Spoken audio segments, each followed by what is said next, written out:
I feel it deep flowing through my blood. Rising up to become someone, and taking it all on my own.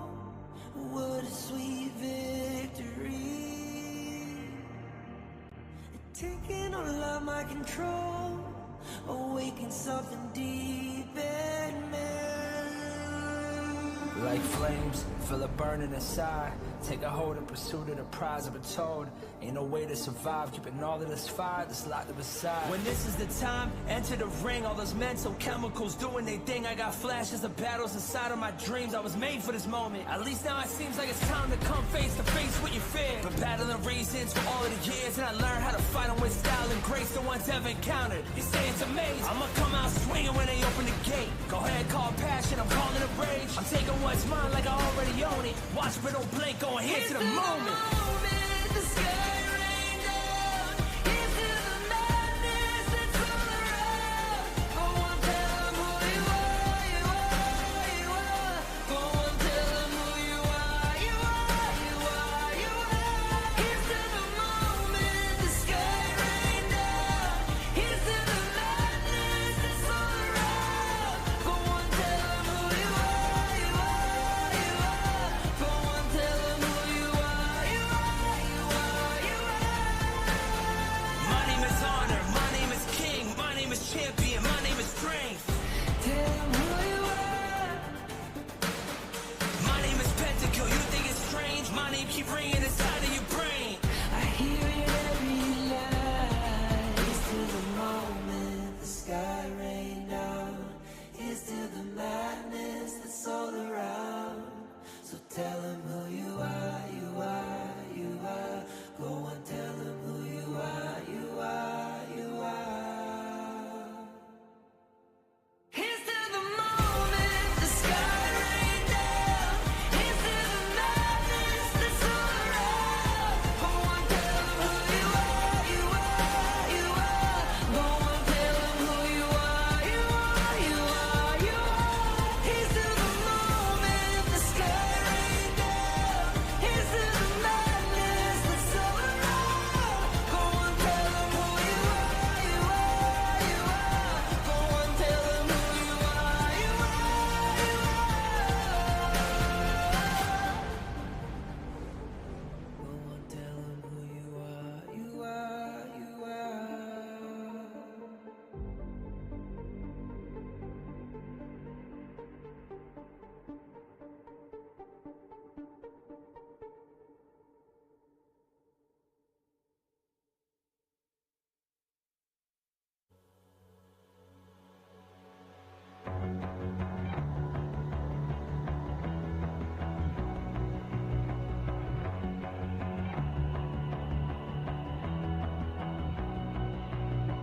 You've walked through the darkest nights. You've heard the crowd, felt the blinding light. You were standing there when your heart comes alive. It's a dream of a hat, and it never dies. Right here, right now, give it all, get it out. Never a surrender. I fight and never fail. I am a contender. A challenge I can feel. The smallest lies become the brightest enemies. Relentlessly. And even if you fall, you gave it everything to be a king.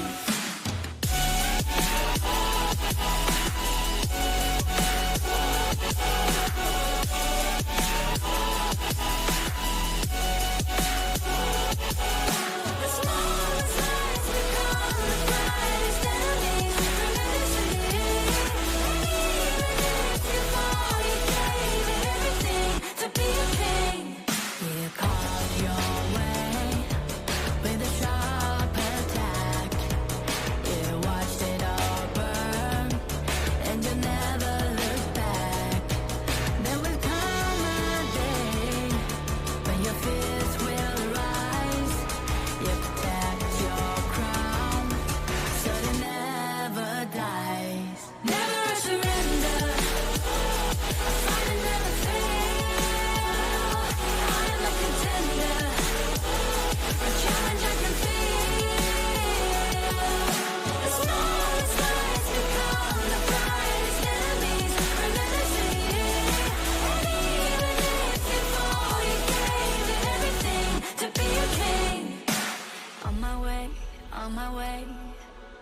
find my way, find my way.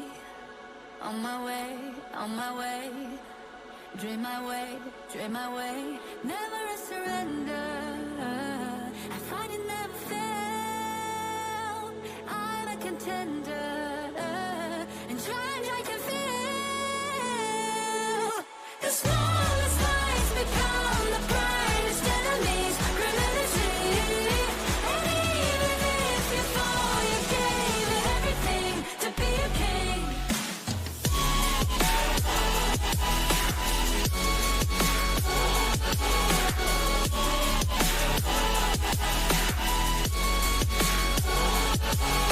The smallest lights become the brightest enemies. Remember to see. And even if you fall, you gave it everything to be a king.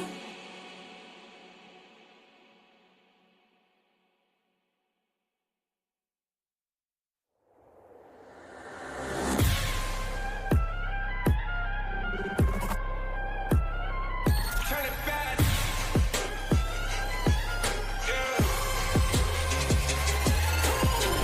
Gear out a weapon, getting ready, counting down. Pay attention to the challenge, tell me where you from. Gotta be tough, gotta be strong, gotta be savage like animal. Every time you tryna push me down. Look at me, I'll be lying down when I run around. You don't make a sign, I will catch you. Watch out, it's better feel, got no mercy. Look at me, I'll be rising. Carry the season, you gotta down, gonna weapon. You never hesitate for another moment, but my bone is golden. I'm invincible, just let him know. I can show you all the glory I own. Through the jungle, find a way to the palace. How we did go. Live and rock and we go. It ain't a river, tiny bit. Storm is coming, tired of your cold. It's my kingdom, fire, blow it up. We the kings, it's our honor, showtime.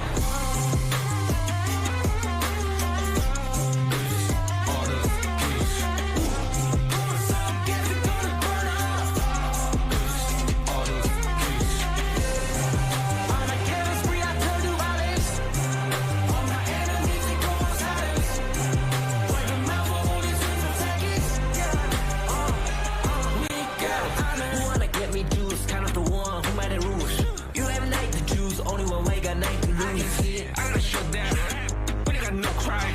We bound if I guess one, crash in pieces, you can cheat. First blood, double trouble, then I take a pen, I kill. All you do is sweat and look at me still with the rain. Say. I trigger my soul On my down. pace.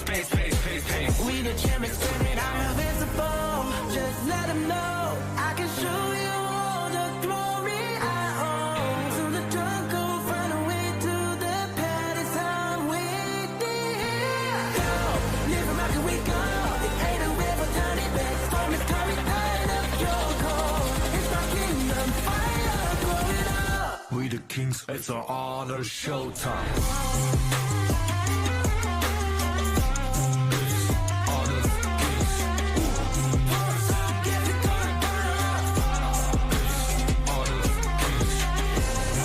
On a careless spree, I turn to violence.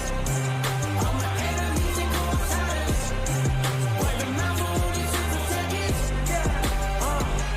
We got honor.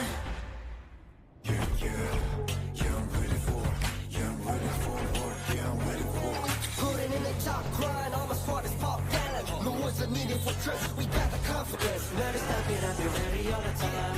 Now, take a breath. You know that it's colder than this, you gon' pay the price.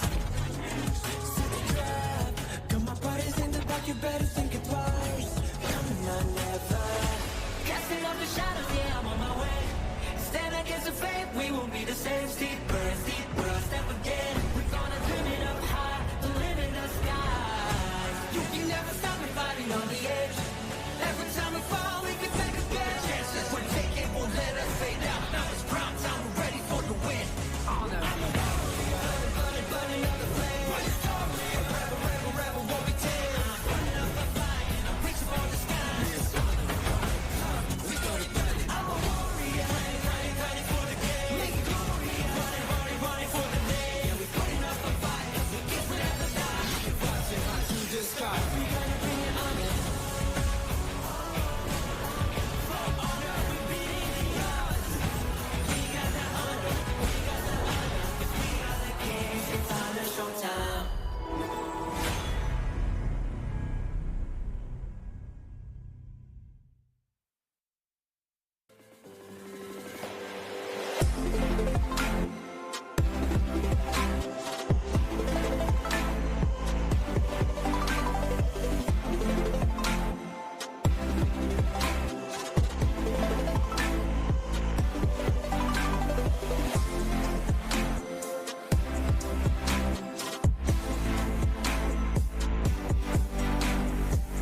behest of the Athena strat coming through here as well, but Sage Smite into the back line, off the side of APG, he's going to get the takedown onto Siang. Is that going to be the saving grace here for the boys in Boom? But no, Yulon comes through. He has the double kill. He's looking for more, but it's going to be trying here. Carl, the prodigy, is the last one alive, and that is going to be a triple kill and an ace for APG. Big wins for the side of MK. There, that mini-wave flat side of the map is going to put pressure onto the side of Twisted Minds, but there it is, 90 on the prowl. Only gets the knock-off onto Dragon, the upright left burn. Catches onto non-clean. Has to say the Sanctuary gets taken down here, but it's going to be the proc of that. Can Golden Kite be the saving grace here? Because two members of Blacklist have gone down. Shammy one with the speed, with the flash. He gets out alive, and it's just Chaz alive here. Faces the full front of Twisted Minds.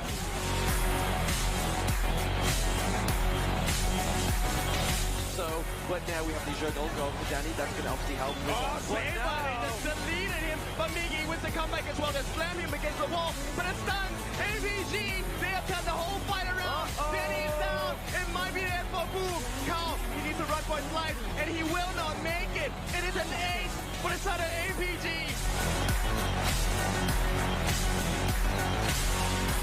She is soaking a lot of the damage. Stay patient. They got the catch. They got the catch here. Oh my God. The back line. He gets a takedown of the highlight. It's now clean. Trying to make ends meet for the side of Twisted Minds. Oh my God. Golden Kite, Blacklist International. They make history. They make top 4, and they. Fight, right? Because not the entire team is here, but he'll go one-on-one. There we go. There's 19 trying to get the knockdown onto Chaz, but Chaz is now into it. Shammy one gets to take that up the highlight. They get the Tyrant. 90 and Glee go down. Jax goes down as well. We have minion waves in the mid. Hot side of the map. 8 for Blacklist. This is the Blacklist we're looking for. What a time to hit it as well, right at the 11-minute mark.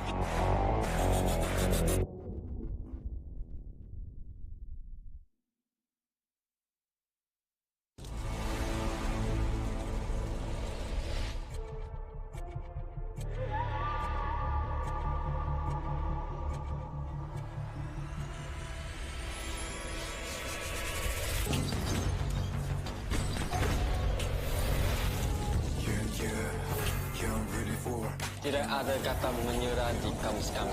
Putting in the top grind, all my squad is pop gallant. No words are needed for trust, we got the confidence. See you flicking, slipping now, how you couldn't confidence. Magkakasama palagi. Kami ang PPL.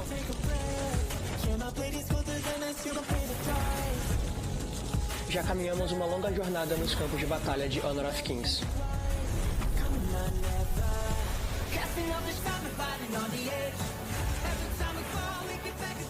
Semalam telah berlalu, hari ini kami buru kejuaraan.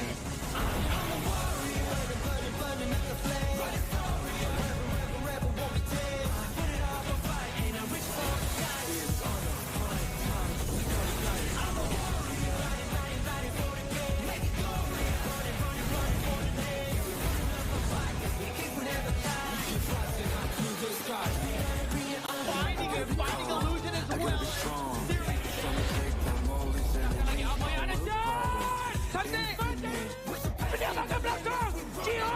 Congratulations! The champions is holding through their breath.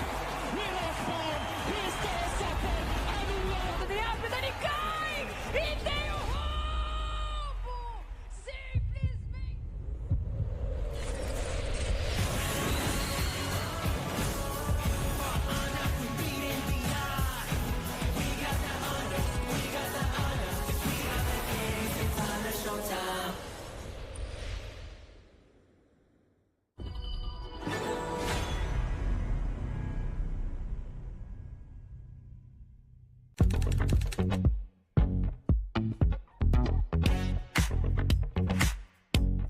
Hi guys, I'm just a jungler from Blacklist International and welcome to my vlog. So, first of all guys, when I wake up, I drink water. Just need this in every day.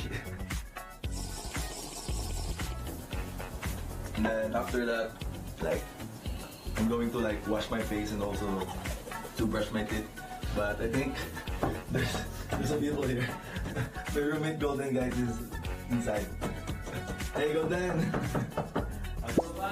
he's saying he's taking a bath in the playoffs. Yeah.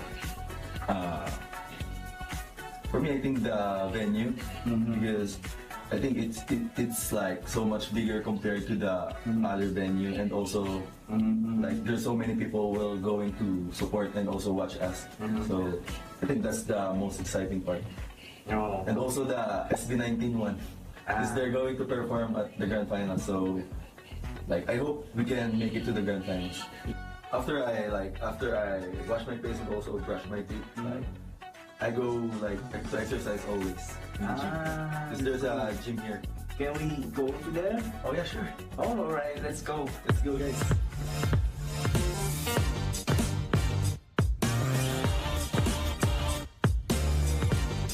In this gym, guys, you can connect to the speaker.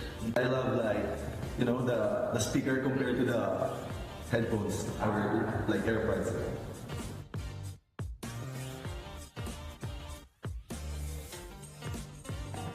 After I finish the workout, guys, like exercise, this is like my finisher. Like going to the walking into the shirt. It's more fun to play right now because the competitiveness of the tournament is like getting closer and closer compared to last year. Because last year is like Malaysia is here, that like all the regions is here. But I think right now it's really like this or really equal. So guys, I'm done. So I think I need to prepare and go back to my room because we have a media day for HOK. There's my teammate also, guys. Hello. Hey, bro. I think this one is Golden Kite, guys. You think so? I'm going to take a bath, guys. Bye. Let's go, guys, to the media day.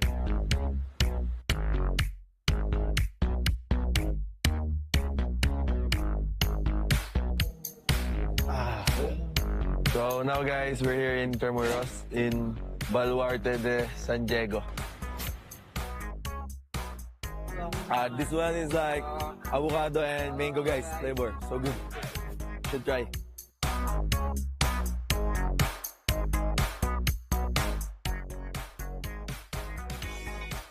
Congratulations, bro. Bro, Chami. Next time, Chami, be like that. After 2 years. After 2 years? Hey.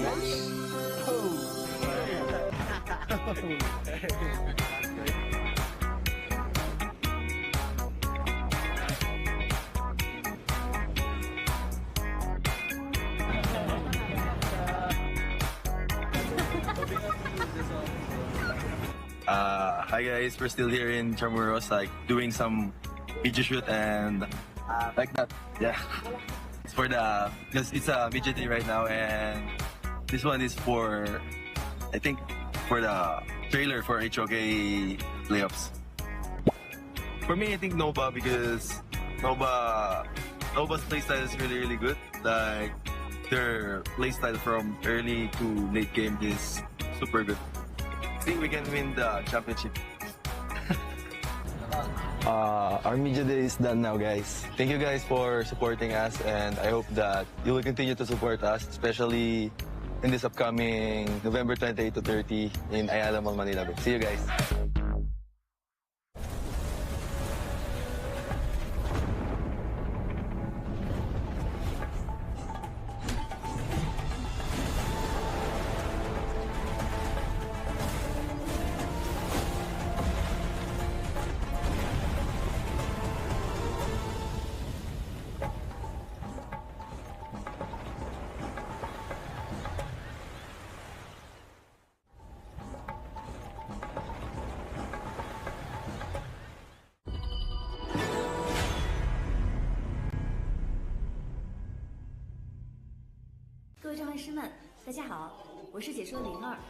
Hey everyone, this is Jipu. Hello， 大家好，我是成都一超的 Cat。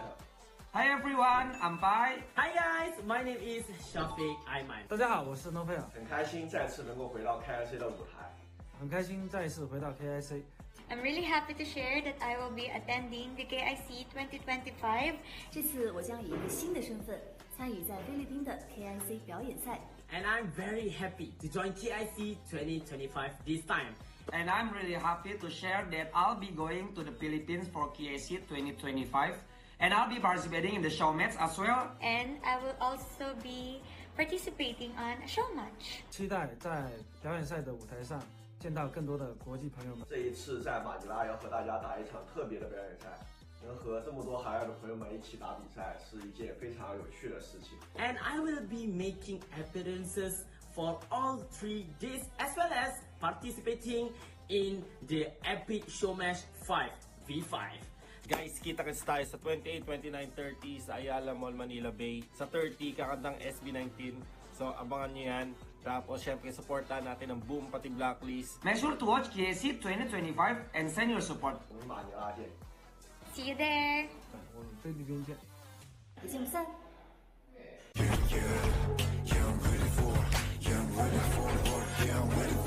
Putting in the top, crying, all my squad is pop gallant. No words are needed for trust, we got the confidence. Never stop it, I'll be ready all the time. Now, take a breath. Turn my ladies go to the next, you gon' pay the price.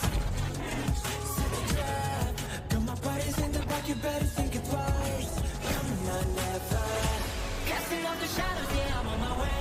Stand against the fate, we won't be the same. Deeper, step again. We're gonna turn it up high, the limit in the sky. You can never stop me fighting on the edge. Every time we fall, we can take again. The chances we're taking won't let us fade out. Now it's prime time, we're ready for the win. I'm a warrior, burning on the flame. Rebel, won't be tamed. I'm burning up a fight, I'm reaching for the skies. We gonna burn it. I'm a warrior, ready for the game. Make it glorious, running for the name. Yeah, we're putting up a fight, we think we'll never die. Rising high to the sky. We gonna be honest. For honor, we beating the odds. We got the honor, we got the honor. We are the kings, it's on a showtime.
Tidak ada kata menyerah di kamus kami.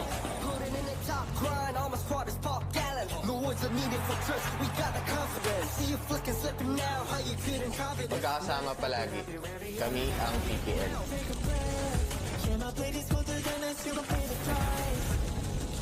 Já caminhamos uma longa jornada nos campos de batalha de Honor of Kings.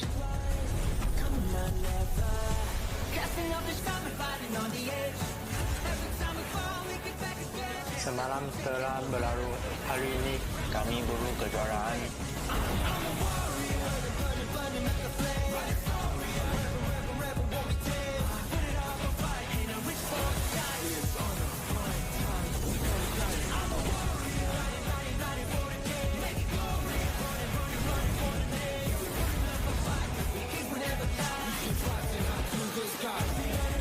Finding illusion as well.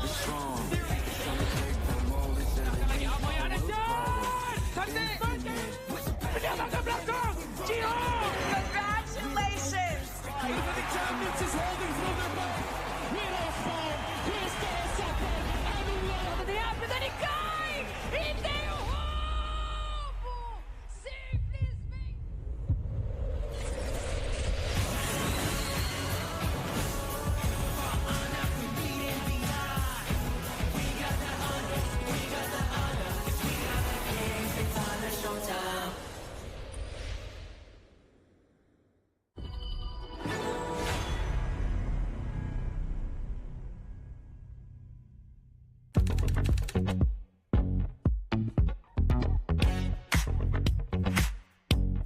Hi guys, I'm just Jungler from Blacklist International and welcome to my vlog.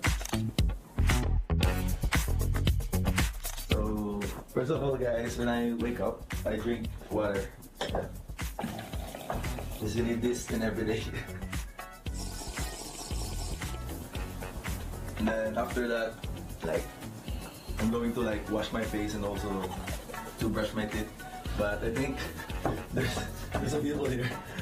My roommate Golden guys is inside. Hey Golden!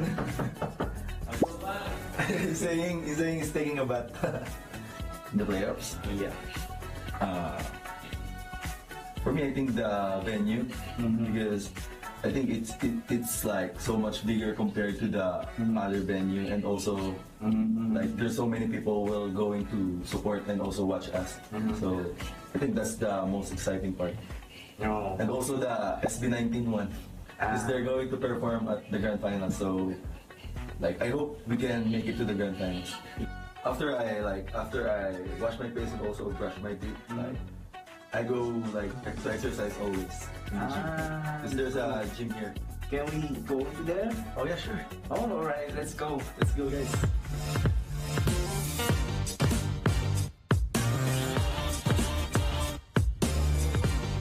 In this gym guys, you can connect to the speaker. I love the speaker compared to the headphones or AirPods.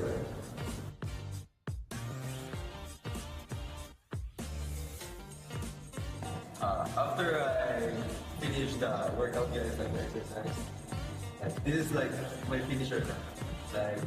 Walking into the shirt. It's more fun to play right now because the competitiveness of the tournament is getting closer and closer compared to last year. Because last year is Malaysia is here, that all the regions is here.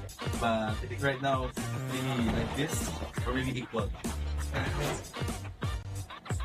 So guys, I'm done. So I think I need to prepare and go back to my room because we have a media day for each occasion. There's my teammate also, guys. Hello. Hey, bro. I think this one is Golden Kite, guys. You think so? I'm going to take a bath, guys. Bye. Let's go, guys, to the media day.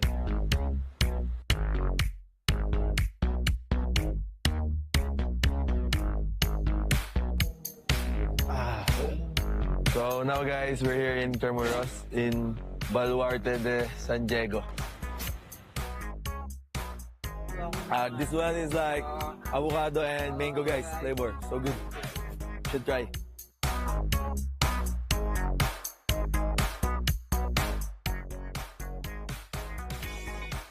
Congratulations, bro. Bro, Chami. Next time, Chami be like that. After 2 years. After 2 years? Like this. Hey.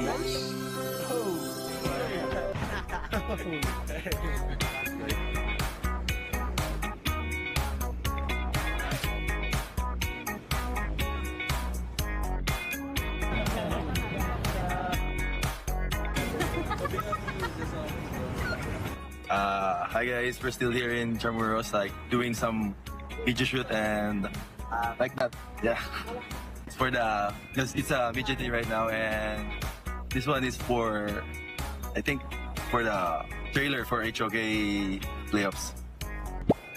For me, I think Nova, because Nova's playstyle is really good. Their playstyle from early to late game is super good. I think we can win the championship. Our media day is done now, guys. Thank you guys for supporting us, and I hope that you will continue to support us, especially in this upcoming November 28 to 30 in Ayala Mall, Manila. See you guys.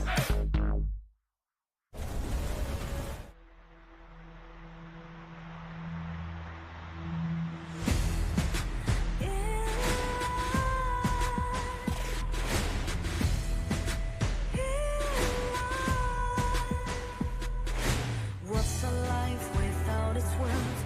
Compromising with what hurts inside. Inside.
kanya muna boy, isa pa lang tayo. Wait, sa akin. Sa akin pa. Sa akin is the king bro. Wala kapag na sa first game, pag na yan. Shaking tayo early eh. Shaking tayo early. Ano yan, warm up. Let's go, Blacklist! Hey,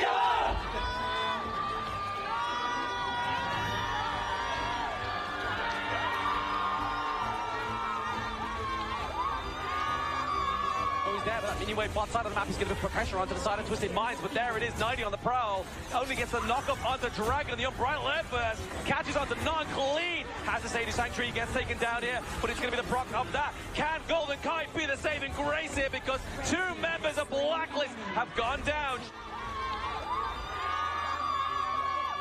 你打不了，我没事，被动的没有。为什么要死？我被他震惊了。你们为什么？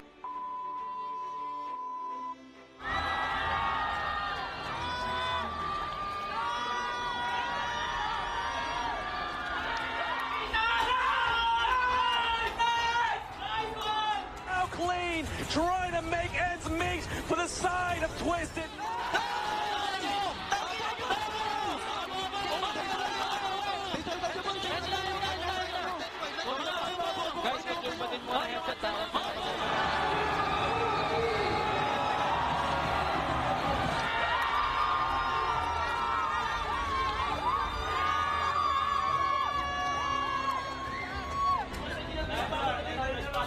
Blacklist.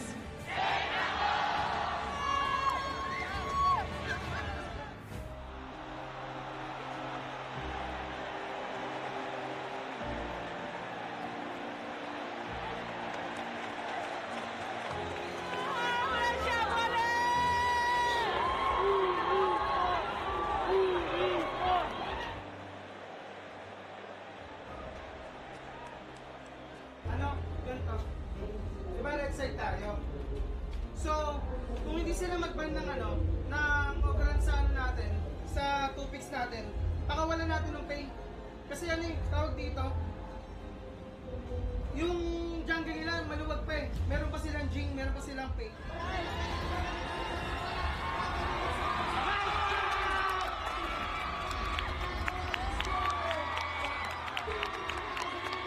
We are moving every tournament and meet many strong teams, so you can see our progress in tournament.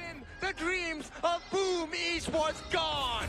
Exactly, you've got about at least 24 seconds left on the timer here for the side of Boom Esports. APG will be your last top 4 team going through to the lower brackets. And congratulations to APG, the alpha this time in the bench.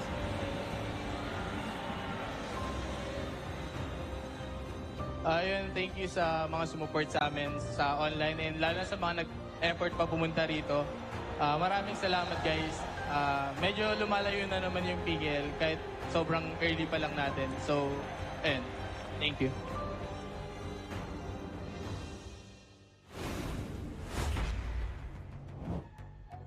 Mabuhay Pilipinas, and to all the Honor of Kings fans around the world. Today is going to be an exciting day as the strongest and most fiercest teams are going to clash here at Ayala Mall's Manila Bay. We have our top 4.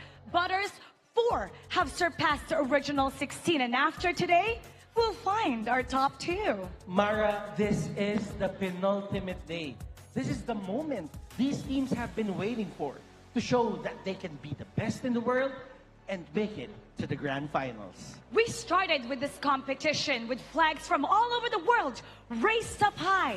And as days turned into weeks, those flags fell one by one. And Mara, the 4 teams that still stand, the last hope of the Philippines and 3 from Malaysia. David and Goliath, Young Bloods, and the OGs. Now we're gonna have 3 best of 7s. We'll kick things off with the upper bracket clash where we're crowned the first grand finalist. And after that, brace yourselves as we're gonna have 2 lower bracket matches. That means 2 eliminations. And the last one standing will earn the final ticket to the grand finals. Here are the warriors that are burning up the flame. They are here and ready to rise to honor. I'm Butters. And I'm Mara Aquino. And this is the Honor of Kings International Championship 2025. Get yourselves ready, as today will mark history. It's the rise of the grand finalists. Casters, lead the gorge.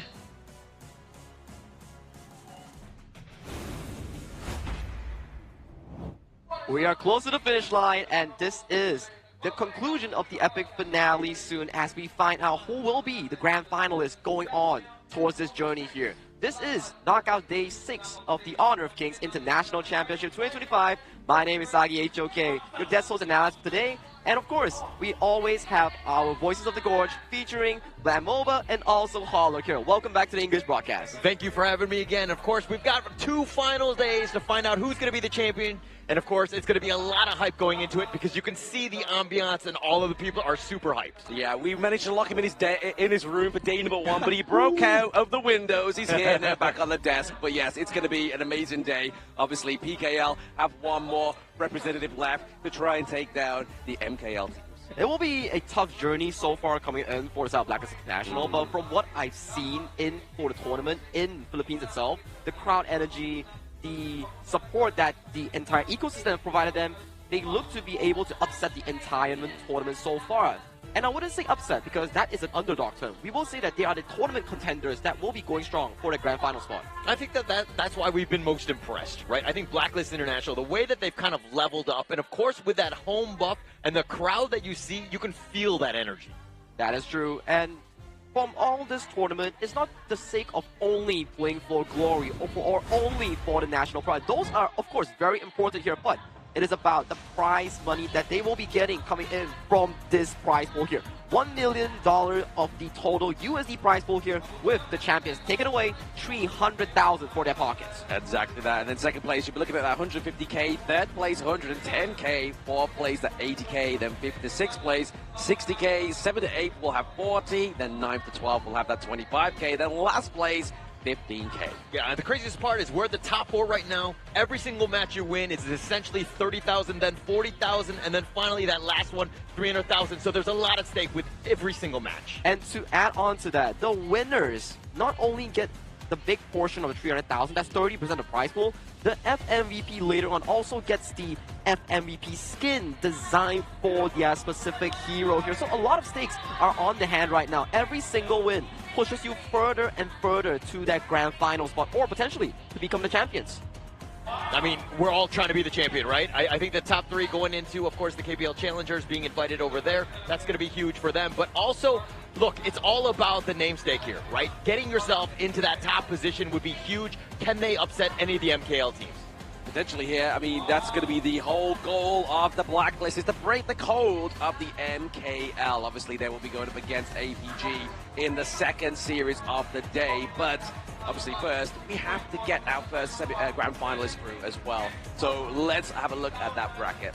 Oh, that's going to be the interesting one, because the bracket so far has seen marvelous domination of the upper bracket from teams like Nova Esports here, only dropping a single game against Alpha Gaming, making it all the way to the upper bracket finals, and their opponents will be HomeBois Blacklist Esports here. Similar to the lower bracket run on the side of them, they did beat Boom they did beat with Saga in the 4-0 run, and then with a hard-fought best of 7, they advanced to the upper bracket finals here. Now, the lower bracket is an interesting one because Blacklist and also Alpha Gaming made their way through, and they will meet for the final time to decide who goes on for that lower bracket finals. Yeah, and actually that's the biggest thing, the biggest stakes at this first match, right? If you lose, you actually have to play later today. Oh, God, yeah. You cannot just chill for tomorrow's grand finals. You must continue playing. But of course, as Watsaki was saying, here's going to be the first matchup of the day. It's going to be Nova Esports going up against HBSC. The winner moves on to that grand finals. The other one will drop down to the lower bracket. And the second match, and of course, going to be an energetic one here with Blacklist International going up against APG here. But it's not just that. Obviously, the loser of the first game has to play 2 series, and the winner of the second game has to play 2 series. So neither of these teams that go into that third match of the day are at a advantage point here, other than the fact that whoever loses the first game, they get to have a bit of a break and maybe a bit of a breather to recombine themselves. That's the scary part here. The match 12 featuring Blacklist and Alpha Gaming. The winner has to play back-to-back BO7s here. Imagine if both are ultimate battles, you're essentially playing 14 games in a row. Oh yeah, it's a big brawl here for any team that has to go through that brawl in task. But speaking of tasks, we have an in-game task going on right now, which is going to be the in-game voting. As you can still see, that Mara is at the top of the favorite voices, and Blacklist is at the top of favorite teams. But hey, they've been dethroned by the IKL King, which is John Q. Yeah, but I do want to talk about the fact that second place from the talent side, there's going to be Linger. She was actually around. I think she's coming here to kind of rile up some of those votes to maybe go her way and kind of show up here. It's going to be an interesting one between Mara and Linger in the end. There's a very big competition, not only in the side of KIC2025 itself, but also within the talents and also the players. Because popularity really brings you so far in the world of HOK Esports here. You get the recognition, you get the fame, and also that translates into the performance that brings in for these players here. But of course, today's matchup, the first one of the day, HomeBois Blacklist Esports, MKL's champion, going up against Nova Esports, MKL's second seed. But the second seed so far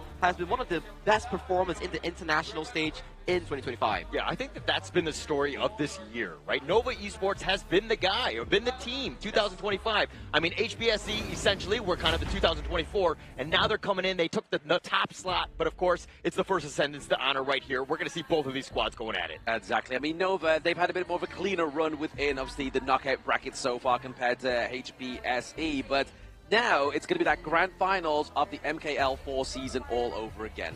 It's true, where we see 2024 for the side of HBSC, it was their entire esports HOK year where they almost won every single title here. And similar to Nova Esports, the only difference is that in EWC, HBSC was top 2. In EWC this year, Nova Esports was top 3. So they were very neck and neck in that international title here. And this will be their head-to-head stats as well in-game. Yeah, and if we're looking at them, kind of close. Kill participation, 76 to 67. 6-7, huh? Can't get away from that one. Average kills, very similar in that sense as well. 11.2 versus 12.5. Average gold, I mean, look, both of these two teams have been able to find ways to win. That really helps out with that gold. But the average deaths per match, huge. HomeBois, Blacklist Esports is definitely on the lower end with this with 10.6. This is why we locked him in his room. Like, he's busting out all the memes here. But looking at the head-to-head between Xuan and Guayu up to the top side of the map here, it's definitely favoring top side of this head-to-head, going over to the side of the two times FMBBP, and now obviously down to the bottom side here, Xuan getting that KDA as well as kill participation in his favor. And to really highlight about these two players outside of the stats itself, it's an identification of the new blood coming in from HBSC Guayu, which he's the youngest Crash laner that we have, and also an FMVP player coming in from the MKL region. And on the flip side, Nova Esports Trend, an iconic player of the MKL region, a veteran in his own role here. So to highlight both of them, it's a clash between these two players in their respective role itself. But we talk a lot about these players. We will also need to introduce them to the stage. The first team of the day will be Nova Esports, MKL second seed, the champions of S3 coming onto the stage. They will take KIC now.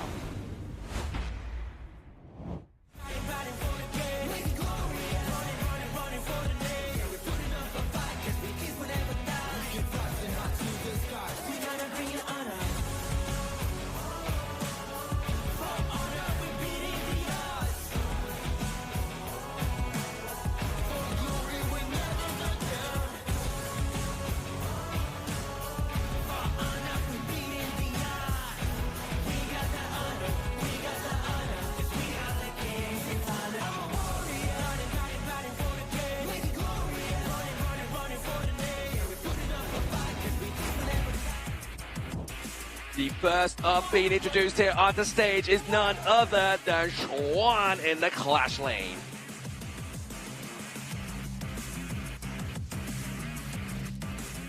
Following suit, it's none other than CY, a Gudo Master.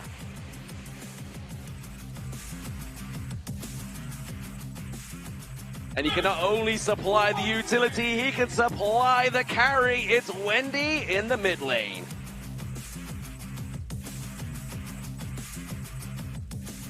His name may be cute, but he's definitely deadly. It's Muji in the farm lane.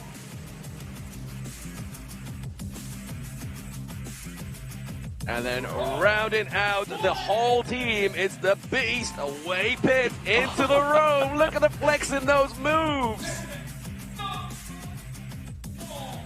And this is none other than Nova Esports. They are here to look to put the thumbs up and get their ticket into the grand finals.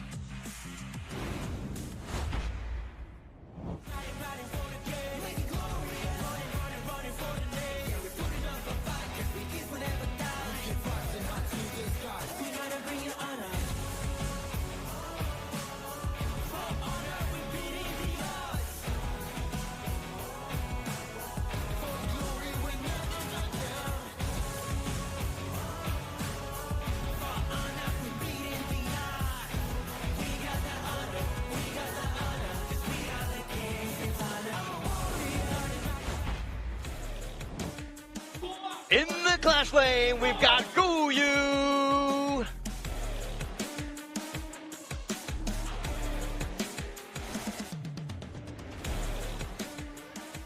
The one true king, of course, is going to be Musan King in the jungle.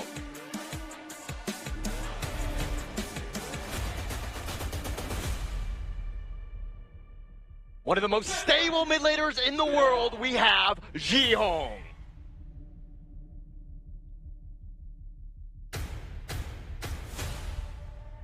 And in the farmland, we've got VV.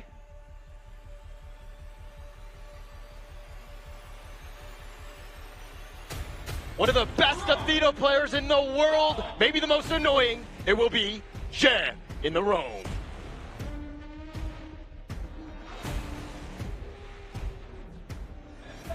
Malaysia Kings League #1 team. They're going to be represented by HomeBois x Blacklist Esports. They are here to make a name for themselves on the international stage. Definitely a very strong two teams that we'll be featuring so far, but do bring me over the HOK Season 2025 players here, Nova Esports. Yes, Nova Esports, once again represented by CY, Muchi, Schwan, Waypit, and Wendy, looking to reclaim their spring season title, but also even further themselves into KIC 2025 to be the first grand finalist, and obviously their team that go in opposition will be the guys that brought them down to their knees in their fall season. And so far the fall season here, they haven't really bested HBSC in the B07 setting yet. And we were to see back to the scrim records in another practice bootcamp, they haven't really damaged this reputation of a lineup, which is HomeBois Blacklist Esports. Yeah, and HBSC, of course, is going to be made up of Sha, VV, Guyu, Musan King, and Jihong. This is a team that, hey, they 4-0 Nova in the MKO finals. They are going to want to do that again. This is the epitome of success from both squads here. The 2024 Achievers here, HBSC, going up against the soon-to-be 2025 Achievers, which is Nova Esports here. Will their golden, not to say golden road, be stopped here, or will they be once again challenged in their own respective field? Because none of these two teams, they won't back down without a fight. They are hungry for KIC. Oh, absolutely. Never back down, never what is the motto of these two teams. Choosing blue side is going to be Nova, and onto the red is going to be HBSE. I mean, both of these teams, especially HBSC, love that Athena pick. The Sacred Warrior is not going to come through before the Ultimate Battle. I think that you kind of want to let it go early, right? I think for, Nova's side, they know that HBSC are going to want to play this one. Oh, yeah. But maybe you get it out of the way so that you don't expend some of those expensive picks. And you kind of, maybe you set yourself up for like, hey, we'll let this one go. Because it looks like teams really haven't had an answer to it. I will disagree with you, because if we learn from the Blacklist International HBSC series, it was the Athena pick that pushed it to Game 7 here. My idea on it, it's either you pick it or you ban it. Exactly. It does definitely need to be banned out. I mean, yesterday we saw it pretty much on the ban bench, right? It came through once out of the entire, I believe it was like, what, almost 15 games? Exactly. So yes. 15 games, one Athena game. That's looking like it's a heavily banned phase here. But it's one of those things where if you're to expend a lot of those expensive heroes, and then all of a sudden the enemy team picks that Athena, you're in a bad spot. So it's a situation where you're like, hey, maybe they take it. We take not the highest of metas in terms of those picks, so it's not so expensive even though we lose. That's the idea towards the drafting itself. If you can really mitigate the drafting loss towards an Athena game in the best of 7, and the most important part, you lose, but you don't lose your mental state. That is the most important one. If they can accept that loss, then fair enough. It's a very good trade. All right, whenever I lose, I always lose my mental state. Oh, no. So I don't know how to kind of decipher the two. So we'll lead you in the war room. Maybe they'll teach you a thing or two here, Hauler, because yesterday you were cooked up in your room, and now you're back onto the broadcast desk here. Obviously, we're getting some fist bumps going through for these players as well, breaking that fourth wall for those watching at home. And the first game is actually super important coming in for both of these rival teams here. If you step into the BO7 in the wrong foot, you lose very difficult in those sense. You will be in a position where you're like, man, this is a tough game. It puts pressure onto me, and this is a team that has consistently beat me in our own region. Yeah, and that's kind of the biggest thing. I mean, if there's anything that Nova has learned from those MK finals where they got swept 4-0, I think that this is a situation where they're like, hey, we need to be resilient. We need to be okay with losing some games, but we need to find our footing and get back into these series. I mean, maybe Nova's just going for the Twisted Minds approach, right? Obviously, they always lose roughly around about the worst times, but maybe now that the time counts the most, I mean, we're seeing some big heads into the crowd here as well. We have the Augur and the Mayan as well as the Diadea. Maybe this is going to be the win that gets Nova through to be that grand finalist, the first one. And there's already a bit of a hint in the audience stage itself with the Diadea and Augur. That's really the Nova Esports Game On lineup if the Arlie is open for their taking here. They like to start the game strong, always Augur, Arlie, Diadea, the three key picks here to start the game and the BO7 comfortably for themselves.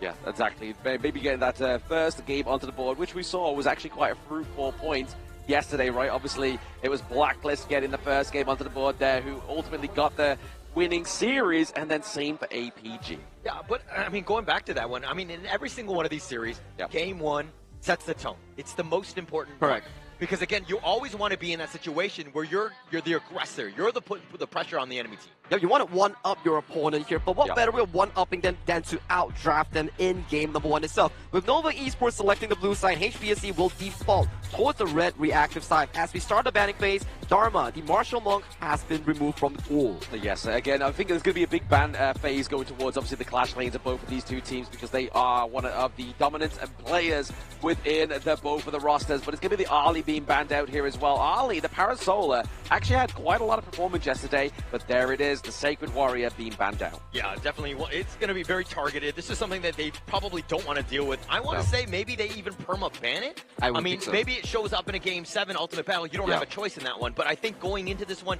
you just don't want to give up any free wins. I think for Nova's perspective, it's similar to Blacklist International. From what they learned, if you give this, you're potentially setting yourself up for a Game 7, which you do not want to be answering to, because so far in this tournament, the Sacred Warrior Athena feeding strat hasn't been finding a lot of these counters to really resolve it. So yeah, exactly. I mean, I think this is a good takeaway here for HBSE, right? Don't give over the Hue1 and Dolia combo that we see quite frequently. Those two Enchantresses coming through and obviously pairing up into that one. But more importantly, taking away the Yang Jian here, which these two very cleverly are both flex picks here. Yep, these are two flex picks that can go mid, can go roam, can go anywhere, can go clash, can go jungle here. But Nova Esports, they don't go for the Nurza approach here. They're hovering on towards the Belligerent's Dune, and they will be locked in here because they know the flexibility of this Yang Jin. It could go towards a clash lane, which will ruin the direct counter of the jungle with the jungle matchup. Yeah, plus there's so much sustain from HBSC, right? This is a style where they know the fights are going to go a little bit long.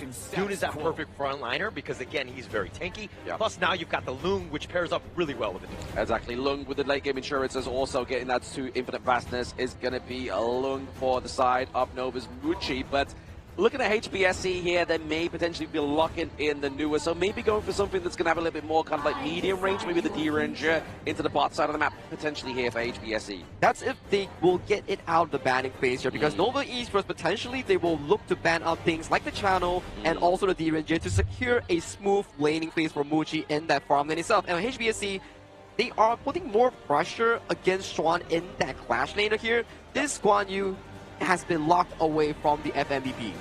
Yeah, I mean, taking it away, I mean, he's one of the best on that hero. Right? Exactly. And it's something that you don't want to have to deal with. I mean, look, if they're the sustaining lineup just wants to consistently fight, if they're getting repositioned, that would be devastating for them. So that's why it's going to be a good ban here. Yeah, taking out the Warhorse and also taking out the martial arts as well. The Mayin also, but then Marco Polo over to the side of Nova Esports being banned out, as well as the console U, which obviously Woodland Ranger with that second skill is a great defector when it comes to having those flaming palms come towards you. But it is going to be looking at the magistrate here, Ranger coming through for the side of HBSC. A very complete draft thus far coming in for the side of HomeBois Blackstream Esports. You have the early game tempo set up by Ranger and also the Yuhuan, an aggressive 2v2 matchup in towards the bottom lane, and your late game is round up with Zihong on this Celestial Nua here, which gives you a lot of opportunity from early to late game here. But one thing Nova Esports wants to do is that they want to box you in and use those spells to pummel you down. But speaking again, pummel down, now taking liberties from the Boardmaster here, being locked in for the side of Nova Esports, and it looks like that clash lane is going to be none other than the Party here, the Mighty Conqueror. Yeah, just a lot of damage too, which kind of what they were kind of lacking. I mean, you only had the Loom, you had a lot of other guys that are in control, plus the tank with that Dune, so you needed a little bit of more damage. They're going to do just fine with this Juan last pick. It's a very comfortable draft for both teams thus far, but HBSC, I do want to point out that they actually have super duper strong early game with the Direnji and also the Agudo here. Double marksman, you skill exceptionally well from early towards mid game, and when mid to late comes in, that's when Zihong on towards the Celestial Nua starts picking up the pace for the team itself. So for Nova Esports, they need to be able to win those mid-game team fights, use Fati, use the Dun, access the backline together. Yeah, a lot of sustainability here for the side of HBSC, right? Obviously locking in that Wild Rider towards the end there, the Agudo for Mustang King. I mean, it was this time last year that Mustang King locked in this pick for the first time within blind drafted, but now we're in the global ban pick. It's a huge pick. Fast rotation in the early game, really good at sieging. Yeah, they're very comfortable with this lineup. And I think at the same side, the Nova squad, this is pretty comfortable themselves. I mean, see why he definitely likes that Dune. He wants to be that front liner. They just need to kind of deal with the early aggression from HBSC and just kind of withstand the fort, because again, this Agudo could be a problem. Yep, the Agudo will be primarily targeting the Muchi lane on the Aoyin Long. Once the Aoyin Long gets affected, in this case here, he's very difficult to survive the lane against the likes of a Direnji Magistrate and also in Agudo pummeling those towers down here. If that tower in the farm lane does go down in the early game, that could spell bad news for South Nova Esports. Yeah, and another thing that could be bad news is when he lands on the Dragon, he might be vulnerable to the annihilation from that mid lane, right, from the Nua pick. So this is something that they need to be careful. Obviously, timing it is going to be difficult, but the potential is there. Like I say, the annihilation, the emergence, there's a lot, right? Obviously, the creation blocks could come through here for the side of HBSC, but here it is the draft for the final time within game number 1, ladies and gentlemen. It is going to be the kickoff of KIC knockout stage, day number 6. We have Nova going against HBSC, looking to be the top of MKL going into the grand finals. Yeah, that's the craziest part. Going into the grand finals off of this single best of 7. If not, you're going to be sent to the lower bracket. You got to chill around because you got to find out who your opponent is going to be, and you got to do all that research to make sure that you're ready. It's got to be very nerve-wracking for those. Oh, absolutely. I mean, the fact that Nova lost 4-0 to the side of HBSC in the fall season is definitely a nerve-wracking experience, and they haven't played against them just yet. But why you? Taking a lot of damage in this early part of the game. This early 1v1 between these two heroes, I give it over to the Mighty Conqueror. Yeah, and I mean, going up to those two, it's going to be back and forth throughout this entire series. I think that is pretty much the lane matchup that will set the tone, because both of those guys are so good with their playmaking.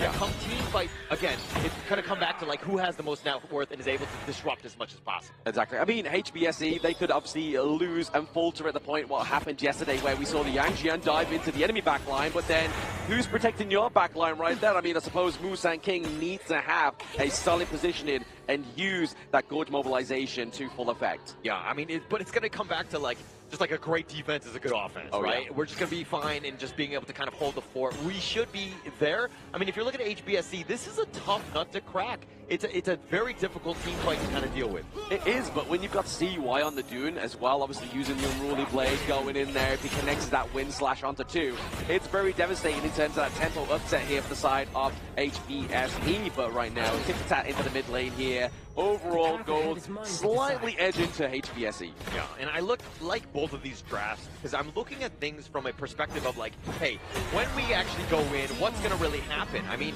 it looks like it's very even. It all comes really down to that execution. Yeah, exactly. We saw obviously the creation blocks being used there to try and trap Wendy, just get a little bit CZ onto him there.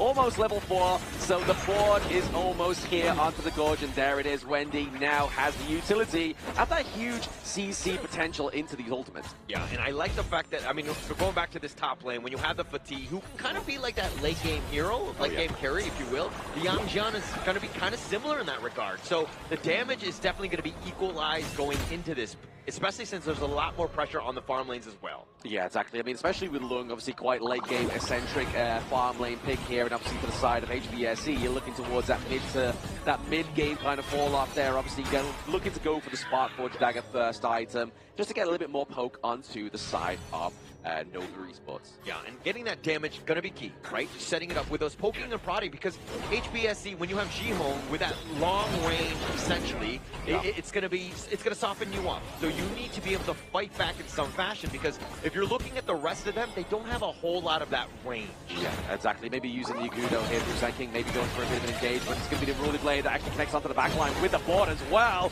Can we get the Wind Slash from Belligerent to lock down Muzan King?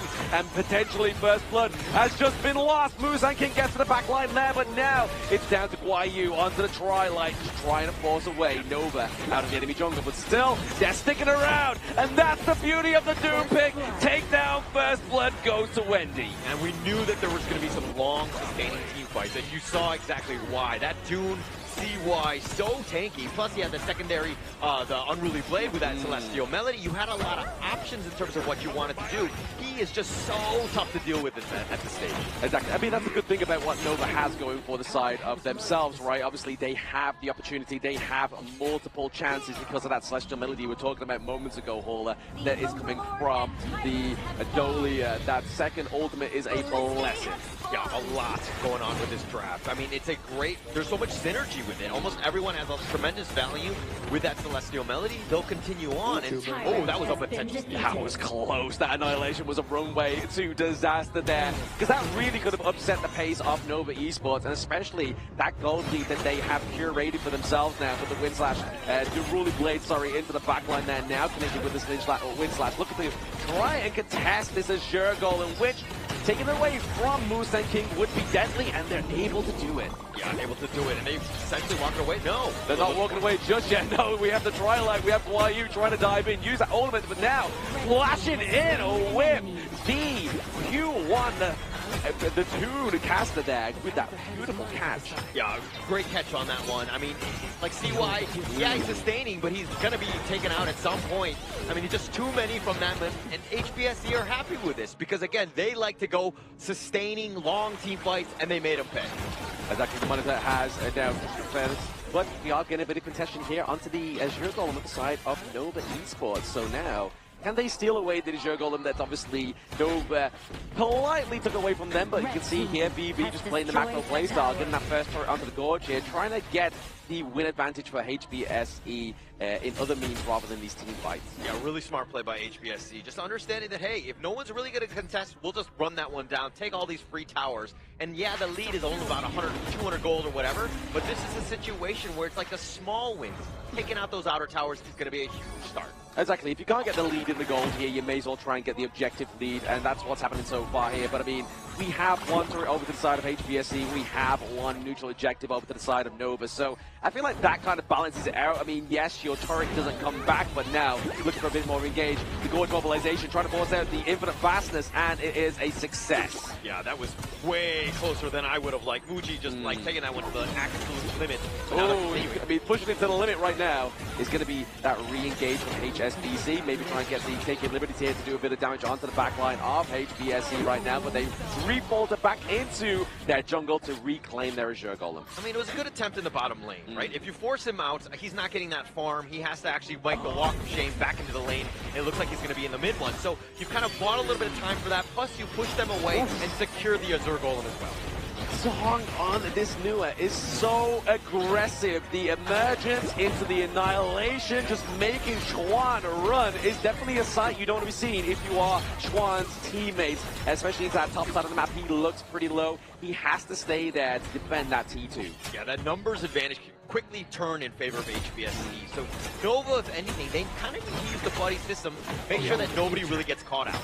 Yeah, they need to make sure that nobody gets caught out. Maybe try a little bit more macro playstyle here from Muji. Muji has been pretty much within the team fights from the word go, and there's been no real pressure created here down to that bottom side of the map, which you can kind of see now. Guayu's like, hey, I've taken my T1, it's now time for you to take yours, but now we do have that Unruly Blade into the back line once again, straight onto the back of that U1, but Sure is able to get it alive thanks to the flash, but now having to force the flash from Swan to get out of that pit of the Crimson Golem. This could be an epic win slash here, connected with the Flaming Palms. Yeah, with that unending sorrow on cooldown, Jay had no reason to be up in front, and now HBSC contesting. Yeah, they are trying to contest a little bit more, and there we go. Guayu gets to pick up onto CY. He's looking to dive in, he forces out even the fastest once again, which is obviously given over thanks to that Dole here. So Celestial Melody not quite up, but now Guayu looking to go for another kill, but that taking liberty to get to stop him in place, but the dog gets placed down. And who let the dogs out? It's HBSC with the Quadra, not able to get the Penta here, but maybe a teammate's forcing a flash out here on Wendy, but ultimately falls.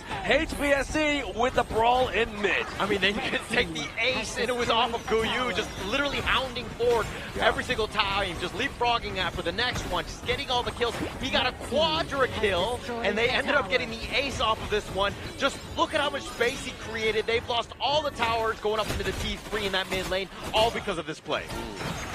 The real estate taken away here from Nova is irreplaceable, because we saw this yesterday where Blacklist played this exact same move. They got a great team fight into the mid lane, they took the T2s, they go for the neutral objective, and then basically it's all she wrote. It's pretty much FF at 15 at that point and go to the next game. But now it's to Nova's diligence that they try and have the comeback, right? They still have the high ground turrets here, they still have the potential means to come back. Yeah, and this is kind of uncharted territory for Nova Esports at the KIC. They have not played HBSC, but it seems like they're the kryptonite right now. They have completely figured out the puzzle that is Nova Esports, and now they're down 3.3k. They are down by 3.3k. I mean, the last time we mentioned the gold lead is around about, what, 200, 300 gold, which again is literally just not even a point of concession here. It's just what you do at that point. You go for the objectives, but look at objective-wise here. Nova doesn't have a single turret yet to their name onto the side of HBSC. They have all the real estate. If this was Monopoly, you would be paying the side of HBSC right now as they're trying to go for a bit of a team fight, but using even the fastest to get Muji back into safety here, trying to clean out this wave. The minion wave gets taken down. Maybe contested here for that Crimson Golem. Yeah, continuing on with the Monopoly metaphor, and it's like Nova Esports are in jail. Yes. HBSC are the jailers. They've had so much control, they pushed them back and made things so difficult. Now Nova Esports have to figure out a way to get a little bit of space and more time and farm to get really back in this one. They definitely do. I mean, we need some access into the backline, but the denial of the backline access is great onto the side of HBSC now. But we see the Flaming Palms, they do connect onto the side of the Q1. They are looking to try and take a big fight around this Shadow Tyrant. CY into the thick of it. He gets taken down already. The Annihilation comes through. Does a lot of damage onto the Wendy, onto Wave Pit. The double W's have been drawn out of this Tyrant Pit, and it looks like it's going to go over to the side of HBSC unless we get some clutch last hits here. We do get the Wave Breaker, but it's not going to connect. It's going to go over to the side of HBSC. Yeah, CY's positioning not great on that one. Way too far out, and the way that the layer kind of wraps around, it made it difficult for Nova Esports to help support. He was caught out. Everyone from HBSC were like, okay, we'll take this literally free food that's right in front of us. We'll just target all, shots into this Death Star that is CY. Shot. They're looking for the gold. They're looking for the neutral objective. They're looking for whatever they can lay their hands onto here on the side of HBSC, right? I mean, VV, I feel like he's been so kind of like under shadow in this one. Like his positioning into the team fights has been literally like second to none here. He's yet to be caught out, but he still is building that itemization. As you can see, that Doomsday from VV and Musan King is really going to put a blunder onto CY. Yeah, VV is kind of like the Toyota Camry of the team, right? Very stable, consistent. He will always get you from point A to point B, while the rest of the guys might be a little bit flashier, they might be faster and all that, and take up all the fame that is around Honor of Kings Esports, but VV is the guy that will ensure sure that they get over that final hump. Yeah, you know for a fact why he's like a Nissan Skyline, right? Like he's into the back line, just going straight in there. But now, speaking of going in, it's looking to be HBSC with that fantastic annihilation, putting so much damage onto Wave Pit that he has to force himself to the back of this team fight for being committed here down to the bot side just to try and zone out those minions. But it's not going to be enough here. They're looking to keep pushing these high ground turrets. It's going to be HBSC opening up the base of Nova Esports. Oh, Jihong with that annihilation, as you rightly pointed out. I mean, the angle that it went on, it hit like 3 members of Nova Esports, and they all got low. And they were like, okay, actually, we cannot fight. We cannot defend on this one. So just the way that they're able to poke and prod, pushing Nova Esports back, and now they have to just fix all the lanes. This Overlord, it's free for HBSC. Yeah, they've got to fix their house before they can try and go any further into the enemy jungle, or even just that neutral point into the river. But the Shadow Overlord going up the side of HBSC now is going to be a deadly call here as they look to try and get the push onto that Azure Golem. But a bit of a saving grace there for CY. They're able to steal it away from themselves. Yeah, and being able to take that one, I mean, he's salvaging what he can, but they are so far behind. If you're looking at the net worth difference between the two, yeah, it's 6.9, but you're looking across the board, there's like a 1K or like a 3K or 2K advantage in the mid lane between Wendy and Jihong, and he's starting to do some serious damage. Exactly. I mean, we get into that late game, right? Obviously, this is where we start to see Zohan come online with that newer, and we've already seen from that free hit of the Annihilation. The Honor of Kings version of Bingo, you get a straight line, you get that takedown of the enemy team with that Annihilation, but now they have the Shadow Vanguard being pushed in top side of the map here. Juan has to play some defense. All right, really? Is it a Bingo, though, if you're not getting the kills? I mean, yeah, you're doing a lot of damage, but he's 006. I'll take it any day. They're on the winning team. They have no T1s being taken down right now. But what is going down is the house of Nova Esports. They're at the door. The Annihilation. Musa King gets a double kill here on the Schwan. Shut down here for Muchi, but it's not going to be enough to get the Kerstal being safe alive. But no, HSBC take game 1. Just completely dominating that game. Once that moment happened, that tipping point where they got that ace, it was pretty much all she wrote at that point. For the side of this game, number 1, I do want to give props over to the side of HBSC. The way that they play the competition from early to finish has been phenomenal here. Breaking down the bottom side with the Agudo and also the match straight combo here, making sure that the side of the Loom piloted by Muchi wasn't as easy going as it is. And the key tipping point was the moment when Guiyu found that quadra kill on that Tri-Line Yang Jian. That's where everything shifted in favors for the side of HomeBois Blackshire Esports. That's why he was the finals MVP at the MKL Grand Finals. I mean, he was just like, plays like that are very rare, and the ability to go in and just be like, okay, I'm going to go in, I don't care if I die, but taking 4 members down with me, that's a great trade. I mean, that's it. It's not just obviously the MKL FMVP, right? It was KNC FMVP. yeah. This is a back-to-back kind of guy. I mean, maybe he might even be the FMVP of KIC2025. I mean, this is still too early to tell, but the stars are definitely shining for him. It's slowly aligning as we speak, right? If you can really do the 3 Grand Slam of the back-to-back FMVPs, definitely a storyline for this youngster on the stage right now. He's what, 17? Yeah, he's very young, but I think going back to it, the IKL fans, I mean, he was previously on Dominator Sports, which was in the IKL, and then I'm sure those guys are like, wait, we let this guy go? Why? Let me quote them. Pulangkan Guyu kita. It means, return our Goyu back to the IKL. But jokes aside here, let's check back on towards the entire statistics here for Nova Esports going up against HomeBois Blackshire Esports here. It's really down to both of their drafts, the way that they execute it. In the first few minutes of the game, you can see the Dun Dolia pulling to a lot of aggression here, consistently finding those engages in towards the front line, making sure that the lead in about within 1,000 was in favor of Nova. But the tipping point was due to the fact that if you lose a lead with this composition, you do not have sufficient DPS to handle the double marksman and the insane late game being funneled by the side of the jungle, mid, and farm laner coming in for the side of HomeBois Blackshire Esports. I mean, looking into this one, you're looking at kind of the damage that Jihong did. Always tenderizing, always poking and prodding, and making things very difficult. Yeah, Wendy had 96,000 damage himself, but it's just a value that they got really wasn't able to take place. And I mean, you're seeing the gold graph just completely in favor of HomeBois. I mean, yeah, it's the point that obviously Sagi was making, the first point I made, right? Obviously, if you do lose the lead, and then the lead goes over to HBSC, you saw there was obviously the Doomsday both being built onto the Agudo as well as the Magistrate there. That's going to really tear apart CY, because obviously that's a health percentage-based damage come through for their team, and having 2 of them is definitely going to be better than 1. And this is also Musang King's one of his signature heroes back in the 2024 year, bringing it back once again into the global ban pick of our current year. He's been phenomenal so far on this Agudo here, with a 5-1-1 scoreline and almost completed item build against his jungle opponent CY on this Dune. Complete control, right? I mean, with this Agudo, not only was he very oppressive, but the fact that he was able to get some of those kills as well. I mean, he completely outclassed CY, who did have a good start, but unfortunately, just in the end, it looks like the MVP is going to go the way of. And back to the 17-year-old stage, getting an MVP for himself here. It's going to be none other than Guai Yu on that Yang Jian. The Twilight, the access into the back line for the side of HBSC really puts a nuisance for Nova. The only 4 kills that he had was the most important 4 kills to topple the game entirely in towards the favor of HomeBois Blackstreet Esports here. And this specific matchup, we have seen it before. If you give HBSC a lead in a BO7 setting, they immediately prowl on you and win the entirety of themselves here. But let's check out the replay here. We will put our focus on towards Guiyu on the Twilight here. He's pouncing on towards the back as the flank here. So the first execution that he did with the spell 1 was on towards CY. Once CY is down, he immediately forces out an Infinite Vassal away from Muchi, and this is where every single house started landing here. First one on towards Shen, refreshes here, jumps on towards Wayfit on the second one, and then tags on towards Muchi, gets Muchi, and then that's already a quadra kill for his team. And with Kusaki coming towards back line, this is a clean sweep, only for the price of Guiyu. I mean, that was absolutely insane, right? Guiyu right there, just literally, that highlight should have just been the game, because that was pretty much all you needed to close this one out. Exactly that quadra kill into the mid lane, and then the takedowns of the T2s as well.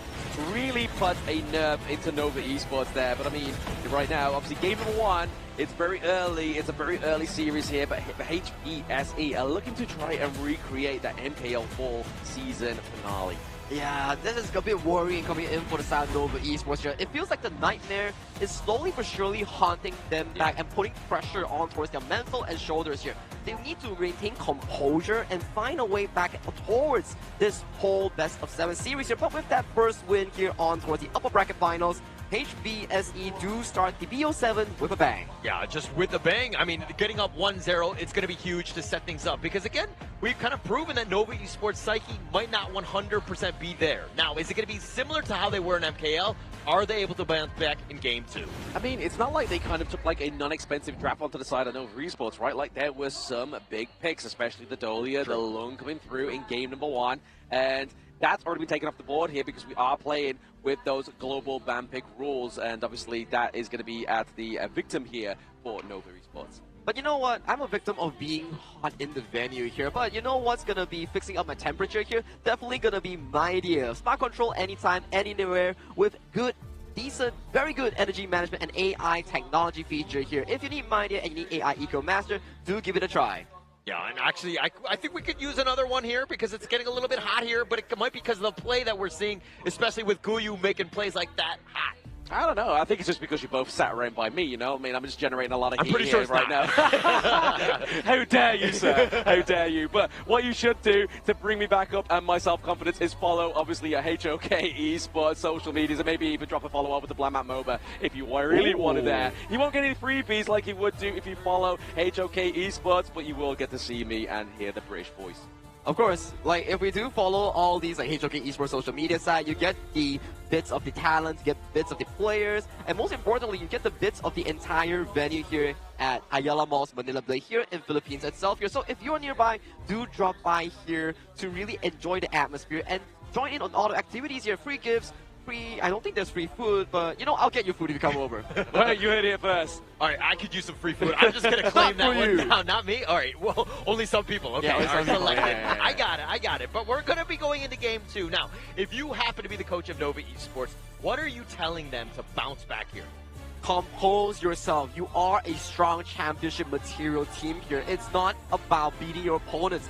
It's about besting your former self and conquering your fears. Yeah, I mean, speaking of conquering some fears here, obviously the Mighty Conqueror being taken off the side of Nova Esports is going to be not an option for them going through for the rest of the series, right? Like, Schwan now has to hope that either the Dharma comes through, maybe go for the Mayin, Byron, obviously both available for these two teams still, but it's going to be Nova still situated on that blue side, so Will they go for obviously something that's going to be more orientated, Prio Blue, or will they go and lock in something maybe for Muji again? I think specifically on what I know so far for Nova Esports, Game 1, Game 2, they will definitely try their best in getting the side of Muji the best farm lane possible here, with Alien Long being away from the pool. Next will be Parasola or potentially Channel or J. All these are the prime picks that are suited for the Nova Game 1, Game 2 draft. And when we pace to Game 3, Game 4, that's when the Mai Shiranui, the Pei, the Augur stops coming in. Yeah, I think that we'll see a lot more of those complex strategies going into this one. I think that, again,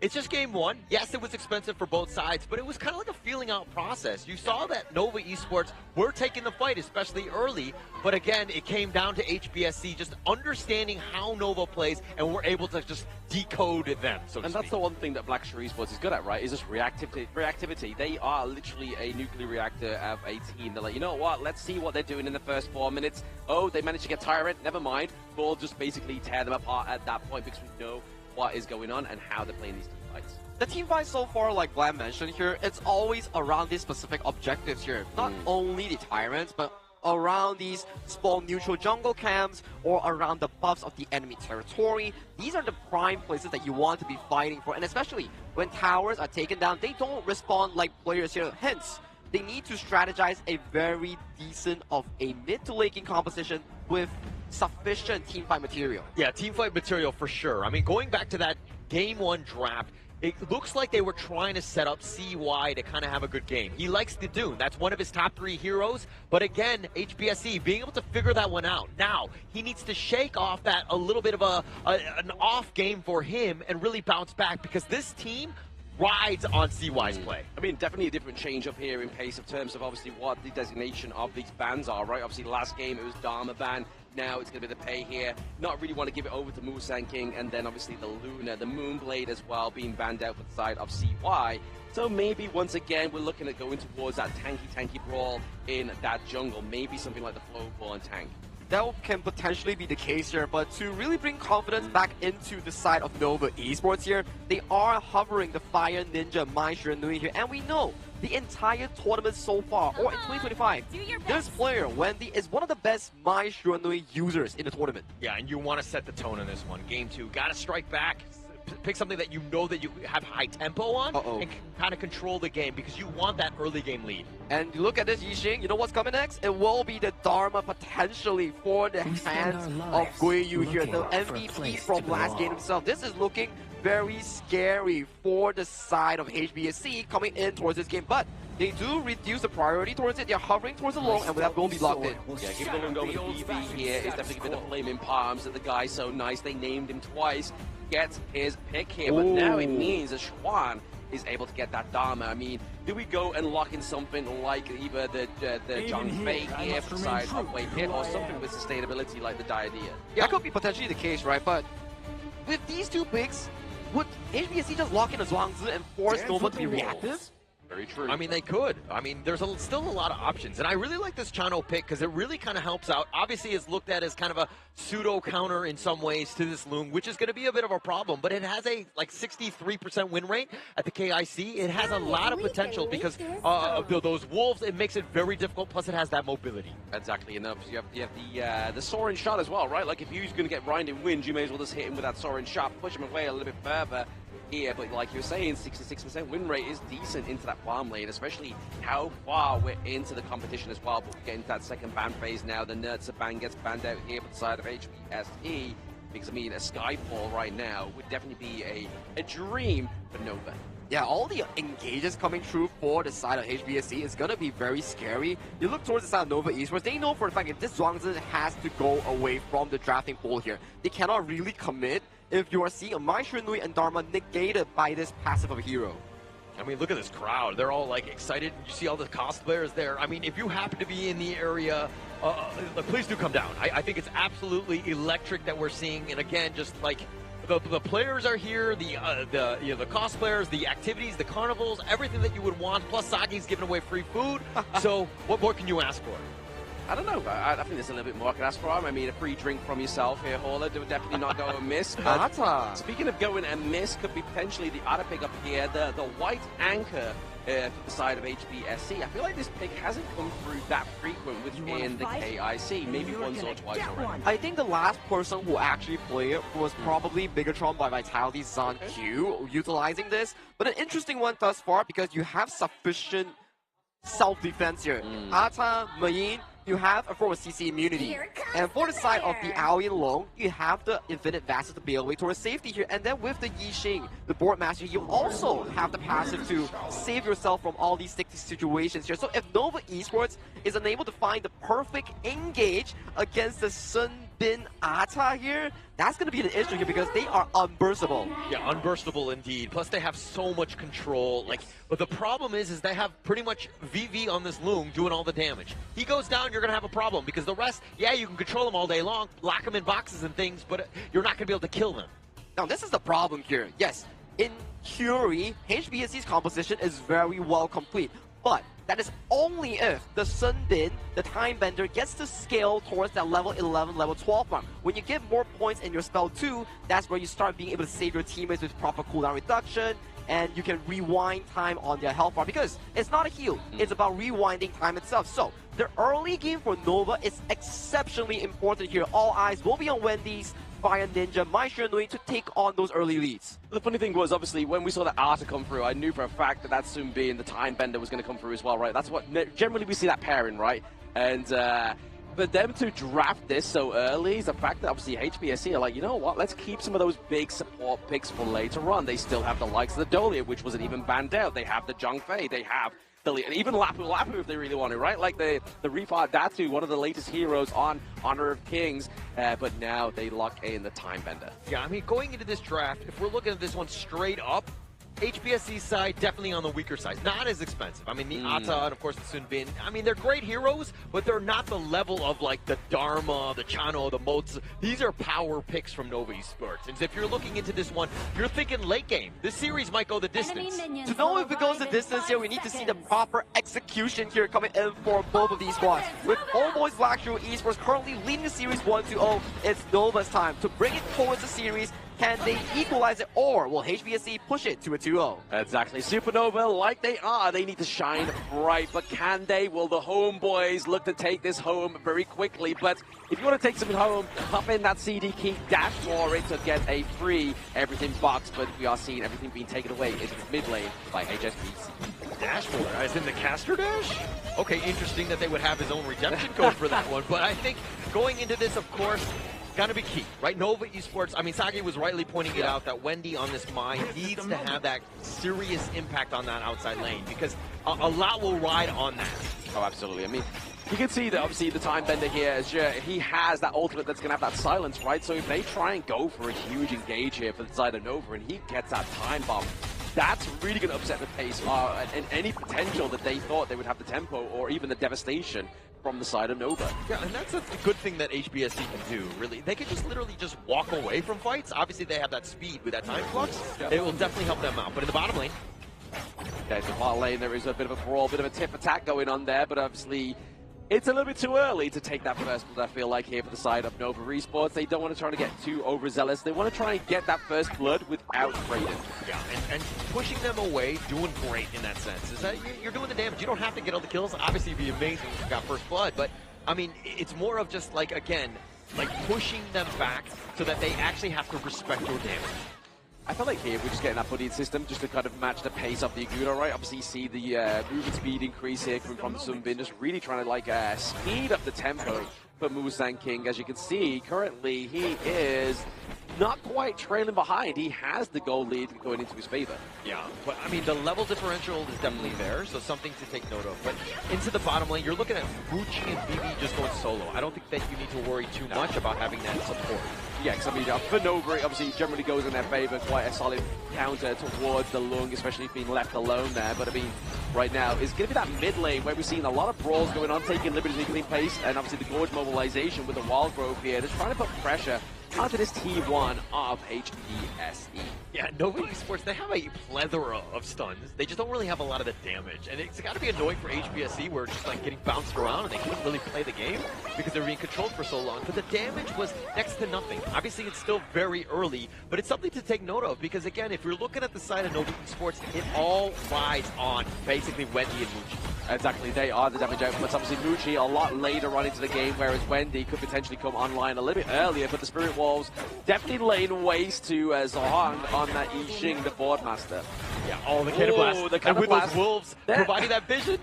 They're still going, but he has the passive. It's absolutely fine here. He's going to be okay. But now and then, oh my goodness, he was playing with his own life. Yeah, that was too close for comfort for me. Jihoung understanding just the absolute limit and how much damage these wolves do in the end. But, I mean, with that Cannon Blast, this is the thing. I mean, it's kind of underrated in the sense that the wolves provide that vision. Makes it very easy to hit with those Cannon Blasts. Yeah, the Cannon Blast obviously does like traverse the walls as well, right? So it's not going to just kind of like be a little bit of a limp Cannon Blast. If it does hit a wall, it's going to go through and be devastated, as it almost was for the side of HPSE. Yeah, and this game, a little bit slower paced right now. HBSC will continue to farm. The Musan King CY matchup is probably going to be the one to watch, but, I mean, when this 4-minute Tyrant spawns, that's going to be probably the big skirmish. Yeah, green light go for the side of HPSC. Obviously, last game, Nova was able to claim that Tyrant, but will they make a bit more of a push here for it as they try and get this position of privilege into the bot side of the map here for the side of HBSC? But no, CY is looking to claim this one whilst they look to make sure they gather and keep composure of that Azure Golem for themselves. Yeah, Muchi using all of his abilities to push back BB as much as possible. He was taking so much damage that you knew that he wasn't going to contest the Tyrant. That could have been a potential steal because he had that Dragon to get on out. But it wasn't really going to happen because Nova Esports understanding how to slow siege these Tyrants, and they took the first one themselves. Getting the first Tyrant once again is going to be huge here for Nova. Obviously, it's going to definitely enhance that very small kind of gold lead that we're seeing right now go over to the side of Nova. But in a moment's notice, that could easily switch sides here for HBSC, and we know they can do it, right? We saw that quadra kill into the early game of the previous game #1, and then the T1, T2 takedowns as well. They are just trying to be methodical. They're looking for that opening. Yeah, the net worth lead, I mean, it's like 600, 700 gold. It's not really much at this stage. I mean, as you rightly pointed out, HBSC will find ways to get back in.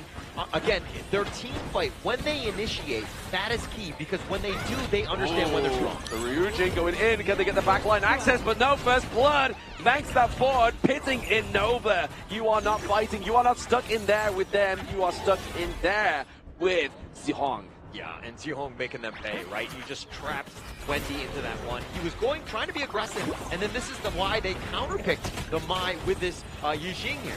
The Cannon Blast does connect onto VV here. A lot of pressure being put onto the bot side of the map. We do see the rotation from Sher as well as Musan King. There is that time bomb. Only hitting the minions, but it's going to be enough to clear out the minion wave here. But VV looking to get a lot of that damage. I think inside the box gets thunked because it gets stopped. And now we're seeing a lot of damage go onto the Mai team here, but it's going to kind of curtail any of those kills that could go over to the side of Nova for now. Yeah, great disengage by Nova Esports. And understanding when to use your abilities, like Wave Hit throughout the box to slow him down just a slight bit, just so that he could get a little bit further away. The Ghost Ship not able to trap him as CY jumps over, hurdles it with little to no issues. I mean, we could coin that one the Wave Pit stop, right? Oh, I see what you did there, and I do agree. And it was a very fast pit stop indeed, because again, keeping him alive, that's the biggest piece right now. Yeah. Nova Esports, again, you've only given like a single kill, not the worst thing in the world, but it's about that macro game. Exactly. The macro game, the single kill, obviously first blood is going to give you that extra little bit of gold there. It's definitely going to make it go into the favor of HBSC ever so slightly, but there's been the double knockup onto Guayu, but now comes the rotation from BB with the ride the win. Doesn't quite save his teammate, but it's going to put a lot of damage and pressure onto Schwan to get into this team fight. The board just connect onto Muchi. He's stuck in the middle with you, but gets that flash. Using that soaring shot keeps him safe. Yeah, Kuyu, new reinforcements are on the way. I mean, he just stuck around. He was fighting 1 versus 2. He actually got the pick off even before Nova Esports were able to get the return one, and only because they had help coming from the mid lane. So again, Guyu just understanding the absolute limits of his hero. Limits of his hero, the timing of his teammates being with the rotations and knowing what they can get out of those team fights, especially that T1 top side of the map here. But we could be seeing a takedown onto Schwan, but it's going to be a takedown onto Zhe as well. A little bit early there with the Sunbin, but that time bomb did not come through in time. I mean, Schwan there with a nice truth, and he did get the kill on Zhe before he died, but I mean, he was right under the tower, and HBSC were still like, hey, we're going to trade you away. We'll gladly trade away Zhe for Schwan here. Exactly. Schwan for Zhe is definitely a decent trade to the side of HBSC, right? Obviously, Clash Lane already being put under a lot of pressure there with that T1 being taken down, but rightly so. You see that Nova takes the T1 down bot side, so really, BB has no safe space here. If anything, he's only going to go down there to gain the farm and get to that lead back into the favor of HBSC. Yeah, I mean, if BB has no safe space, you know you're in a bad spot, right? But they're just like 600 gold behind. It's not the worst thing. Right now, it's just, again, they're funneling that farm into him. He is your win condition. If you're looking at the rest of them, it's all about the control for BB to knock everybody else down. Speaking of control, who is going to control this next Tyrant? We're at around about the 8 minutes and 30-second mark. But again, just to tip that into the bot side of the map here, but they've got to be careful. Nova, Wendy, Waypit, and Muji are all here, but still stuck in the middle is going to be CY. And if he falls, you are losing that smite. And there it is. CY for BB, though. This could be trouble here for the side of HBSC if they try and take a next team fight. I mean, they could, but they don't even have Smite because that's on cooldown as well. So they can't really use this opportunity to, you know, because CY's down, no Smite, right? Yeah. But trading away VV, probably not great for HBSC because, again, this lineup is a 4 protect 1. VV needs to stay alive. He needs to play a little bit safer. Yeah, I mean, they do have the secondary sort of damage output, which is going to be Zahong here onto the Yixing, but in terms of obviously escapability and viableness is going to be more going towards the side of BB, right? Obviously, you have the infinite fastness, using the flash as well. Yes, you have the passive of the Yixing, but you don't turn into a dragon. Yeah, you don't turn into a dragon. That's the problem, right? Everybody wants to turn into a dragon. Who doesn't? But if we're looking at the squad here, I mean, HBSC being able to take that Tyrant, now that they have a little bit of a, a chip into that lead that Nova Esports had built, you're seeing just how close these two teams are. Very, very close. This is all riding on like the feather of either of these two teams, right? Like if Nova takes a good team fight, that gold lead goes even further. But if HBSC take a good team fight, they lose it onto the side of Nova here. So it's definitely playing to a fine-tooth comb here between these two teams, Nova and HBSE, looking for a bit of a ball into the mid lane, maybe potentially getting the setup of that T1 before those Shadow Tyrants and Overlords. I like it how HBSC, the way that they were able to just kind of pivot forward, pretend like they're going to go, but then time flux on back. And like they have a lot of mobility, which is going to be a bit of a problem for Nova Esports. If they want to get some sort of catch, maybe get onto Zhe as well, but like his positioning is just really annoying to deal with. Yeah, it's the HOK hokey cokey, right? They're like, oh, we're in, out, we're shaking all about, and then HBSC's like, no, we'll turn around and we'll reconvene and go somewhere else. But to the diligence of Nova Esports, they get the top T1 as well, neutralizing that lead for the side of HBSC in top side of the map, and they do have a minion wave crashing through at the bot side. So Nova are playing a good macro game here with the minions for Schwan. Maybe getting caught out here into the box here. He's not able to land a truth, and that hurts the most as Schwan gets taken down once again. They're looking for members onto the side of HBSC. Potentially that white anchor, Musang King, but he's still alive. Very uncharacteristic mistake by Nova Esports. I mean, Schwan was up in front. He was in the perfect spot to set up the truth. And he hit a small one, but at the end of the day, you needed the rest of the team to back you up. Oh, missing out that flash in the Rouge. It really cost Wendy his life there, Holler. But now, this is the perfect setup for the side of HBSC. They have all green lights go. CY is top side of the map. He has to prioritize that Azure Golem. He doesn't have the correct amount of teammates to even contest this Shadow Tyrant. I've seen this mistake happen time and time again here at KIC. I've not been happy with it, and the reason being is that Schwan was down for the count. Why are you trying to pick a fight 4 versus 5? You're a man behind. That is a terrible decision, too much risk, and it's not worth it in the end, and you paid with your lives. They did pay with their lives, and they also paid with that gold lead as well, right? Finally, for the first time, HBSE have that gold lead going in their favor. But now I feel like if Nova want to play this one well, they just keep chipping away at those side lanes. Yeah, and they need to, right? Nova Esports understanding that the state of the game is completely shifted in favor of HBSC. Now they need to think about ways to kind of deal with this death ball, and of course, that's by not fighting and split pushing. Exactly, the split push could be coming through here as well, but also CY has to go on the retreat, but the board does actually pick onto anybody here, but now it's Schwan into the back line. Can he make the Droop cap this time? But it's going to be in the fastness. Wendy gets taken down. The Ghost Ship keeps him in place. BB with a triple kill. They're looking for another Kwani, but now they're open to force that T1 into the mid lane. HBSC going for the copy and pasta strat. Yeah, they were trying to go all in on BB here, and he just gets on his dragon, and then they got caught completely out of position. Nova Esports, again, these uncharacteristic mistakes. They're trying to get the right target. It makes sense, but the rest of the team isn't there to stack the stuns with you. Yeah, beautiful use of the ultimate there from the Time Bender. Sunbin Shura just basically created a zone of silence that meant that T3 has gone down. So they not only just lose one, they lose two and three turrets in one fatal blow. HSBSE are looking scary. Very scary, and if we're looking at this board, I mean, he gets over CY, he just barely gets out, and then Chuan shows up a little bit late, and now they're like, oh crap, now we gotta go. Wendy, again, very squishy at this stage. With the dragon, there's no real sort of catch. Chuan dies in return as well, and they kind of clean house at that point, especially with Guyu in the control in that back line. Yeah, they're the cockroach infestation, and HBSE had the green light go to just burn down the house of Nova Esports, and their base is definitely opening up, and now we have that Shadow Overlord go over to the side of HBSE as well. That's going to put a lot more pressure onto Nova. Yeah, this is a very desperate attempt here. They have 4 members. Is Guyu going to fall for this bait? Probably not, and they show up. HBSE, despite her senses were tingling, they knew something with a stray, but you know that Nova's in a bad spot when they're going for these sort of Hail Mary plays. They are, exactly. They're just trying to just kind of force any kind of space here from the side of HBSE, but now they might be able to find it here, but the board is really going to separate these two members. Schwan gets separated from the party of Nova. He has been hit with the mutiny. Yeah, absolutely destroyed on this one. And again, Schwan on this Dharma, this is one of his power picks, and get caught out like this. HBSE using all the space, and it looks like they're going to take this top T3 for essentially for free. Yeah, the single lonely ballista, but it is going to be taken out by that Kachusen there, nicely played by Wendy, but it's not going to stop the party of the HomeBois. Yeah, it's just too much at this point. HBSE, this is that problem. The Shadow Vanguard in the bottom lane as well. Nova Esports reeling. If they're able to get back in, it would have to be a miracle at this stage. Oh, it has to be a miracle, right? Like, they are really trying to find a wedge into the door of HBSE right now. They want to join this party, but the boys are like, hey, we got to be Black Shrews, not Supernovas, and they're looking to bring that board down once again, zoning that T3 down to the bottom side of the map with the Time of Flux bomb as well, as they look to open it up with the Vanguard. There it is, another one being broken down. The House of Nova is slowly crumbling, and down goes Wendy into the back line. It's going to be the 70-year-old Mastro. Why are you forcing him into the base? Double kill onto CY as well as Wendy falling. It is all just turning the pages once again. Muchi falling, Team Ace and HBSE take game 2.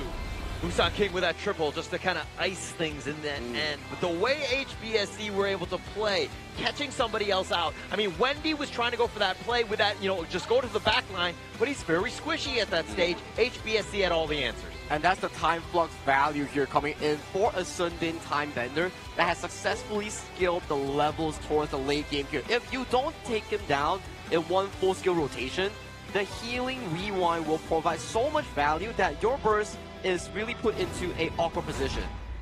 Exactly, a lot of awkward positions being put there for the side of Nova Esports, especially with that board master. Like Zhong there on that Yixing was just absolutely beautiful, especially that last play we saw, right? Chuan dives in, he puts the board down, he's like, guys, I can't get to you. We have literally created a border between the members of Nova Esports. And that was such a difficult ask for them, right? Because Nova Esports needed to figure out a way to get by that board, but his boards were on point. The positioning was flawless that game. That was true, and the early game actually was looking in favor for the side of Nova Esports. They got a decent 1,000 lead, but yet again, it's those few micro mistakes in the team fights that really cost you the later stages of the game itself. And a very interesting build that we need to highlight here. BV going for the semi-tank lone fighter build here. Axel Torment into the Frostguard's Embrace, into the Pure Sky. This build, there's a reason why Schwan, when he's losing gold, If this is a squishy low, normal build, he would have gone out. But the fact that he went this semi-tank build, it always pulled in so much time for Ze's Time Bender to rewind time and give him back all the HP. Yeah, HBSC right now hitting that next level, firing on all cylinders. You're seeing some of those KDAs where, again, Musan King did die, Jihong didn't as well, and they just set things up. I mean, with that board and the ghost shift, that was just so much control. And really props to the side of HBSC's Time Bender player Ze here. Yeah. Every single engage that's been initiated by Wendy or Xuan, immediately you'll see the ultimate time bomb being thrown out and silencing any form of CC continuation. I'm sorry, I forgot. Roam lives do matter. Zhe is definitely, he had a lot of play. Sorry for not pointing that out, Zach. I mean, it killed me to say it yesterday. I'm not going to say it today. I mean, back-to-back, you can have that win anyway. But, I mean, right now, we're looking at the goal lead here, obviously. Very much favoring the side of HBSC. But it was that kind of, like, fine line for the entire game, right? Like, obviously, Nova was trying to kind of surmise some kind of resource heist here from HBSC. But, once again, it's just that fight in mid lane, the takedowns of all the turrets was really the changer here for HBSE. You can definitely see a bit of a momentum shift up here coming in for Nova Esports. Their gameplay is not as clean compared to their upper bracket run here. Maybe it's really because of the side of HBSE. Currently, they're 2-0. Will we see a 4-0 similar nightmare for the Nova boys? I don't want to get ahead of ourselves because it's just 2 games. Correct. But, to be honest, it's not looking good for Nova Esports. I mean, I thought I would see a much better bounce-back game. They had some of the picks that they really like.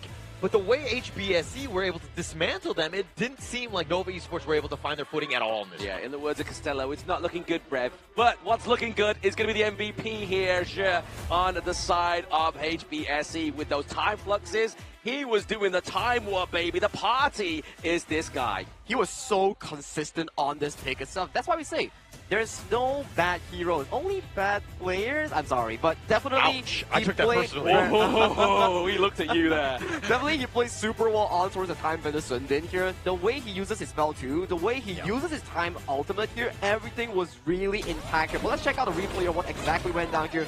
Masterful outplay here coming in from the side of Guiyu here. Before he falls, he makes sure to stall enough time for his teammates to come by in this play itself. And this was the playmaking coming in from the side of Xuan. And this is BB's build. Take a look at this. If he went for the normal build, he would have popped. But due to the fact that it was a semi-tank low, he got so much value out of it. Ze was giving him shield for redemption, rewinding time. He survived through everything. I mean, they were trying to take him down. I mean, it makes sense, right? But the rest of the team needs to be there. The way that the terrain was positioned, it was going to be a very difficult ask. Nova Esports don't really have enough mobility to get on and to stack those stunts. Yeah, I mean, you saw that Hail Mary play there from the side of Nova Schwab, right? He really tried to get that Nova bomb come through, but it was really upset there by that time bomb, and then the base, the House of Nova, fell once again. A difficult road up ahead for this MKL second seed here. This will be one of the toughest ones that they actually face off, I think, on par with their group stage games against OG Esports. I mean, if you're looking at some of those guys as they were winning, business as usual. It's so calm, cool, collected, and there's a reason why they're very stable. They're up 2-0 at this moment over Nova Esports because, again, they understand how to decode Nova Esports. Yes, the Supernova has been contained for now. Obviously, like we keep saying, we get a bit of ahead of ourselves. It's only the second game in a best of 7. There is still a potential of 5 games here between these two MKL teams. But we've already seen this scoreline before where we saw HBSE take a 4-0 over Nova in the MKL fall season. So maybe they're trying to replicate that one and show their dominance. It could be a very well-written road for the side of HBSC, but Nova Esports, they came with a challenge is to complete the year with multiple Grand Slams in the international tournaments here, but so far, it hasn't been looking good for them. So for this upcoming game 3, because we know every time it goes to the halfway through the series, we will go to a short break here. So they need to find this win here. Whatever they do, they cannot bring it to a 3-0 if you're a Nova player or a Nova fan. Oh, that'd be terrible for them. I mean, just the Psyche being down 0-3, that is a hole that is going to be very difficult to climb out of. And yes, none of these teams are going to be going home. They're going to be going into the lower bracket final, so they still have that other life. But again, you want to kind of win this one out, get yourself to the grand final so you can rest going in. I feel like they need the Nova fans here with the Nova chips that we saw in the group stage, right? Maybe that's why they're losing. I don't think it's sponsored. I don't see any packets of the Nova chips here, so I feel like they need to be shaking it into the camera just to give them a bit of a buff. Yeah, they need every single energy provided by the crowd to really funnel back their mental state right now, because I could really tell from some of the engages in Game 2 itself, it wasn't really composed as we used to. Not as clean as the upper bracket series that they have shown us so far. Yeah, not clean. I mean, this is, again, Nova Esports. This is a situation, again, we haven't seen at the KIC. They've been behind. HBSC have been able to solve them almost every single time. But if you're kind of looking at how some of these other two teams, if we're talking about like Blacklist, they were kind of able to figure out HBSC. Nova Esports need to, dare I say, borrow some of those strats to get themselves into this series. They need to find the code breaker, right? Yeah. They need to find the Da Vinci code that is obviously HBSE right now in this one. And Nova definitely looking for any kind of strat. But here is the update global ban picks here for you see. Not quite the same scenario we had yesterday where it was a ladder like game 1, game 2, game 3, flickering from side to side. It's literally a whole domination here from HBSE for now. At the first quarter of the series, definitely it's looking super consistent and dominant for Misada HomeBois Black Shoe Esports. At the very least, this game 3 pick and bans here will need a lot of focus coming in from the Nova team here. They really look stressed out here, but as you mentioned here, you lose the series, you don't immediately fall out of the tournament here, but you have to bear the consequences of it, potentially playing even more games at the lower bracket finals. I mean, going into this one, the biggest demoralizing thing is the fact that they beat you with the Ata Sunbin. Oh, yeah. I think that that's got to hurt, right? Understanding that it was like, oh, they still have all the power picks and they're still beating us. We're in a bad spot.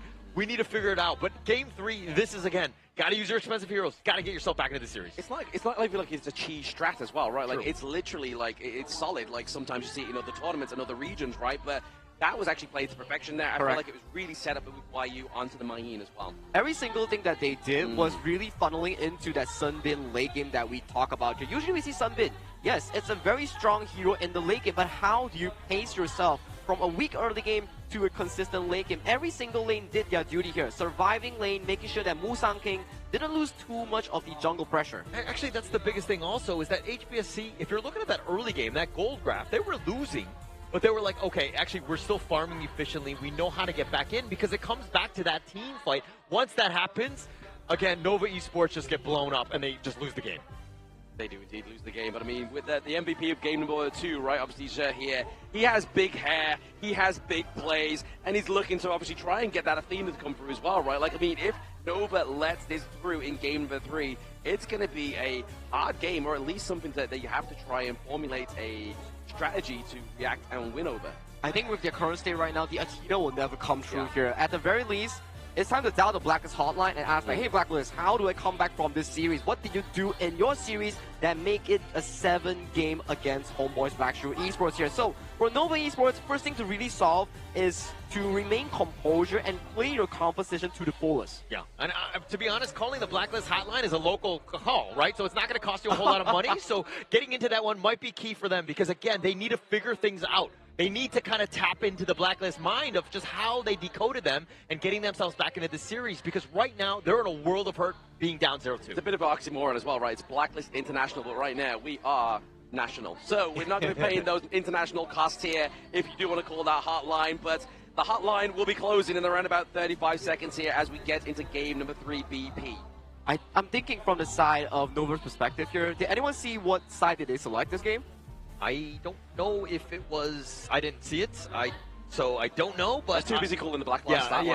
Okay, well, I'm too busy calling them. So, in the world where it's game 3 and blue side still has priority here, potentially they will have to result into more of the pay strategies here, because so far, yes, you don't really win in the skirmishes against HomeBois Black Shoe Esports, but the macro game has been consistent thus far in the first 4 to 6 minutes in game 1 and game 2 for the side Nova Esports here. Maybe, just maybe, this blue side game 3 here, shift out the plan a bit, play the early game tempo, but give yourself sufficient late game insurance. Yeah, and going into this one, I think that we've kind of seen CY heavily targeted, right? He's gotten all the heroes that he wanted. What more could you ask for other than the victory, which they did not get, right? Because again, HBSC, understanding that, hey, he likes the Dunes, he likes the Agudos, make him play some sort of assassin-style hero, which he's not as great as, and kind of put a little bit more pressure on this team. Potential pressure being put on the team here. Obviously, Nova did get the Mai Shiranui last game. Ban out the Ogre here as well. So, does HBSC ban out the Athena or give it over to Nova's Way Pit? It's a competition between the Pei and the Athena here. This will never come out to broad daylight. Now, Nova has to select. Is it going to be Muchi's Arlie, or is it gonna be CY's pay here? Because you're trading really aggressively here. It will be on towards the hands of Bucci on a signature Parasola here, which allows HBSC to pick up the pay with no real all-ground counter. Yeah, and with Nova going blue side almost every single time, it seems like HBSC have done a great job with counter picking. Correct. They've always been able to kind of, again, not using expensive heroes, but having the right, answer to that hero. The pay and the pack leader, the Tigress and pack leader do come through here for the side of HBSC. I mean, the next part of the batting phase, it's either that Nova takes away the Byron here, or give it over to HBSC. I mean, that would be scary, right? Like, give it over the pay Byron combo. Definitely not what you want to be playing against when you are down 2 points already. Maybe on towards this third pick, there is two directions here. You take the Clash laner here, the most consistent performing for Xuan has been that Guan Yu, the War Saint here, that will be locked in here, which gives HomeBois Blackstreet Esports on this third and fourth ban direct access to all the bans against the matchup here. And this will be the Revive Datu Lapu Lapu being hovered and soon to be locked in here, which gives me back to the point. Third and fourth banker, it will be heavily targeted towards CY. Yeah, heavily targeted. But Nova Esports, this is as powerful as they can go, right? In terms of expensive picks. Oh, yeah. Everybody's on a familiar hero. If Xuan loses on his Guan Yu, it's going to be a huge upset because in Absolute Beast, then you have Wei Pit on the Zhang Fei. You have a great composition thus far. Yes, the War Saint here coming through for the side of Nova is definitely going to be a tried course, but also we was talking about obviously a targeted ban onto CY, but I mean Wendy's also getting some targeted bans here as well, right? Obviously the Shure, what they're really lacking here is obviously a little bit more control, maybe feeding over, using that Silking Print to just bring in and just make it easier for Xuan here on that Guan Yu, but now we are getting some bans over to Guan Yu onto the side of Nova. Yeah, Guan Yu has been having a phenomenal series thus far. A lot of these fantastic plays and survival mechanics coming in from the youngster himself, so putting more pressure onto him coming in from Nova makes a lot of sense. Might even see potential of a Byron or Charlotte that will be removed from the hands of HBSC, but it will be putting the target ban against Zihong on that Xiao Qiao here. This Breeze Heart will be a very big tool to deal against an Arlie here, but it will be removed. Yeah, it's got to be removed on that one. I think it just has a lot of counterplay. Plus, you know roughly where the fights are going to be with Zhang Fei and Guan Yu going into those. So having that just banned away going to be key for this, but I think that this is an easy lock-in. They got to go with the Byron here to match up with that pay. Oh, absolutely. I mean, they've got two fantastic engages now, right? Obviously, they have the Lapu Lapu. They have Byron, the Storm Mace here as well, obviously with the Storm Strike knock up with the ultimate of Lapu Lapu here. This then just can mean, like, Busan King on the Tigress can come through and just clean up shop, but now they have obviously that double kind of marksman combo come through. They have solid front line. We need a little bit of a potential sustain here maybe for the side of HBSC. Yeah, but HBSC's composition so far, their laning plays is very consistent with the Byron and also the Channel. That really counteracts their lane opponent here. And I like the direction that Nova Esports is bringing here. They're going with the Musashi, the direct 1v1 jungle matchup that they favor against the Tigress, and also to finalize, they do pick up the Garuda, but when you do the Musashi like that, they will hover and lock in that Princess Frost. This is an insane counter against the Musashi. Once you lock in with the Due to the Death, she's just going to lay down the spell 2 below your feet and you will be frozen. So CY cannot be going in solo, right? He cannot be initiating. I think somebody else needs to really start the fight. Maybe you get the reposition with the Guan Yu from Xuan, and then you're looking to go in. Because again, when that team fight gets out and you get isolated, and you're going to take a ton of damage because these guys are going to just focus you down like they've done in games 1 and 2. You get isolated by Princess Boom. Frost. But no, the Majestic Guardian as well as the Swordmaster coming through here for the side of HBSE. But to your point there, obviously, maybe they use the Garuda, they use the Wings of Judgment to get the damage up onto the backline, and then CY goes in. Could be the potential setup here for them. But the execution needs to be perfected from the side of Nova Esports, which hasn't been showing thus far in Game 1 and Game 2. So I'm interested to see whether they are well composed enough to pull off such a aggressive engaged composition in this Game 3. They've actually tried to initiate, Nova Esports that is, in games 1 and 2, but it just like the positioning of the team of HBSC with the terrain that's around them has been very difficult. If they want to make this happen, Xuan needs to be setting up the plays, and I expect to see a big bounce back game here. It will be very important for Nova Esports here if they want to find signs of life in this best of 7. This is the perfect time to do so for the Nova Esports boys here. But HomeBois back to Esports, they are no pushovers here. They want it to go towards series point right here, right now. Exactly, they are getting ever so closer to that series point, but what would it be without a tech pause here? I mean, we are potentially going for a pause after this game as well, because obviously game 3, the break does happen, but maybe something's going wrong with these devices. Let's get them in fit shape for Nova to come through. Yeah, and I mean, if we're going to look at this team fight action, I mean, one thing that I've noticed when teams play up against like a Lapu Lapu is that they try to isolate him and just go all in on him, and then they're perfectly lined up for him to get that Raging Sea and just like counter initiate. I feel like he's one of those types where you need to isolate him. He is a difficult hero to deal with, and it seems like some of the teams are not too familiar with how to deal with him just yet. Still a new hero released towards the tournament realm itself, so it will take time for players to pick up the exact mechanics of the Rehav Dadu here. So, at the very least, in this game itself, we might see one of the best roamers coming in from KIC. Show us how it's exactly played and executed in this game 3. Yeah, I expect to see nothing but the best from him. I mean, Jay has proven time and time again that he's one of the best here. He's able to just kind of win out, getting MVPs with like a Sunbin, the Athenas. Like, what more can you ask for from him?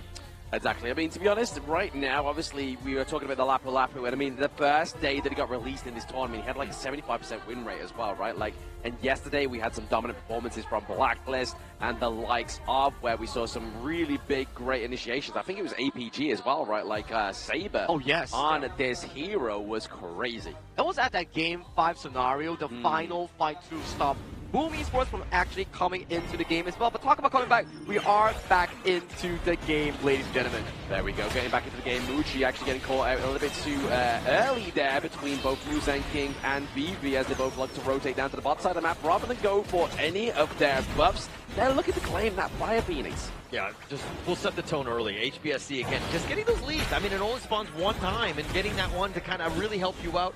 Really going to help out HBSC to start this one, because again, Nova Esports is in a must-win situation. You cannot be down 0-3 going into the break. Must-win situation, but it's a bit of a glory run here for HBSE, and that is a CD key if you want to redeem some freebies in-game right now. But as you were saying there, Hauler, the fact that they altered the rotation to go down bot side to get that one solo, one-time spawning creep has really gave a bit of a lead there, but CY, top side of the map, gets first blood. Okay, they 100% needed that to bounce back into the series. That is a great win for them. Guyu a little too far out. I mean, you think you're Byra, you think you're one of the I mean, you are one of the best fast laners in the lane, but he did not expect CY to be there to help out, and unfortunately for him, he gives up first blood. Yeah, first blood going up the side of Nova is definitely going to be a telling tale here for them, maybe potentially in this game number 3, but right now, a bit of a tip stack going into the mid lane. They'll get frozen. That Bridge of Prison really locked Wave Pit into place. If you want to take down a Zhongfei, it's before level 4. Yeah, and they were just throwing everything in the kitchen sink at him, but he was still tanky enough to kind of just withstand all of that onslaught there. But to your point, he's not level 4. That's when things are going to really turn. Yeah, the Beast gets online at level 4 here, but right now, obviously, Nova are just edging ever so slightly with around about 200 gold lead for this now point of game number 3. If the HBSE win this one, they are one step closer to match point and reconfiguring that 4-0 win that they had over Nova in MKL fall season. Yeah, Nova Esports, though, are going to just do whatever to get themselves back in this one. And if we're looking at Xuan here, he's kind of the guy, right? He all eyes will be on him in terms of those team fights. HBSC are not going to be willing to take any sort of really big fight without knowing where Xuan is. Yeah, the War Saint needs to win the battle here over HBSC and then try and win the war. But now, Nova, obviously, they were able to get first blood pretty early on here as well. The Unbridled Air Burst with the wings. The Judgment is the setup that Nova needed, but will the wings be casted? A kill onto the side of Nova. Not quite. A lot of expensive ultimates being used there, but not a single win or kill just yet. But the War Saint charging through, forcing the flash from Sher. Means that it gets something, but they get no kills. Oh, that was so close. Xuan actually saw a very low Je. He was kind of baiting it out, and yeah, Je had to just flash just to stay alive, but man, Xuan almost gets that kill. Yeah, I mean, that would have been brutal, right? I mean, imagine the goal lead if they got those 3 kills. That was really kind of like the potential here of Nova, but they've got to be careful here. Guayu into the bush now, trying to get their stop of that Space Sprite come through here onto CY, but he now dives into the backline, used to duel to the death now. The Imperiled State means that Muzan King falls. The King has fallen, but so has CY. Yeah, mean, they traded away, but CY getting that first kill before he died, obviously a better trade for him. And they were like, hey, actually, you want to stop my teleport? Okay, great. I'm going to turn this around. Let's continue to fight. It almost seemed like HBSC should have let him teleport away and then maybe taken a fight. Yeah, I think it's just going to slow down the go for of these neutral objectives, right? Both junglers died just before these now spawn coming through, so they have to get their momentum going. They have to try and get some of their camps going before they try and go for this one. But both of the Azure Golems have the same countdown here as well. And HBSE know that. They go for the Tyrant. The Wings of Judgment come through to get a bit of poke onto the side of HBSE, as well as the Unbridled Outburst. The combo didn't land the same way it did in the first phase. Yeah, didn't do as much on that one. I mean, people will kind of walk out of that Wings of Judgment, especially when the objective had already been taken, right? So it's a little late on that one. It's for this Garuda pick to really pay off, it's going to be when those standstills are happening, and then he starts it. Think of it like a Gan and Mo when you got those plays, doing that a decent amount of damage before you go for that fight. Exactly. That's definitely going to be the setup here that they have to go for Nova to get the maximum impact of the Majestic Guardian Garuda. But now, it's still gold lead going up to Nova for now. Very slim 500 gold lead. We see Schwan down to the bottom side of the map here, just trying to put pressure onto the late game assurance. That is VV once again. Yeah, they're very familiar territory for HBSE, right? They're okay with like losing kind of like the early game. I mean, they're down about 600 gold, which is really nothing at the end of the day. And HBSE, again, it's a certain point when they hit their items and they're like, okay, we're comfortable, let's fight. Yeah, nice bit of a drive away there for Guayu. He's like, hey, I'm using the space probably come down to help you guys. But he's just like, you know what? Hey, Schwan, yes, he may be on a horse, but he still can't make it top side of the map there. T1 takedown for the side of HBSE. They were trying to get the advantage here for Muji down the bot side, but unfortunately, it failed. Yeah, Schwan should have taken the Uber and not gone on his horse to kind of protect that. A little too slow with that rotation. Losing that top T1, this is a huge one to kind of start things out. Who are you doing a great job. Again, with the Byron, this is why it's such a strong pick, because you have such early game dominance. And what's the one thing that you meant to do with Pei here, the Tigress, right? You meant to just keep farming and farming and farming, and that's exactly what Moves and King's been doing. Other than that one death top side of the map, this guy has not let a single camp drop, and is not looking to let that happen anytime soon as well. Yeah, Musa King has kind of been farming efficiently in his own jungle. He hasn't been as aggressive. He's kind of been off the map.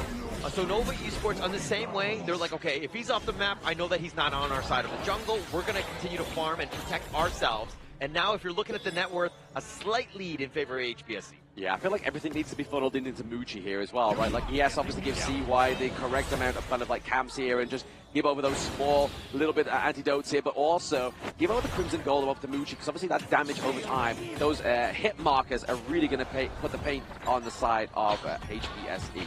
Yeah, Nova right now looking to trade with HBSE, top tower for the bottom T1, so it's going to be an even trade in that sense. So going into this, again, you want to kind of counter move, and they've done a good job of like the yin and yang, so to speak, of this game. Yeah, they're trying to just play the map 50-50 at this moment in time between HBSE and Nova, but right now, Waypit is looking for a way out of this one. He has the Unbridled Outburst. He will proc it at the last moment, only catches on to 2 here, but now it's going to be the help and the reconfiguring of Schwan on the Guan Yu. Try to just force away Guan Yu from his teammates, and there is a mutiny being casted here by Nova, but that is it. Winter is here. Signals have been sent from the boys of HBSE. HomeBois are on the prowl. They get the kill onto Schwan. Flashing through is going to be Sion trying to get the Frigid Prism, but gets the takedown onto Waypit as well. Oh, She-Hulk, so much control. Those Frigid Prisons were on point. The way he was able to flash forward, ensuring that they get the other catch.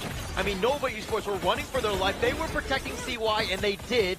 But unfortunately, Schwan and Waypit sacrifices their lives for CY. A little bit of a sacrificial lamb there, unfortunately, but I mean, that is 2 picks off you want, right? I mean, yes, obviously, it's a good time to lose your support and your clash lane if there's ever a good moment, right? When there is no big neutral objective fight to be had, you want to make sure you lose them then rather than at that point in time. But now you can kind of see Muji is starting to build that itemization. Like, he has the Doomsday, so really the health bar of Lapu Lapu is going to get decreased quickly. Yeah, and if we're looking at how Nova Esports, like, this is a really tough nut to crack from HBSE. They're so tanky, and they can stack the stuns. They can stack the stuns, but now they stack the Tyrant onto the side of the HomeBois. CY looks pretty low as well. That double marksman comp, the Pei and the Pack leader is putting a lot of pressure onto the Musashi here. Just too much damage, and CY needs to be afraid. And yeah, that was the last pick for Nova with that Musashi, but he's getting caught out. If he dives deep, he's gonna get killed. So this is why Nova Esports need to kind of counter the play of HBSC by having Xuan or Waypit really set things up, let Muchi get the damage in, and CY on cleanup duty. Yeah, we know they can do the setup, right? We've seen it time and time again with obviously the Unbridled Outburst, with the Guan Yu as well, just taking the charge, but now they have to be careful here. Obviously, Wendy, Wings of Judgment haven't been quite the most judging of Wings. Yeah, judging quite a bit. I think more in terms of just like what they're eating more than anything else. Not really too much in the damage department or those kills. Wendy's, again, just trying to tenderize, but with this minion wave, it's going to be a bit of a problem. So, like, how they go in, how they get onto Shihong is going to be the big key going into these team fights. Yeah, I feel like if they do take out the Princess Frost here into an early team fight, really is going to enhance CY's just playability around that team fight, but now we're looking to go for the Crimson Golem, just maybe feed it over to BB here as well. Obviously, he is a late game hero, looking at itemization, he has the Eternity Blade, he has the Shadow Ripper, he's looking to build the Daybreaker, and once that gets online, it's going to be scary for the side of the Nova boys. Yeah, and this is the problem, right? BB's been quiet. You never want to, your farm laner on the opposing team off the map and just constantly farming, because you know that he's going to come out of the jungle and he's just going to be like hulked up and he's going to just tear everybody down. Oh, absolutely there, but we'll have to trying to kind of like force out Waypit here, but Waypit does have the Unbridled Outburst. CY maybe has to make use of that double catch there, but it's actually just going to push them away. Maybe they get the lockdown here onto Guan Yu, but the sustainability from the Byron is a little bit too much for the Muchi to be tanking the damage here. Yeah, no value out of that ultimate. You push them back, they didn't even start the Tyrant, and now they're looking to turn. They're looking to turn this one around as well. Lapu with that engage, the kill onto the Majestic Guardian. Wendy gets taken down. Xuan into the backline. He gets stopped by the Frigid Prison. They are looking for more. 3 kills going up the side of HBSE, and it's once again the same scenario. We are walking the same song and dance. It's that mid lane brawl. Mid lane brawl, Shihong with an absolute god play right there. Xuan had him lined up, was about to go, but the Frigid Prison just locking him in a prison in that sense, and no chance. But of course, HBSC with the initial pick off onto Wendy, and you see how the Nova Esports lineup just crumbled without him. Oh, absolutely crumble indeed, and I mean, we are speaking of crumbling for the side of Nova Esports right now. Tyrant being picked up, HBSC, this is going to be the freest one that they're going to get throughout the entire game. But the way that this team has been able to set things up, I mean, the double marksman you've already rightly pointed out with the Pei and the Chano, of course, but I mean, Shihong, QE, Jay, all of these guys, so much control. It is so hard to team fight into this lineup. It's very hard, especially when Zahong gets that catch right. Like, that's been the turn in the pinnacle point of these team fights. That Frigid Prison just completely stops Xuan in his tracks. He doesn't get the Frigid charge. He's not able to kind of just push and bully around the side of HBSE. But more importantly, Guan Yu is just kind of making sure he's getting that intel for his buddies right there, looking to go and get this second Shadow objective onto the board for the side of HBSC. But it seems to just be the same MO, right? Like, they get the mid lane, they get the Shadow Tyrant, they get the Shadow Overlord, they get the Crystal. Yeah, and Nova Esports need to respond a little bit differently. They cannot be looking to just fight this mid lane, and I mean, obviously they need to defend here, but they need to be looking for split pushing. They need some sort of space, because again, Nova Esports, they're trying to go for the initiation, so they keep getting caught out by HBSC. Yeah, it's as if sustainability was enough problem for the side of Nova Esports. We see the Ida Phoenix being built here by the side of Guan Yu, and also the Shadow Ripper as well, so BB is going to get a little bit of help on hit back now with the Chano, but now they're just trying to force his Vanguard down to the top side of the map as well as bot side, looking at T2 takedown with the solo Vanguard as well, but it's going to be Guan Yu trying to lead the charge, and now Lapu, they both get hit with the Unbridled Outburst. They try and take down Zahong and BB, but then they get met by the Makers. That's a 2-1 trade here for the side of HBSC. They have the Vanguards, they've got damage to defend this base, but is it enough for the side of Nova? Muchi Waypit goes down, and now Muchi looking to follow suit. Xuan as well. Game number 3 to HBSE. HBSC just too strong. The way that they were able to take the two fronts in, I mean, you saw how Nova Esports were trying to go for the back line. They tried to go for VV, but again, they were able to just withstand it and out-sustain everything. Absolute domination here coming in from the side of HomeBois Blacklist Esports here with the series score on hand. It is now 3-0, not a 3-3, but 3-0. This is an absolute masterclass thus far. Yeah, I don't think I've ever seen the Nova players look so deflated. I mean, CY there, he looks so frustrated. But the boys of HBSC, they're having a party. They've got all drinks on the desk. They got bananas. And what did Blacklist say? Bananas are key. Bananas are key indeed, and right now, you definitely need a lot of bananas for the side of Nova Esports to get that energy in their mindset right now. Something is going on for them. Yeah, completely, right? I mean, they were able to just not really come back into this game. I mean, it seemed like they needed to eat a little bit more bananas during the break, but they have a little bit of time now because, again, they need to get back. They're down 0-3, world of hurt at this stage. World of hurt indeed, actually coming through for the side of Nova Esports, unfortunately. I mean, that's just another wall of Nova's house falling now. But right now, it's going to be, obviously, HBSC. They need to, obviously, try and run this one out.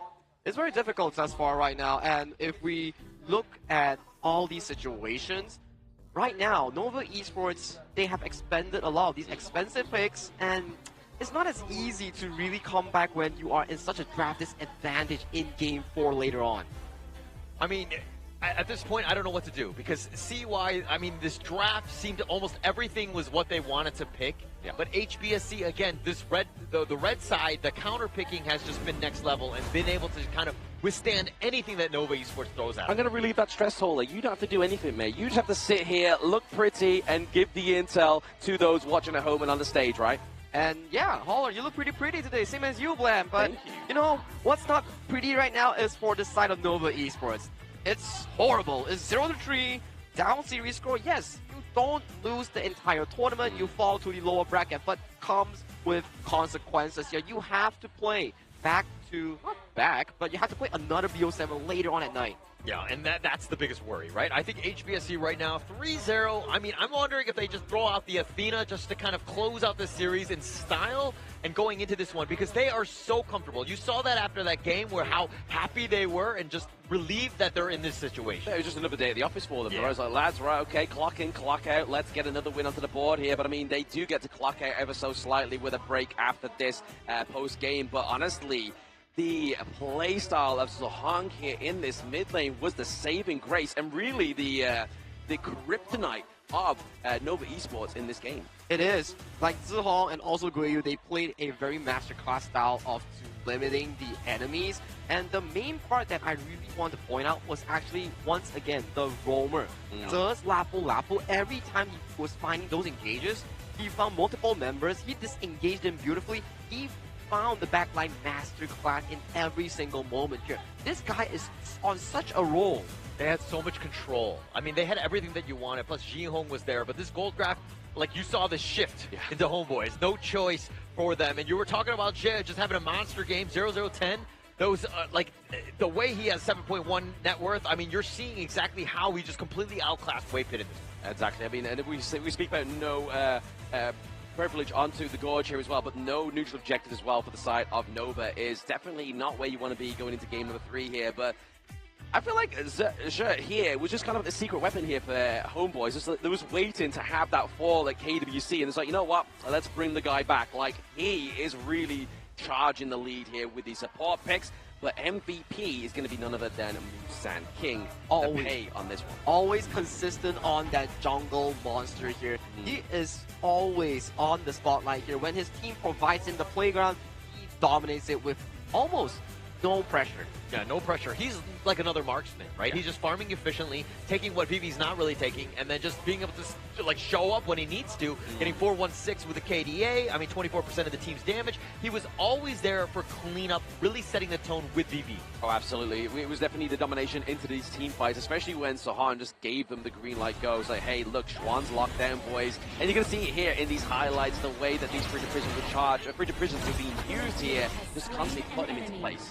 And the very much that I want to say it, the early game has been far consistent so far coming in from Nova Esports, but this is the one that I highlight about. Spell 2 flash immediately going on towards Wendy here and catching multiple members here. With a good flash coming in from Vivi, the formation immediately disseminated due to the fact that Zihong found that perfect Bridget prison. Yeah, he was waiting just to put it under his feet, right? Like, he knew that Schwan was always going to go for the Princess Cross. So it was like, you know what? Put it at my feet, it's always going to land. Yeah, and the same way, Vivi knew that, like, CY was going to be going after him. So as long as they had the buddy system, and you see that they go for the jump, but then the counter initiation happens by HBSC and make them pay. Exactly, but speaking of pay, it wasn't pay on the side of Nova Esports, it was the side of HBSE, and they definitely made them pay with this game at number 3 win. That pay was painful for the side of Nova Esports, and right now, on the verge of falling towards the lower bracket here, what can Nova Esports realistically do? I mean, they need to just kind of like shrug things off. Easier said than done at this point, and look at things as more of like a best of one, right? And try things out. What you've done is the old Nova.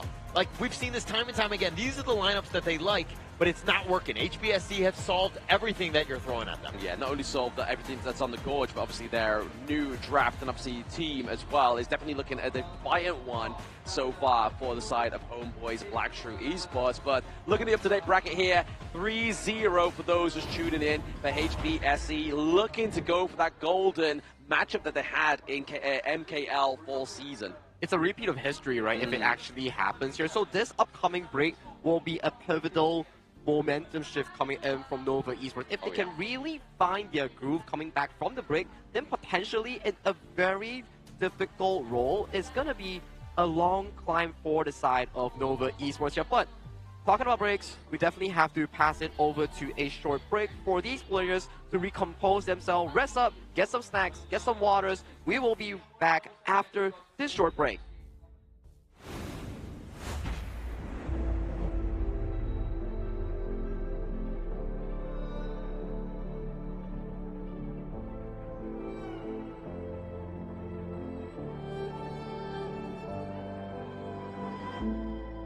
We're no strangers to the fallout. It's what got us here.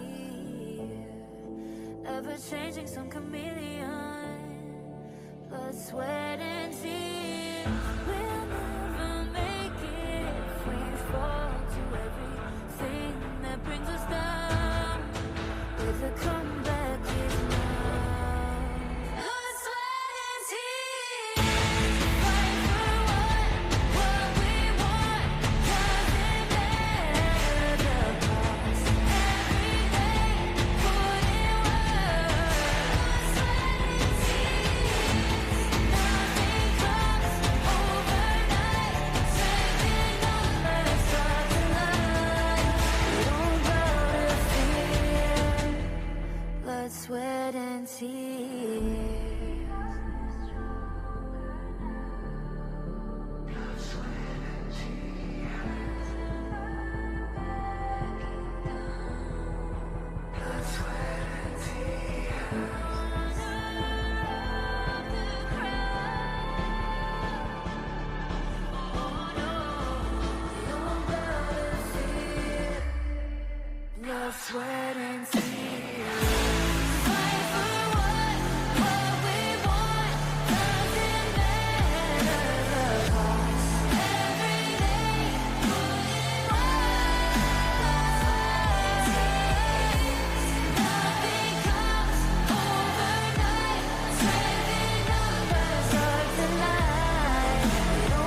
Live from Ayala Mall, Manila Bay, we are back into the Honor of Kings International Championship 2025, day 6 of the knockout stage here, and we will be heading on into game number 4 itself with the updated global ban picks here. Currently, HomeBois Blackstreet Esports has such a dominant lead over Nova. Absolutely dominant, right? I mean, just complete control. I mean, you pick whatever you want, and they're able to figure you out. I think Nova Esports, if anything, they might want to look to switch sides because the blue side is not working for them. Exactly, yeah. Blue is definitely looking at a bit of a blunder here for the side of Nova Esports, but it's not like they're just like, you know what, having bad drafts. The drafts are good. It's just the execution of HBSE is better. Very well agreed here, Blam.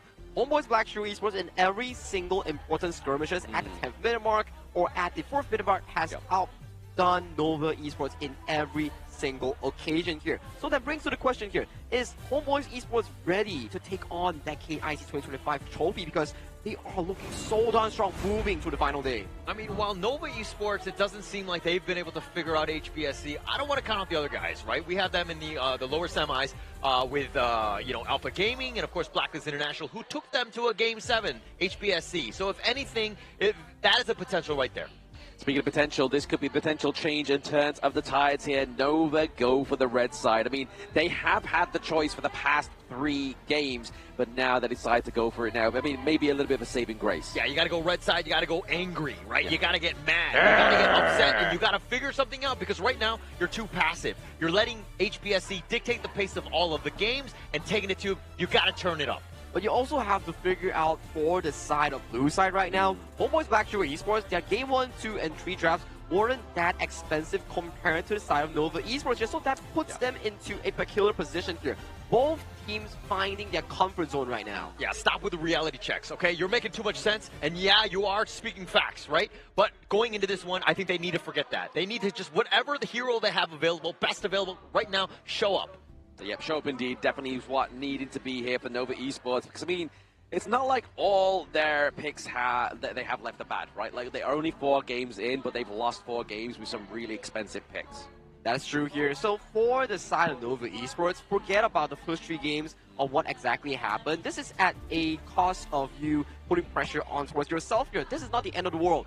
It's the best that you test yourself how far you can go under these tight situations here, which may benefit you when you, in the end, really go down to the lower bracket. Yeah, we always talk about the fact that you either win or you learn, and I think that even if Nova Esports were to lose here, they're going to watch the other games. They're going to learn from that series, and then they're going to bring that into the lower bracket finals, and then potentially with all the lessons that they've learned throughout the day, they might even come back stronger tomorrow. But again, we're getting way ahead of ourselves as we haven't seen a single team get eliminated. We're only into game 4. Yep, game number 4 with match number 1 so far with these boys from the MKL regions. Obviously, this is the repeat of the grand final so far, and like you were saying before the breaks, Argy, I mean, history was made yesterday with Blacklist International, but history is being is happening again on the side for the MKL teams here. It's looking at the verge of a continuance from the side of MKL Falls Grand Finals here.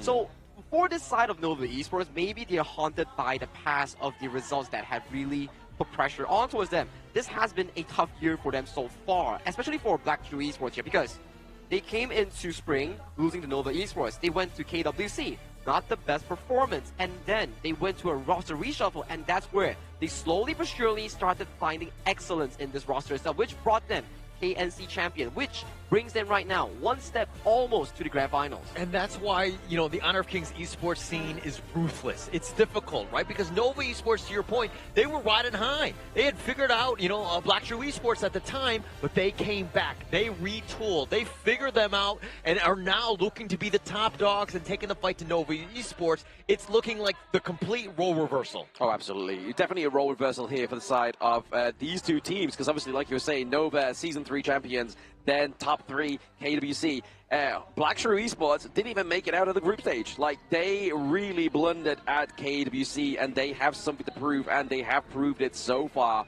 with not only MKL Fall, but looking to prove it further with KIC. That's the scary part about HomeBois Blackstreet Esports. You can beat them down so many times throughout the year, but when it comes down to these most important titles of the year and KIC itself, they research and they are now at this current position here. It's just so scary on how they're able to reformulate themselves as a team. Yeah, and that's actually the most impressive thing, right? There was some like teething issues in MKL. It wasn't the easiest thing, but towards the end, that's the only thing that really matters. When it came to the playoffs, they showed up. And the reason why they've been able to figure them out, and Nova Esports haven't played them since that Grand Finals. They haven't been able to kind of test any sort of further strats. They're using the old tried and true, and it's not paying off here. Exactly, but I mean, we talked about obviously the Honor of Kings esports system. You just saw there that you had the Honor of Queens within these audience as well, right? So obviously, it's not just for the male players; it's also female players that have the representation here as well. And not only that, we have teams that have been in the past 2 international tournaments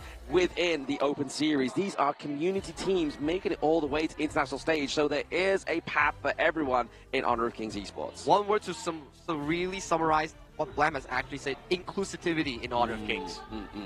Okay, that's a long word, but yeah, I was like how do we spell that one? Yeah, no, I didn't use it, but I do agree with you because of the fact that the teams have really grown. I mean, throughout the Honor of Kings, the global scene has gotten so much better. Yes. All of the teams that we're seeing at this point really deserve it, and they're so close. I mean, this series has been a little bit of an oddity, but I do expect, in the lower bracket semis as well as that finals to really be next level.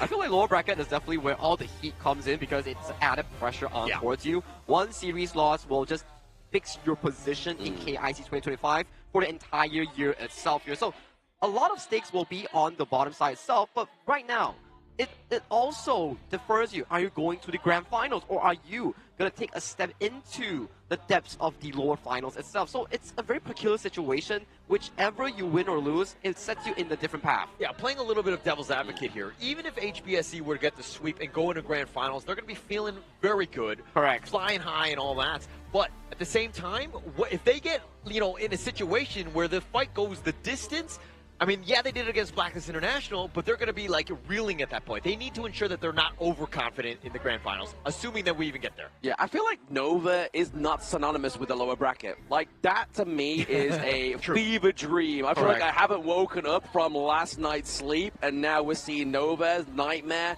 and they are looking to be into the lower brackets for the first ever time, I believe.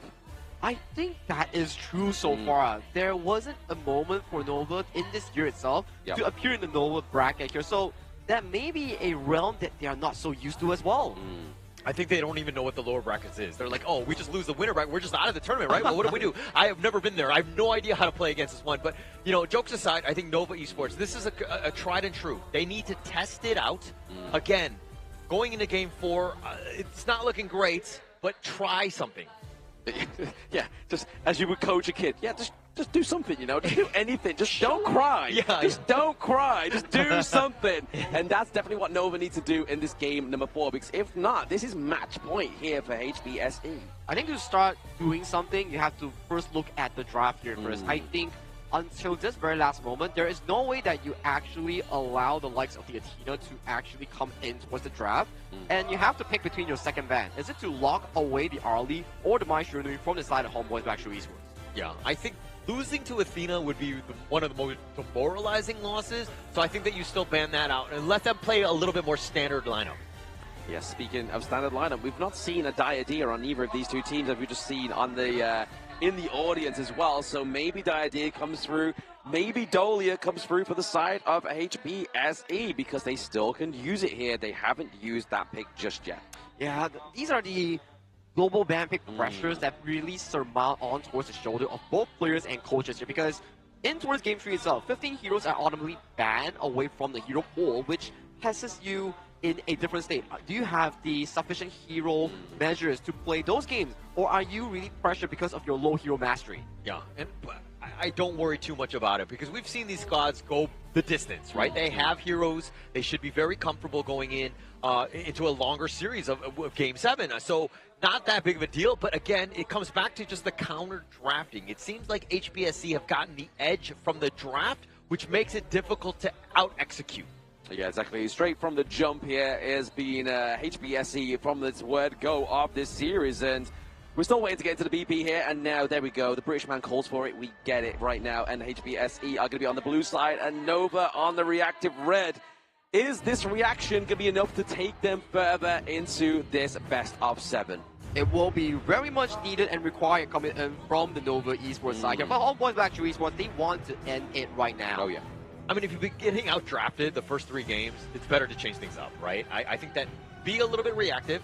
I mean, you don't need the prio picks because even when you do pick them, it doesn't seem like that's enough to really take it over the top and get that W. Seems like the trade-off between these top teams thus far is that they always have a reactive countermeasure when you are on the red side itself, which puts you into a comfortable situation. And talking about the idea that hasn't really been showing herself in the series itself, HomeBois Blackstreet Esports banning Tigers and also the Bomb Weaver away from the side of Nova.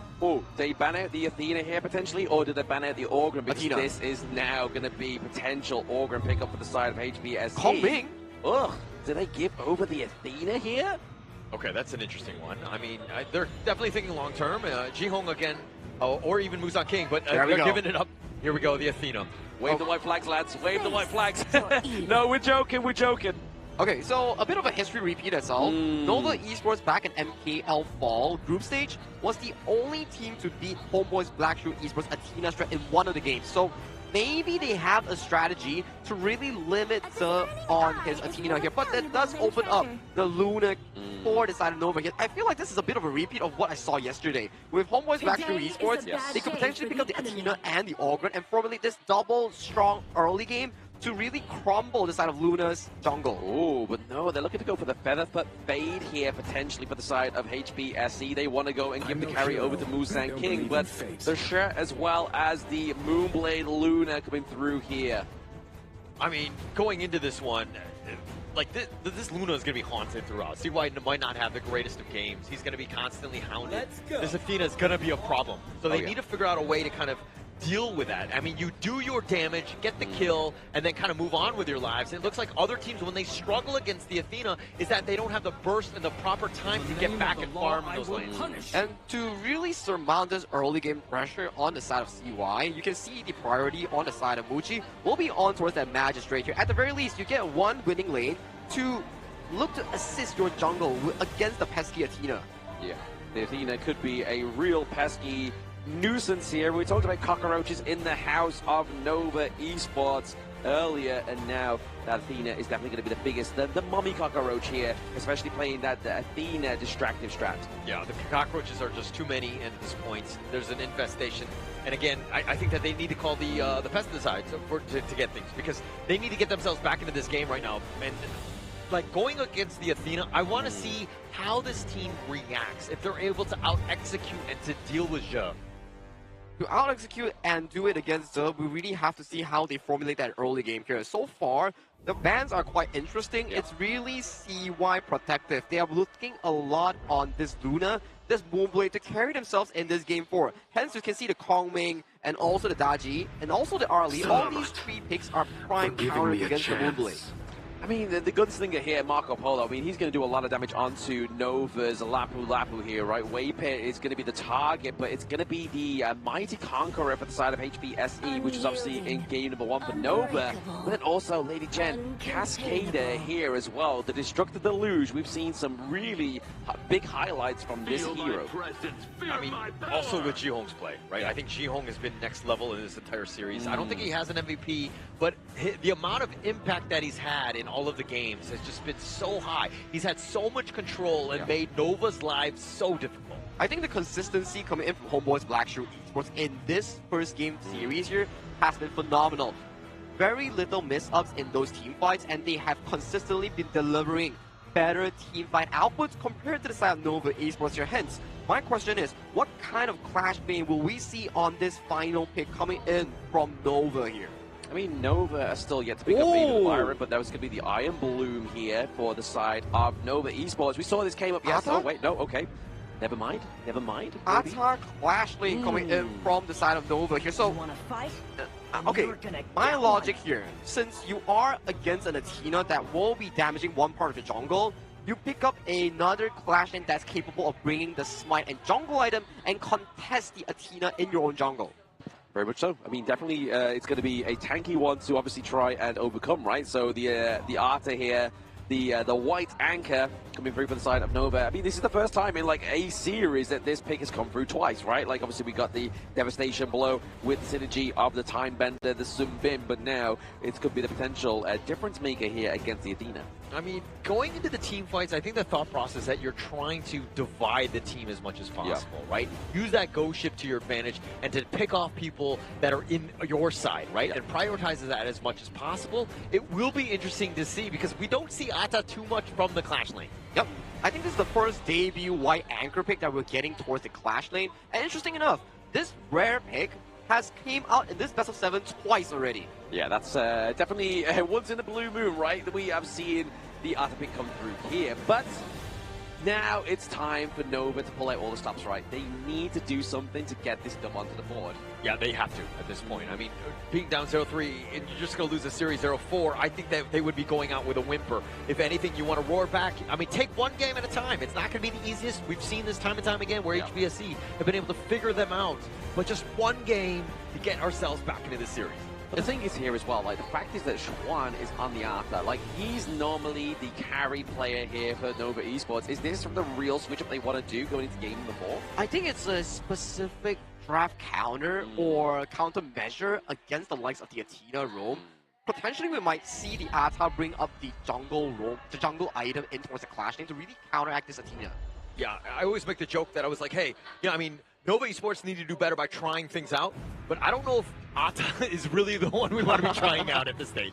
Only time will tell, right? I mean, they may be able to get a point onto the board here with this one. It may be the case for the side of Nova Esports, but really, they're hoping for this this answer to be the one. Yep, a small technical pause will divide the game and also us casters in towards the reality itself. We need to get the device checked in first, but talk to me. Who do you give the edge to in towards a draft in this game 4?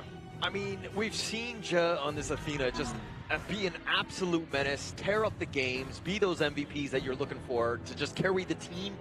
I think that it's very difficult to go against from that. The data says that this is the team, this is the squad, this is their game. Exactly that. I mean, definitely going to be the reason why CY is not going to have a great game, right? Yeah. Like, he is always going to be contestant of that jungle. He's going to take the smite. He's going to smite away those camps. So his speed and his farm is not going to be the same standard as it was, like, if they weren't having the Athena and being on a Moonblade here as well, right? Like, that's a scary thought. If you have your Azure Golem stolen away from you and Azure is able to get out of your jungle, you're basically a minion. It's got to be frustrating for CY. This is the most disheartening thing is because it's like you rely on the jungler to do so much, especially early and mid when you're making rotations and just really take the fight to them.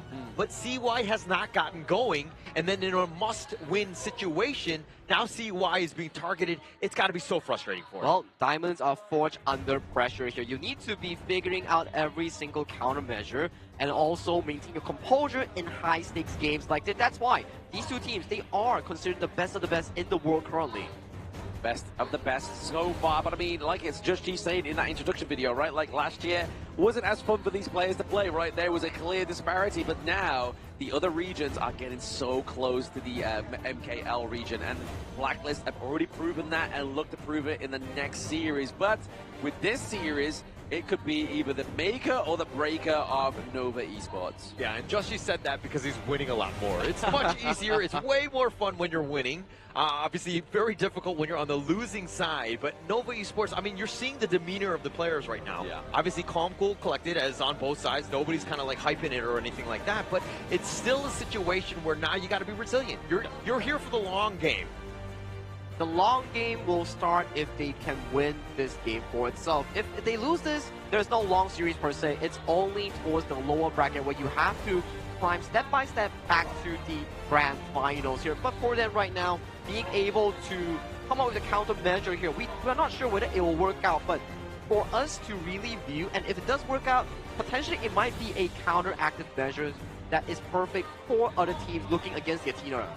Yeah, I mean, it could be a lesson indeed, right? It could be a very valuable lesson, and definitely those that are still in this competition, like APG, Blacklist, they could be looking at this series and be like, okay, if we play against HomeBois, Black Shrew Esports next time, this could be the answer. Yeah, I wonder if this is the way for the global scene. Everyone is just like, we'll pretend to bait out Nova. We'll go down 0-3, and then we'll let them pick the Athena strat, and then Nova Esports on the grand scale end up pulling the victory off, and then go for the reverse sweep, and then now everyone has figured out HBSC's Athena strat. Calm down here, Holler. That is a I'm a script writer. That is a long script and a long road ahead here for the side of Nova Esports. If they really want to look for a reverse sweep, the first thing to do is to win this game against Zeus Athena Rome. That has one of the best performances so far in this tournament.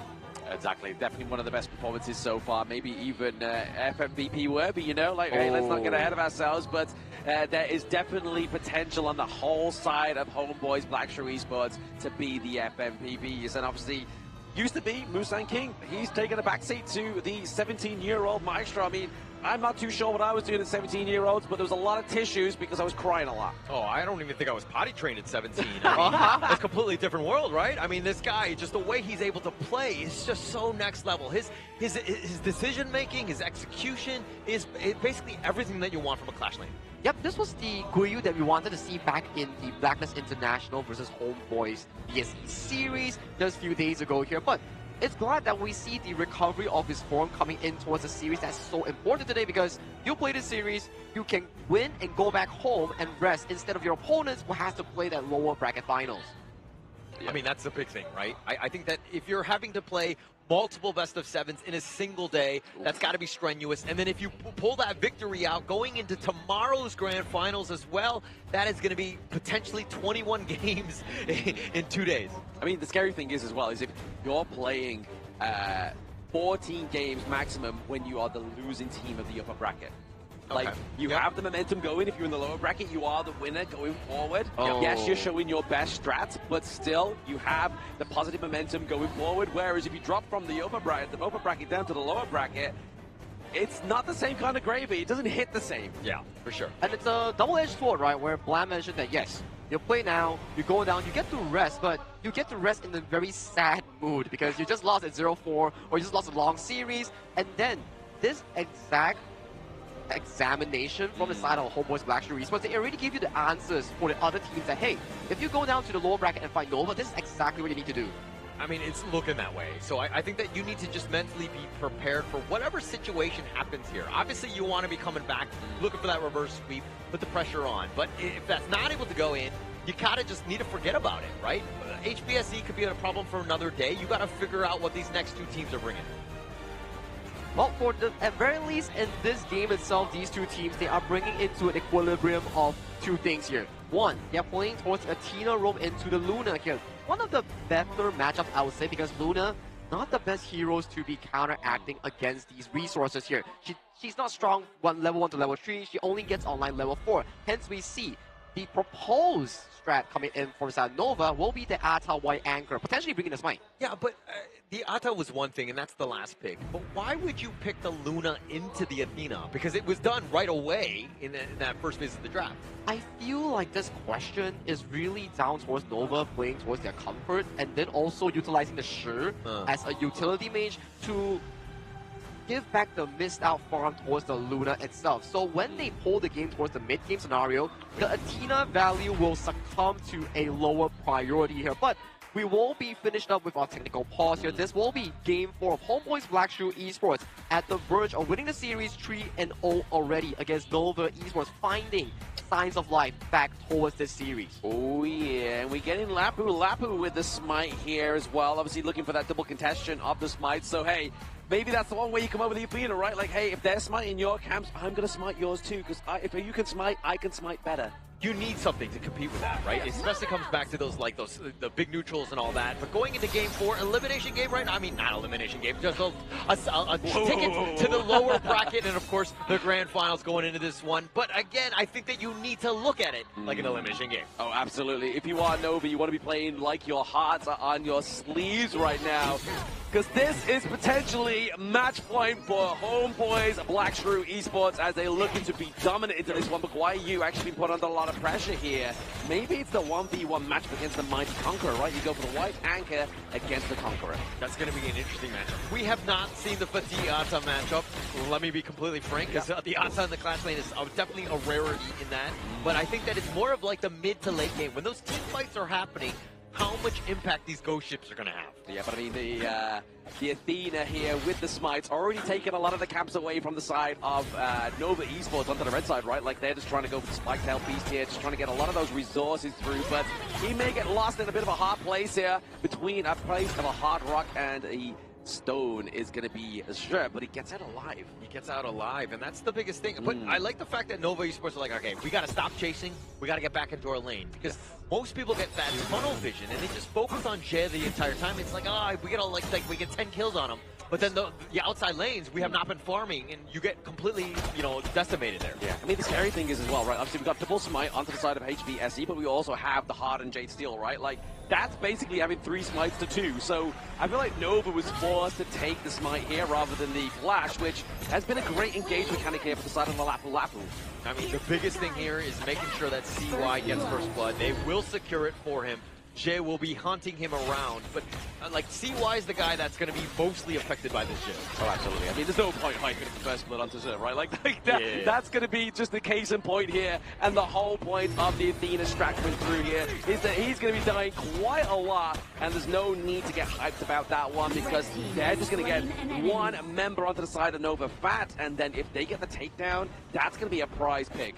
Yeah, and you're seeing just the impact that he's got already. Yeah, he's died twice already, but you saw the bottom T1 was completely open. Muchi was like helping deal with Jay. And he's going to be tanky, he's going to be annoying to deal with, so you need damage dealers, but then again, that's why the outside lanes and the mid lane are going to be kind of, left alone. Yeah, exactly. There again, we're getting the killing spree onto the side of CY, so if we get a shutdown on CY before the Tyrant, that's going to be a big boost of gold over to the side of HBSE, but then also the Tyrant takedown will be a little bit easier. Obviously, they will have to still contest with Waypit with the smite on the Lapu Lapu. And another thing that they're doing very smartly by Nova Esports is that they're not starting any sort of the Golem, the Crimson Golem, until Jett is killed, right? And then you know that it's kind of free. He doesn't have that smite. He doesn't have the smite, and there we go. Obviously, just another kill going over to the side of Nova. It's 4-0 at this moment in time, but that gold is going to kind of diminish the more you kill the Athena as well, right? Like, it's going to go less and less and less. Yeah, less, and you're not going to do as much damage. So,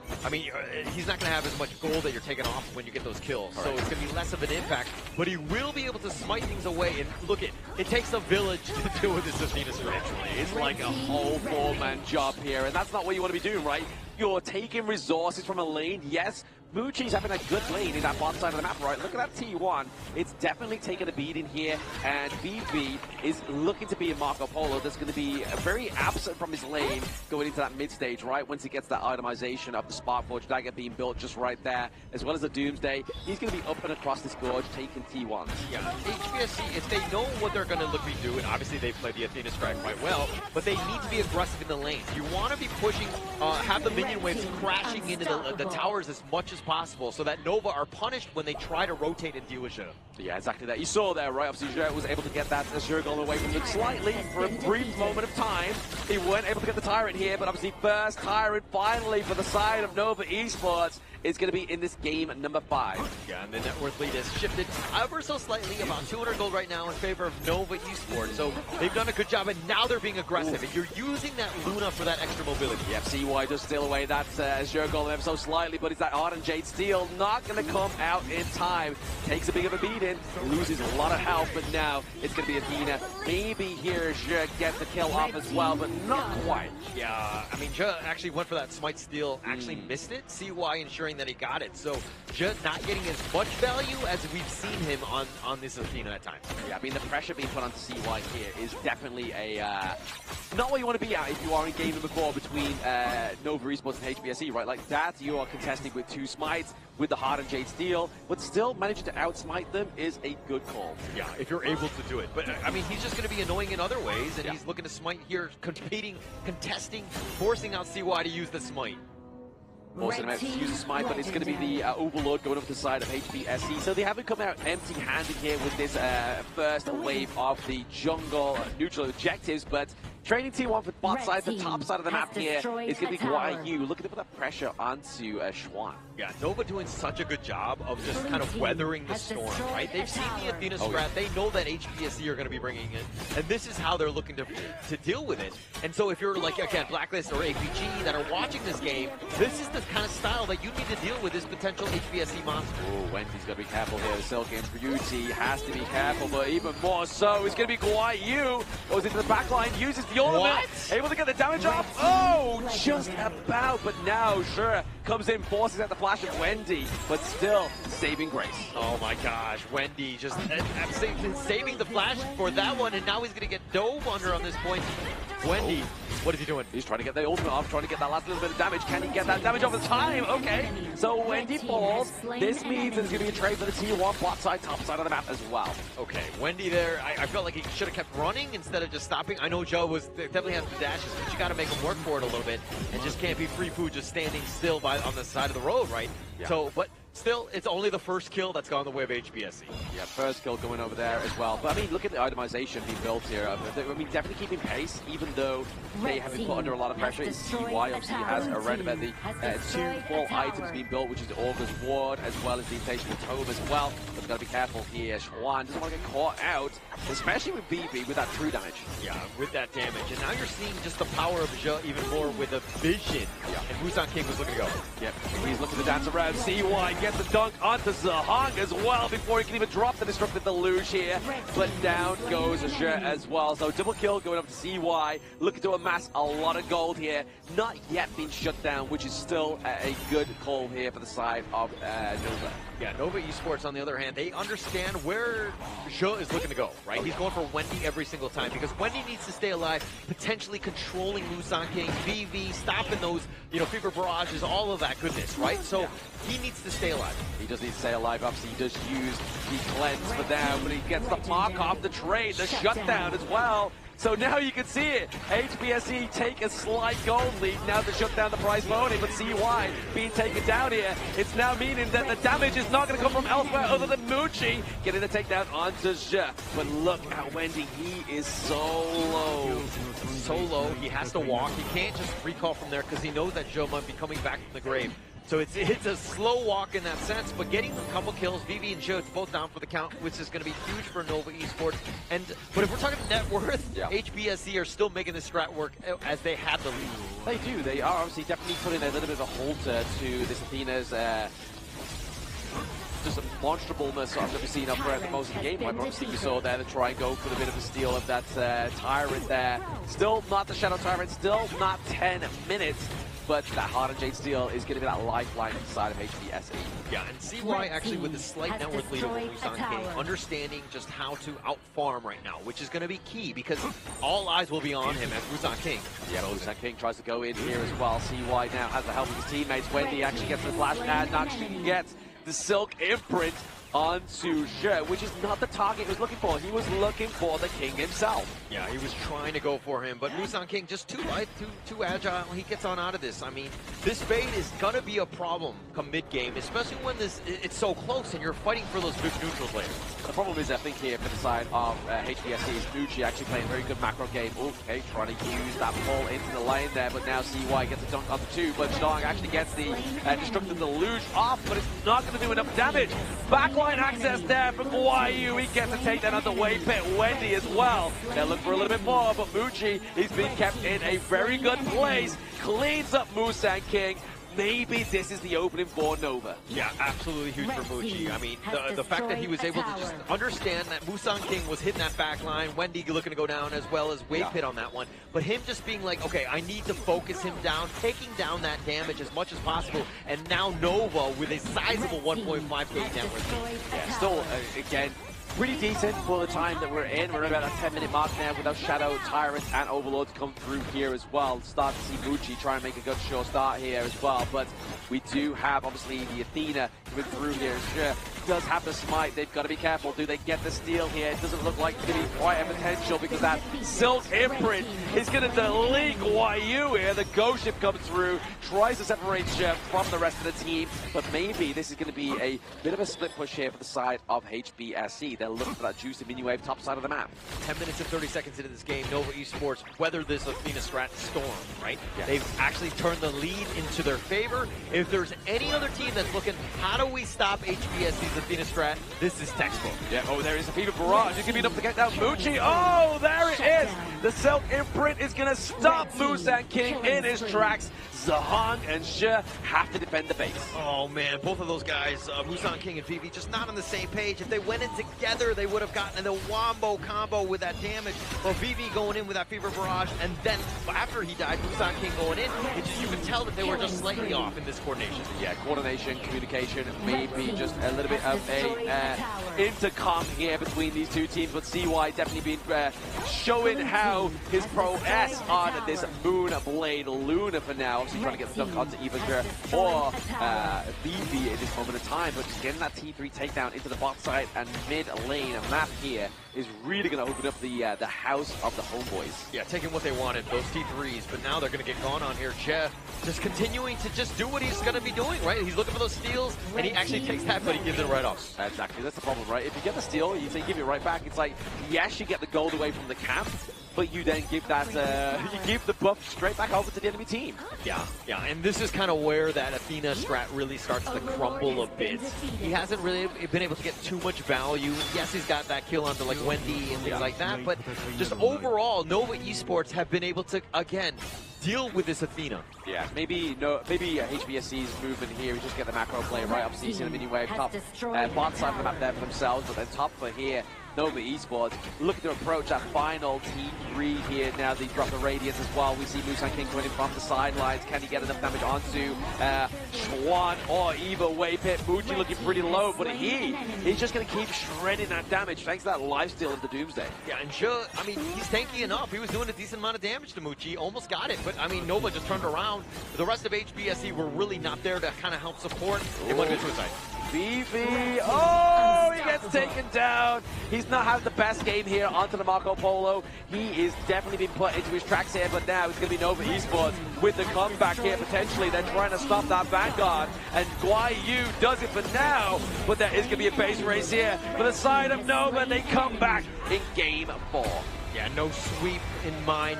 You know, Nova Esports, you knew that they were going to have something in terms of a counter strat to deal with this Athena strat, and they pulled it off. Yeah, one break at a time as they look to pace themselves for a potential reverse sweep against none other than HomeBois Blacklist Esports here. But that is still a long way to go. But fortunately, for the Nova Esports here, they did found a decent answer against the side of HomeBois Blacklist Esports in the Athena room. It took them a while to really get going. I mean, things were kind of like, is it really the right counter strat? Are they able to out-execute? And you saw exactly how. CY on this Luna was able to out-farm. It was able to solo Ja, as well as get his own farming done. I think the countermeasure that has been proposed so far that Boom Esports tried to do in their game. Remember the fact that Boom Esports, when they opened up the Luna first pick, and then immediately it was answered by APG with the Athena, and they went for the Dia Smite. It's actually very similar in this case itself, where you are looking for your roamer to take Smite so they can go for the jungle item and contest the double Smite against the Athena roam, and then the added advantage comes from your mid lane. Because your mid lane is going Knowledge Gem, they can always give up all the gold towards the jungler that's being sabotaged in that gold department. Yeah, it's all about sabotaging, right? I think that's going to be the biggest thing. I mean, Jay here is 115-2, but most of that farm going into CY with his 17 kills, 13,000 net worth. I mean, you knew that CY had to have a monster game, and he really showed up in this one. Yeah, he had to come through with this Moonblade, right? But I feel like the opening and obviously the safe net that he had from Waypit and Schwan really kind of obviously gave him the carry potential here for CY, right? Like if obviously Schwan was trying to play carry as well, I don't think this game would have gone in the same kind of highlight that it has right now. But like you were saying, this has been an absolute sabotage. Yep, and you can see the damage now coming in from the side of CY when you give him an easy going game. 143,000 damage dealt on towards the Luna and 76,000 damage taken here. This really comes from the fact that Zhe has been that nuisance in the jungle, tanking about 150,000 damage from this Luna alone. But also Mucci. I mean, his 82,000 damage. When they found that back line, he was there to do the damage to ensure that no one else got picked off, especially with the Zhe, who is tanky, but the armor shred was real. Yeah, absolutely real. I mean, Mucci on this pick was absolutely just dominated, but that's all, again, just propped up by that solid front line, right? Like, when you have the Magistrate come through the D-Ranger, you need to have that solid front line, and that's exactly what Lapu Lapu and Schwan was able to do here. But I mean, ever so slightly, it was just kind of like a very much a battle of between good and evil within this gold chart. All right, who's actually evil in the end? Hey, it's completely perspective, okay? Oh, Subjective okay. perspective. I'm not putting claim on that. Stop putting my buddy on the spot here, Gene. I'm kidding here. No, I will tell you, it is definitely HP. No, I'm always for the underdog. The good guys are always the underdog. So I do want to point out that in this game, like what Vlad mentioned here, the Magistrate on the hands of Mucci, also an interesting build. It's not a tanky D-Ranger that we usually see. He's go up for the Doomsday into the critical chance D-Ranger here. So a stronger late game funneling for this marksman player here. And then the tipping point that we really need to point out was the fact that Mucci found the decisive kill on towards the Fade Musang King. Yeah, and that's pretty much all you need in terms of the damage, right? But of course, it's got to be the MVP, showing up when he needed to. When the team needed you most, it was, of course, CY on this Luna. He was. It looks like he's going to be 17-1-7. Makes it very easy. Like 15 of those kills were on Zhe.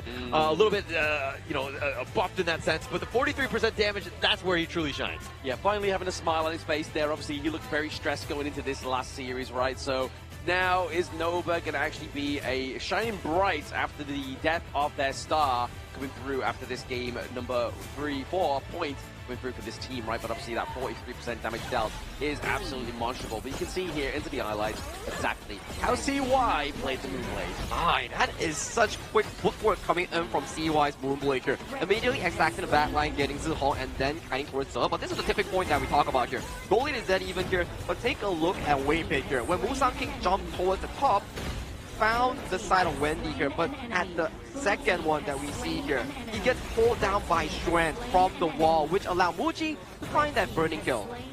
I mean, if you saw that kill right there, it looks like Musang King got pulled into the fight because Zhe was continuing on, and I felt like that was, I mean, Zhe's going to die regardless, so Musang King probably should have got out of there.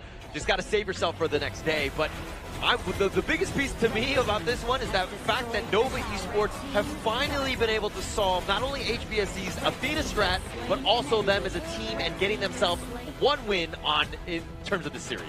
It's a very good confidence builder, especially for the Nova side, but it's still match point in hand for the side of HomeBois Black Shuri Esports here. One mistake that will be dealt towards the side of Nova Esports that could just be checkmate, and there you go to the lower bracket. All it takes is 1 point, right? One win onto the board, and that's the second win that you need here. I mean, yes, you are going to falter even further into the ocean of the global ban pick now, but hey, Nova's able to actually put out a win, so that's a good thing for them here. Yeah, I don't know if it's my indigestion or what sort of feeling this is, but I feel like a reverse sweep is coming up. Oh no. Let's hope it's indigestion. That is going to be a spicy series here. I mean, what could you expect less coming in from two of the strongest MKL teams or two of the strongest global teams? But yes, for the reverse sweep to happen, we need to have two more back-to-back wins coming in from Nova Esports. Yes, obviously Nova Esports need to try and come back here in this best of 7. So, are they going to take it to the ultimate battle, which we failed to see yesterday? Obviously, we haven't seen one yet after our 4-day break. I feel like we are due an ultimate battle. Yeah, it's a huge confidence boost for Nova Esports going into this one. Of course, it's just one game, but you got to look at every single one of these games as like single best of ones. Right? This is the time where you need to just show up. I think that would be the ultimate demoralizers for HBSC if you were to reverse sweep them. And they lost on the true strat, the Athena roam that they prized themselves a lot here. So maybe it's starting to look like a momentum shift up coming in from the side of Nova Esports against their competitors here, which is HBSC here. But all that needs to be starting on the drafting as well. And so far, red side today, 100% win rate. Red side, best side, right? You're seeing exactly 100%. Oh, okay. Well, There we're a blue tie. we go. Okay. Blue Kind tie. of counteracting. Okay, a little bit, but Blue tie. it just so happens to be in this series, red is fine. Let's see how the second series goes. But I think that it's, again, the counter draft has been key in up against these two teams. Oh, absolutely. Your first prio pick has not always won them the case, or even the match point. It's always what gets chosen in that reactive red side. But as you can see, once again, We are getting further. So this is a total of what, like 20 heroes per side that's been taken off of the gorge here for these two teams. Yes, obviously the respective team can still pick the likes of the heroes that they have not, that their enemies have got, right? But it's still quite a lot of heroes that are now not available. Yeah, not a lot in the mind. I mean, going into this one, I think that they need to continue to ride this momentum train that is CY. He's feeling it after that last one. He got fed, got a bunch of kills, MVP, everything that you wanted for. They need to continue on. Let him do that same thing. Might not be as easy because you're not getting that takeaway of that food delivered to you into this next one. And my question coming is, will Nova Esports play the Athena roam themselves, or will HomeBois Blacklist Esports ban away the Athena roam here? So it will be an interesting pick and ban here coming into game final alone. But what I expect here, at the very least from Nova, is to remove the likes of the Maestro Nui and the Arlie from the pool away from HBSE. Yeah. But not only that as well, obviously Orgren for both of these two teams has not come out yet. Obviously it was something that we were really kind of like hinting to in that last draft, but then they decided to go for the Featherfoot, the Fade, and obviously wasn't quite as fruitful as they really wanted to. I feel like if they did lock in the Orgren here for the side of HBSE, we would not be seeing this point go to the side of Nova. That could potentially be the case because, or for the side of HBSE, they are trying to reel in whatever draft that is available for Nova in game number 4 and do the decisive quick blow in game 5 itself. Because look at the draft here. Every single one of the drafts coming in from Nova has been super duper expensive. Very expensive indeed. I mean, at some point, Nova is definitely going to be looking for that Augurin. I think that is going to be one of CY's special. So at the same time, HBSE are going to be understanding how to counter that one. But we haven't really seen how that one's going to play out just yet. But I do think that is definitely on the table into these potential final games here. Oh, okay, so Nova goes back over to the blue. So HBSE does get the winning side, the 100% winning side here. So it's now at their loss to lose this winning side, the red side, for the side of HBSE. I think the blue side priority only lies on the fact that top Clash lane could pick up potentially like the Mayin or the Rose Fencer here. So these are the available options for the first pick here, or even the likes of the Augurin or Diadea. These are still the up and available picks that can be drafted for the side of Nova on their first pick. Yeah, and it's still very open, right? I mean, we were talking about expensive picks, but these guys still have their signature heroes very much available, right? And then the assassin-style junglers, those are, Fade on the other end. You have, the Xing. That you have a lot of potential power plays still available. A lot of power plays, a lot still at the helm of these two teams, but they have to draft the best spot, right? Obviously, especially if HomeBois don't want to go to an ultimate battle. I mean, yes, they have the better historical point that they've taken the victory on the only ultimate battle that we've had so far within the KIC 2025. But they could lose it all to Nova, who was the Ultimate Battle champions in Season 3. Ah, that's a very good storyline that you brought up here, Blam. So for Nova to actually pace themselves into that Ultimate Battle, it won't be easy because there is still 2 more games on towards the hands here that they really need to bring up to that Ultimate Battle here. And these 2 games, every single one of them comes with a lot of pressure. One mistake, one misplay will put you directly into a 1-4 finish. And you saw in that last game, just like Nova made the least amount of mistakes, and they came out with the victors, right? So, I mean, hopefully they can kind of continue on that with that momentum, because that was a great win for them. They, again, it's been so far from when they last were able to beat HBSE, and just taking it to them, that's got to be a great confidence boost. And the only way they can take it to them, first off, is in the BP here, where obviously the game of 4D chess between Nova and HomeBois, Blacklist Esports, come into play.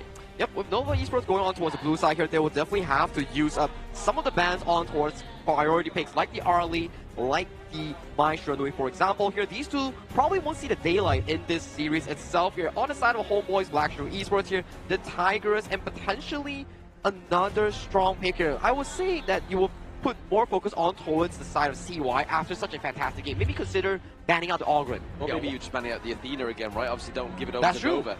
Yeah, that's true. One thing to take note of, I mean, the fact that Nova, HBSE playing that Athena, now you don't have to worry so much about it, right? I mean, they were previously banning it. It's completely wide open right now, and they're going to feel a little bit better. They can do more standard bans. There it is. There's the Augie boy coming through. Soul Guide for the side of Nova Esports. CY gets the charge with his tank. This is a perfect scenario for the side of Nova Esports to start picking up the Augurin here. Because HomeBois Blacklist Esports has already expended the likes of the Ladies and the pay is no longer available here. 2 of the prime counters against the Soul Guide has been removed from the pool here, and priority has been given over to some of these remaining OP and tier 0 picks, which comes in the form of the Soul, the Diadia, and also the Rose Fencer. I mean, interestingly enough, obviously the Mai Shirunoi is still available here for Zhang, right? They could go for this pick to obviously have early, fast-paced aggression here, but onto the side of Nova, it looks like they're going to be locking in the Byron here for Schwan. But ultimately, they still have the shirt here as well on the side of HBSE. Sure is always a very good pick when you want to play the strong and aggressive mid lane 3v3, but I'm liking this from Nova Esports here. This Da Xiao is still serving as a flex pick coming in for both Wendy and also the side of Waypit here, the double W's as you quote here. So this 3 picks is already very consistent in that early to mid game marker. Yeah, I really like this wrinkle from the Da Xiao, right? Because the Ogren will sometimes get caught out, even though he has that path of passing. But now you can see him fade him on back to safety. Again, just another level, because you know that HBSC are going to be looking for ways to control the CY Ogren. Looking to control him is definitely going to be the name of the game, right? Or will they outpace him into the jungle? Obviously, the monkey pickup here for Musang King is another one of his cuddly favorite heroes here coming through for the side of HomeBois and Blacklist Esports, but banning out the Marco Polo, which is obviously a direct counter to the monkey dealing that true damage, really shredding his fur. And the marksman pool is starting to get diminished coming in from both sides here, so it will be very interesting to see will they expand the full-born marksman on either side, which removes the full-born tank in towards the pool later on. I mean, going into this one, there's still, I mean, the Kong Min being banned out, just to get rid of some of that burst. But this Menki's going to be a problem, right? He's going to be that tanky frontliner. I mean, it kind of to deal with the Ogren in that terms of that standoff that's going to be potentially there. But again, the Lady Soon here looking to kind of deal with this tanky Ogren. Yeah, exactly. Using that frag grenade, could be able to do a lot of damage onto the side of the Ogren, as long as they don't get caught out, right? Because, I mean, obviously, yes, you have the rolling raid, but you've got to contend to the leaping koi tides as well, right? Like, that's going to really put the Lady Sun into the tracks of the always known as Cannonball. The main matchup that I really want to see is that this Da Xiao has to be played to a flawless perfection here. If you can continuously land those big ultimates, transfer your teammates from a cross map towards your side for those big team fights, that could potentially put Nova in a much more comfortable position. And there you have it, Woodland Ranger, a direct counter towards Lady Sun in towards the mid game has been locked in here. Although the laning play still favors Lady Sun, but if Bucci is able to survive this thanks to the help of the Da Xiao that's being bundled for the side of Waypit, this could look pretty decent for the side of Nova. Yeah, and I mean, it really kind of revolves around Waypit's play, right? That Sea of Fate, how many people is he able to save? Is Zia, who's very static, right? Not mobile at all. I mean, Wendy might have a tough time, but now that he's kind of has that get out of jail free card, you might have some options here. Yeah, the Lantern Lights obviously being the Chow here as well. And then obviously we have the Smith and Blade. Gunnar Mo coming through here for the side of HBSE. And we love a good Gunnar Mo play.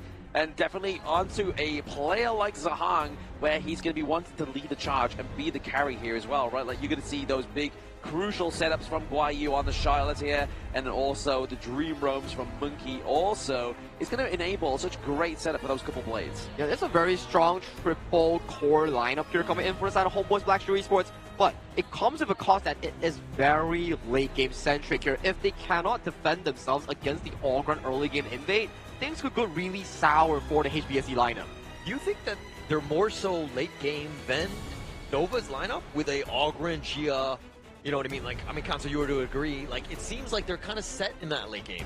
I feel like it's a 50-50 matchup here, because if we were to look into the direct matchup here, Woodland Ranger Consort, you does get outranged by the side of the Gunnar Mo, and the Ogren occasionally isn't able to tank those full freshly forged stack on towards him, and then you have the clash laners here. Byron gets outscaled by the Rose Fencer Charlotte here. So it's really down to a 50-50 how they play that early game, and the most important key part, that Nova isn't really winning in this series itself. Does Nova take the team fights? Yeah, but I'm going to answer your question with a question. Do you think that this draft is actually good enough, though, to deal with that HBSE lineup? I feel like it's a 50-50 between these two teams. I mean, get off the fence, man. It's really uncomfortable.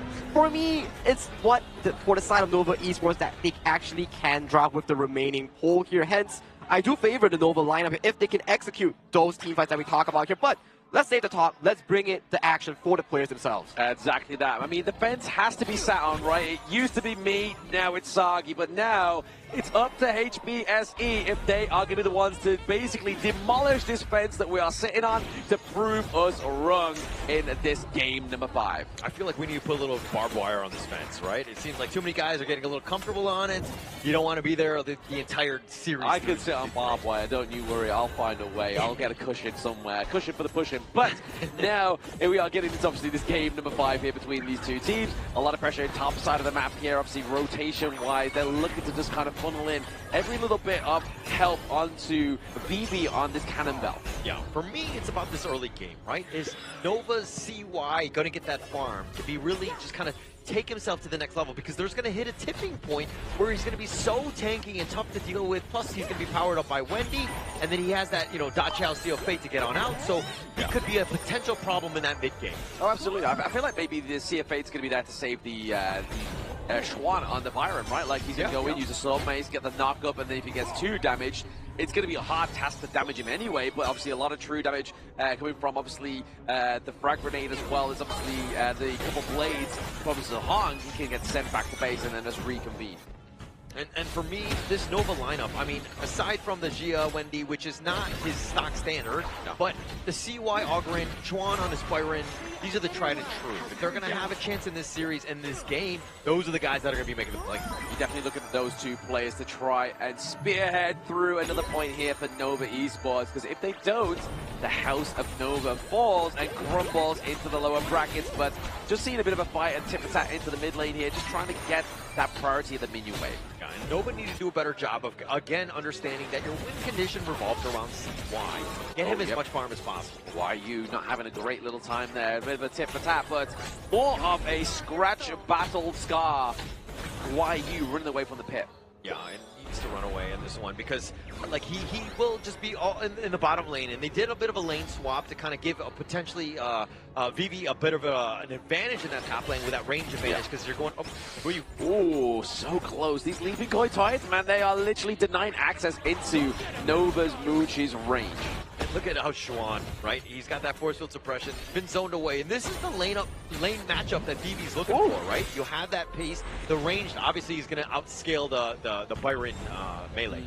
I mean, the thing is here as well, obviously the Rose Fence and the Charlotte, obviously you have the dash, but dashing into an Oak Ball is not where you want to be going, right? Yeah, for sure. And in the same way, you just don't want to lose. I think Charlotte is more, again, the mid to late game. He just needs to get there. He just needs to not make or protect that tower as much as possible. Yeah, exactly. Definitely a team fight setup here is going to be the Charlotte, but Guayu taking a lot of damage. There's the Eye of the Whirlpool come through, and first blood goes over to Nova Esports. I mean, they set the Whirlpool. Those guys showed up a little bit late, but they were there, to high-five them, ensuring that they got that at least one, because, Nova Esports, nice rotation there. Yeah, chucking those couple blades, but now he's getting it chucked back to the Shadow Realm. CY picking up another kill. Yeah, picking up a great rotation and a huge win. 2-level advantage over Musan King, and now they're putting the pressure on the bottom T1. It's not even 4 minutes. It's not even 4 minutes, but Schwan not having the great time. Top side of the map, it's going to be BB getting that kill. Looking to trade that T1 as well. Actually saved by Musan King down to the bottom side of the map, and saved by the Bell because there's no minions. Yeah, HBSE must have done something like that. I mean, you have to force the issue, especially since the bottom lane was looking very rough. But now in the jungle... Yeah, speaking of forcing issues, it's going to be the force of that Azure Golem. It is going to be BSE that is able to get that one for themselves, though. It needs that Tyrant is going to fall because it's just so fast. The damage from CY on this Orgrin. Oh! Steal away. I mean, easily done by HBSE right there. I mean, those free forge plays from Chi-Hong ensuring that they have both of the blues on that side. That was precise. That was like quick scope, no scope 360 there by the side of Zahong. He gets the Azure Golem. Taking that away from CY is going to be at a detriment, especially the amount of mana this guy zaps away in a team fight. Yeah, I mean, CY was spotted in the bottom, more or less, so it's one of those things where, like, okay, we have a little bit of a time to kind of take that out. HBSE with a nice rotation. It's the little wins, and now they have a 600 gold because of it. They do indeed, but it's going to be the other Whirlpool that's looking to put pressure on that T1 down to the bottom side of the map. We have Zahong here waiting in the wind, but that's the path to pass it. It's really going to create a way out of those couple blades, but top side of the map, the pressure has been surmounted here onto the side of Nova Esports. So the Whirlpool is like good and bad, right? I mean, yeah, you've got everybody there in a hurry, but the way that HBSE just disengaged, they're like, okay, we don't need a fight. We have nothing to do. We don't have the numbers numbers here to be there, and they put pressure on the top team too. That's a win for HBSC. Yeah, win so far for them. Obviously, they do get the Overlord here as well, going up to the side of HBSC. A bit of a repeat of the last game between these two teams, but I feel like the pressure definitely needs to be created by CY. CY has to be leading the charge for the Dream Roam, leads the charge here for HBSE, but the path has been created, and it is going to be a passing one here for CY. Yeah, and that's what they need to be careful about, right? HBSC, I mean, they have a surprising amount of burst. You have Jiong on the Ganonbo as well as VP there with that ultimate shell, so you've got to be careful. And so this is why also Waypit needs to ensure that his Sea of Fates are there to keep CY alive. Yeah, CY definitely doesn't want to be dying anytime soon, especially when that Azure Golem's up as well, right? Like, if he died then, that's another free Azure Golem over to the side of HBSC. But speaking of free, they're going to get a free T1 top side of the map, be trading for that T1 down to the bot side here. Giant script as well as support item being built for Wendy on Tasuya.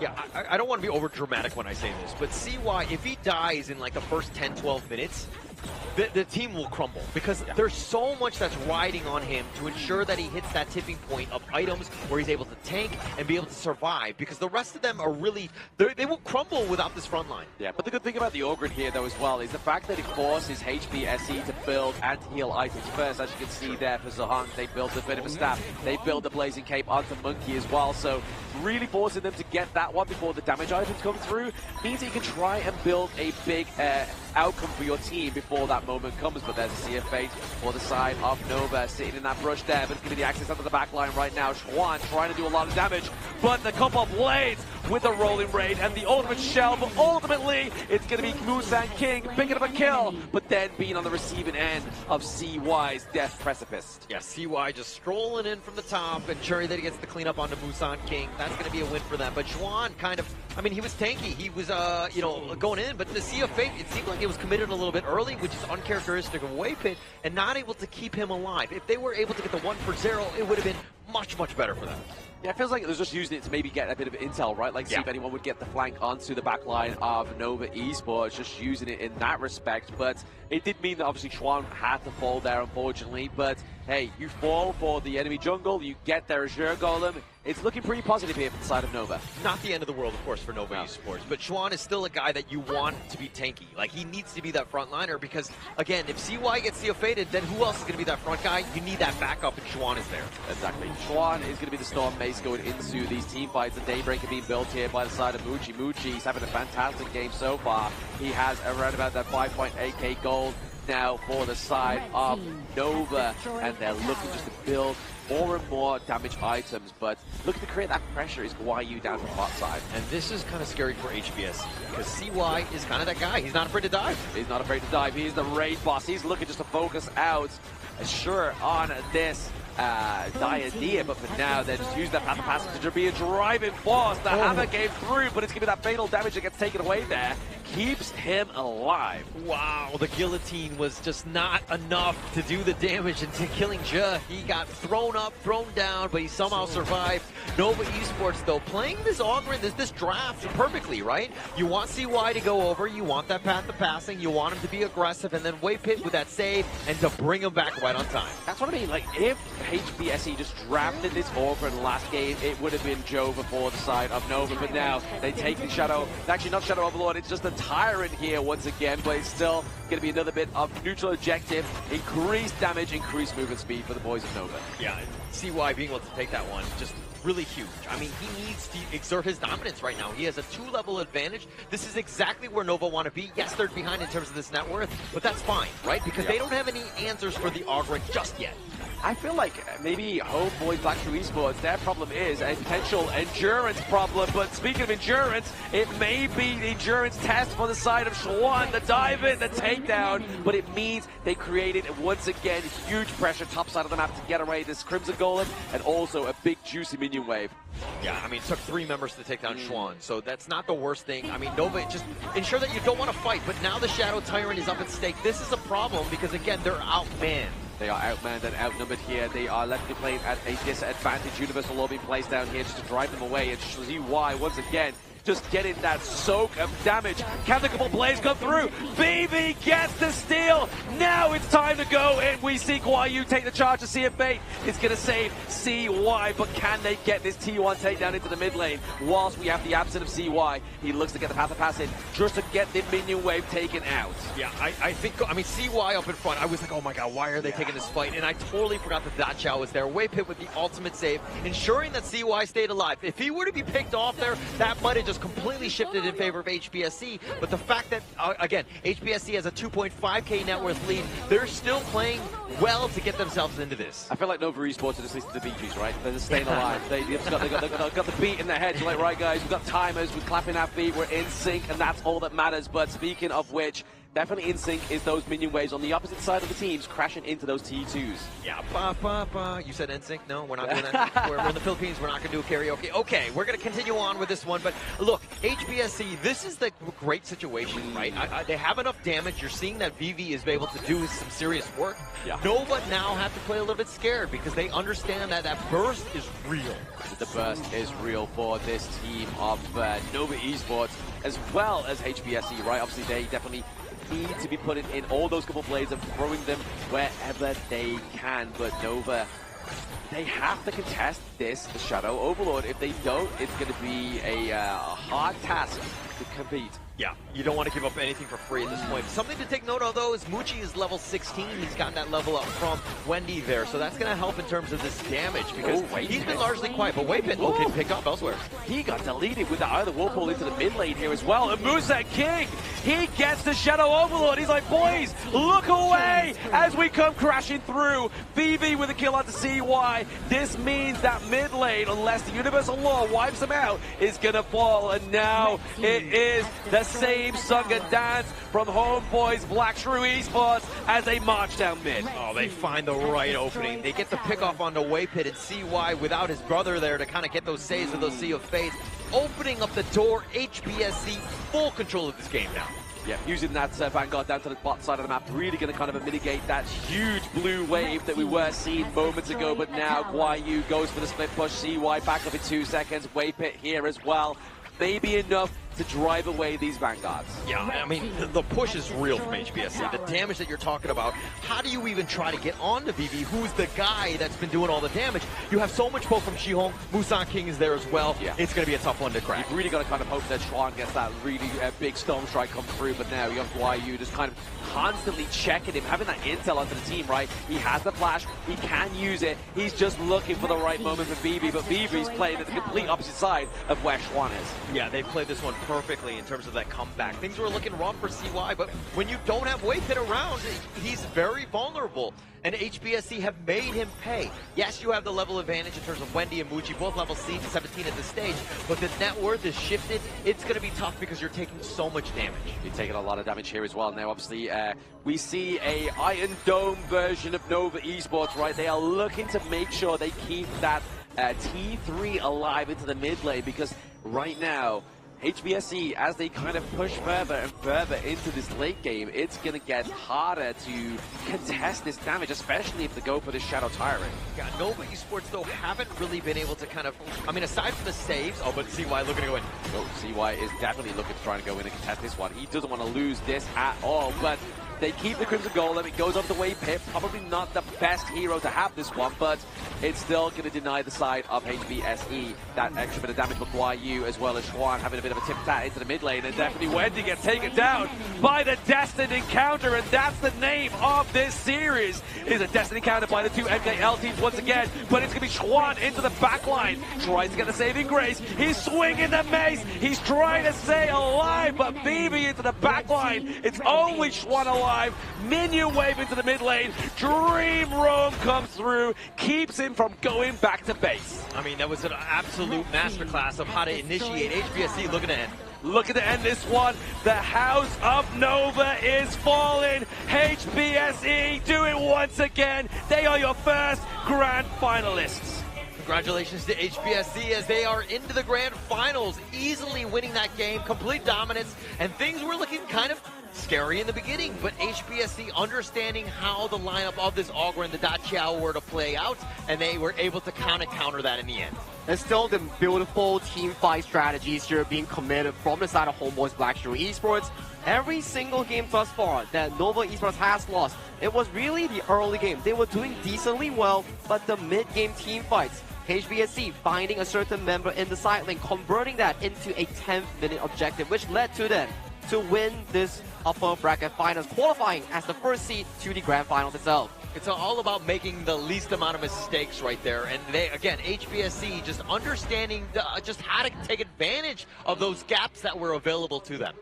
Oh yeah, the gaps indeed, right? Obviously, there were moments in time where it looked really healthy for Nova Esports, right? Like CY with Wave Hit on this Da Chiao really put them to the test, right? That Lantern Light, using the Sea of Fate, using the Eye of the Whirlpool, really kind of turned the tides. They really reminded me of OG when they had that strat against them as well, right? They really put the pressure onto the macro of Nova Esports, but obviously, ultimately, Nova won that one, but lose this series. This is the real test that we have shown so far. You can play such a strong early game with the Ogren, but when the timers hit for the Ganemo, Charlotte, and also the side of the Marksman Lady Sun, you start to see the triple late game come into fruition for the side of HBSC, which outscaled the side of the Nova Esports lineup here, which in the end, it happened here because they missed out the crucial 10-minute fight.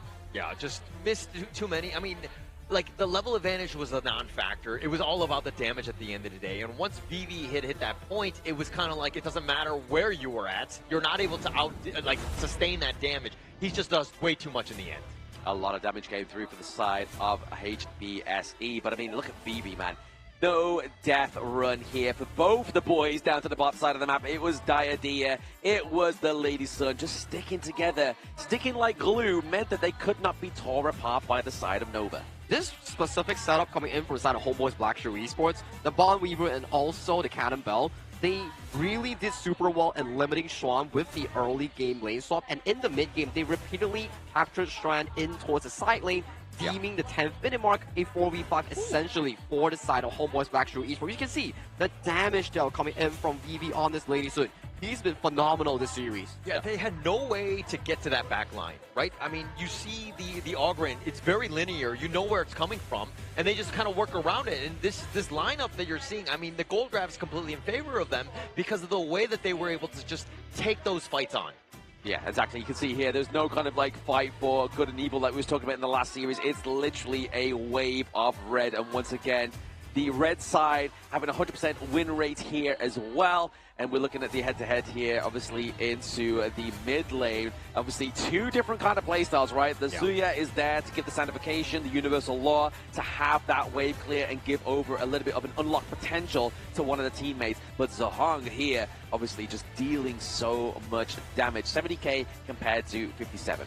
Yep, it's a knowledge gem mid-start that we talk about here, that you funnel all the single available resources in towards the hands of the Ogren here. But if CY falls in those fights, the goal lead immediately explodes with this Zihong Ganemo being the sole factor here. But of course, VV having a phenomenal game on that Lady Sun, well deserved of the MVP coming off this game number 5. Yeah, completely carried on that one. Just his farming efficiency was really, really great because that's what they needed. They needed that damage and with those items. And 31% of the team's damage, 402, was never really at any sort of risk because again, if you're looking at the draft, Nova Esports had no way to find him. They did have no way to find him. I mean, especially that last team fight, right? Schwan was on the opposite side. Like, they were literally like Romeo and Juliet in that one. They just could not get together.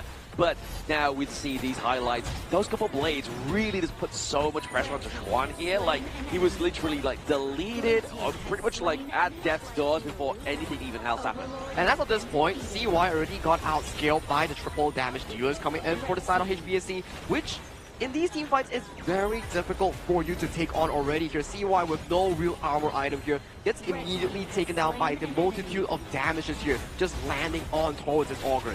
And look at how they got that single kill, Wendy dying early, and they just turned it on, right? HBSC just going for the flank. Green light go, we have the numbers advantage. Guyu not afraid of dying. He does not care about KDA. It's all about the victory. It's definitely all about the victory here, especially when it gets you into a grand final spot, right? Like, we have our first grand finalist of the KIC 2025, and we've now kind of already started to show that That's 5 players potentially worth of this MVP slot. Wow, that's the thing, right? If you see the entire performance coming in of this upper bracket finals, HBSC really proved this fight that Nova is kryptonite. For HBSC, they really counteract against Nova every single draft that they propose in the first 3 games. I mean, going into this one, we're going to see in that Blacklist International versus APG. Blacklist has been the closest to taking down HBSC. I think they need to make the miracle run to potentially go into the grand Imagine finals. that. They're just basically ticking off the boxes, right? If they get APG and then get Nova, they get the rematch and try and tick off the 3rd and final MKL team. That's such a great story. And then to talk about storyline as well, Blacklist International taking on Alpha Gaming, MKL's 3rd seed. Then you take on Nova Esports, MKL's 2nd seed. And then the grand finals taking on MKL 1st seed. And this cementing yourself as the best region in the world. That's an absolutely insane storyline that Blacklist International could potentially pull out of their pocket. Couldn't have written a better script, right? I mean, exactly in the order that they're going. I mean, it's not even like 2-3-1. It was like 3-2-1. Let's go. Let's take them down one team at a time. Well, with that in mind, Nova Esports did suffer a loss against HomeBois Black Shrew Esports in the upper bracket finals here, but we do want to hear from the HBSC players. Butters and Mara do take away the interview on the stage.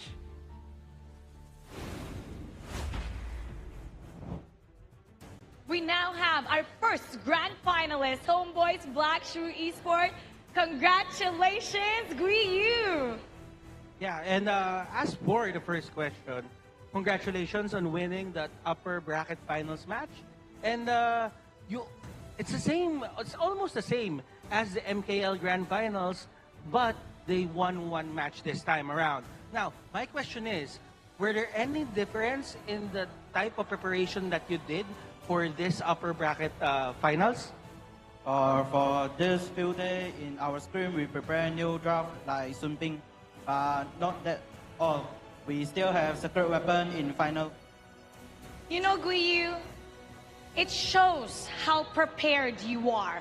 Because every time you go up against another team, HomeBois always dominates them. How does it feel to be considered one of the strongest teams in the world when it comes to Honor of Kings? I felt very happy because before the match, I see all the talent is support Nova.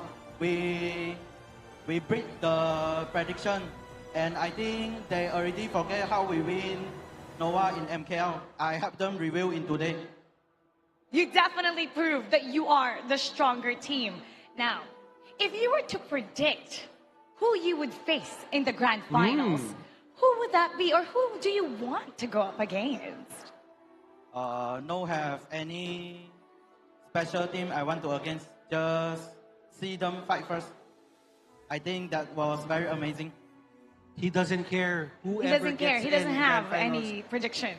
He will beat anyone who steps up to that grand final stage. But now, tomorrow, you will probably get the chance to meet what people are saying, what the Filipino people are saying, that is your long-lost twin, H2. Now, do you have any message for H2 that's probably watching right now? Do you have any message to him?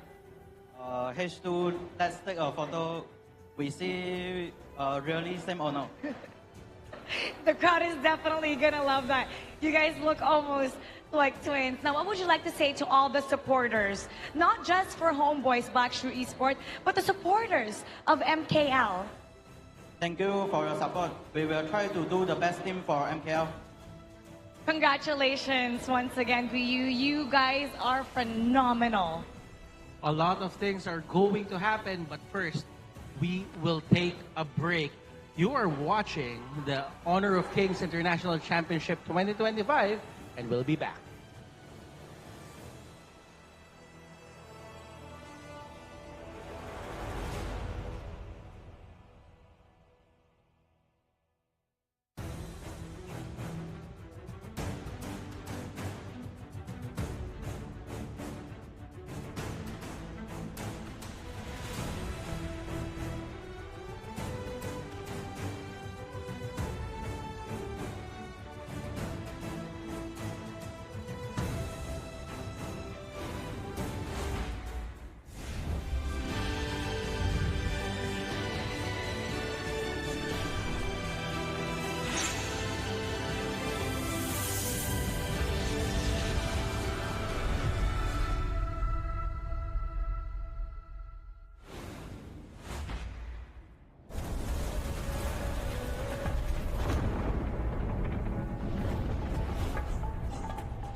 爱师们，大家好，我是解说02。 Hey everyone, this is Jipu. Hello， 大家好，我是成都一方的 Cat。 Hi everyone, I'm Bai. Hi guys, my name is Shafiq Ayman. 大家好，我是 No Fair。很开心再次能够回到 KIC 的舞台。很开心再次回到 KIC。 I'm really happy to share that I will be attending the KIC2025. 这次我将以一个新的身份参与在菲律宾的 KIC 表演赛。 And I'm very happy to join KIC2025 this time. And I'm really happy to share that I'll be going to the Philippines for KIC 2025. And I'll be participating in the show match as well. And I will also be participating on a show match. 期待在表演赛的舞台上见到更多的国际朋友们。这一次在马尼拉要和大家打一场特别的表演赛，能和这么多海外的朋友们一起打比赛，是一件非常有趣的事情。And I will be making appearances for all 3 days as well as participating in the epic show match 5v5. Guys, kita-kits tayo sa 28, 29, 30 sa Ayala Mall, Manila Bay. Sa 30, kakantang SB19. So, abangan nyo yan. Tapos, syempre, supportahan natin ang Boom pati Blacklist. Make sure to watch KIC 2025 and send your support. See you there. 我们菲律宾见。不见不散。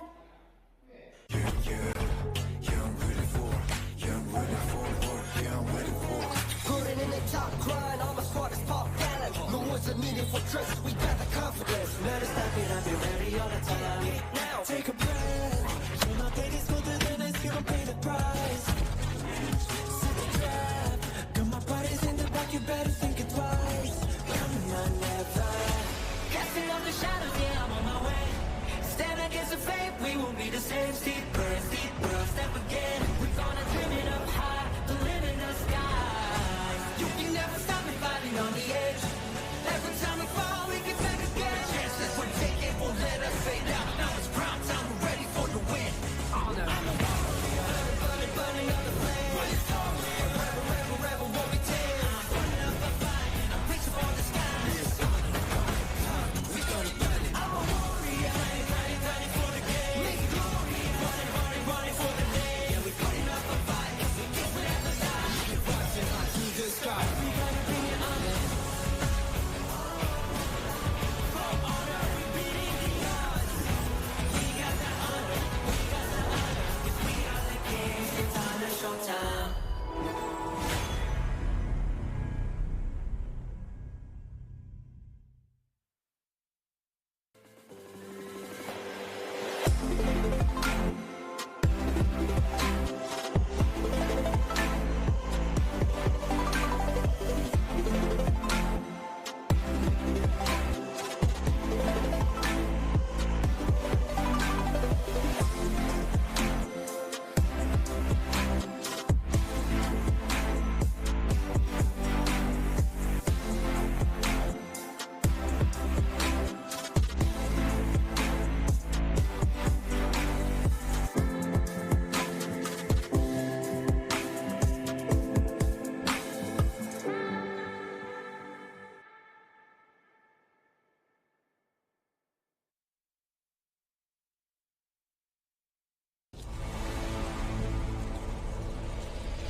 Tidak ada kata menyerah di kamus kami. Putting in the top grind, all my squad is pop gallant. No words are needed for trust, we got the confidence. See you flicking, slipping now, how you couldn't copy this. Magkakasama palagi. Kami ang PPL.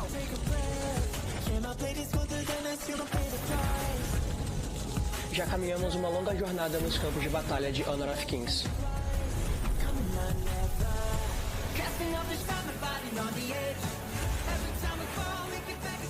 Semalam telah berlalu, hari ini kami buru kejuaraan.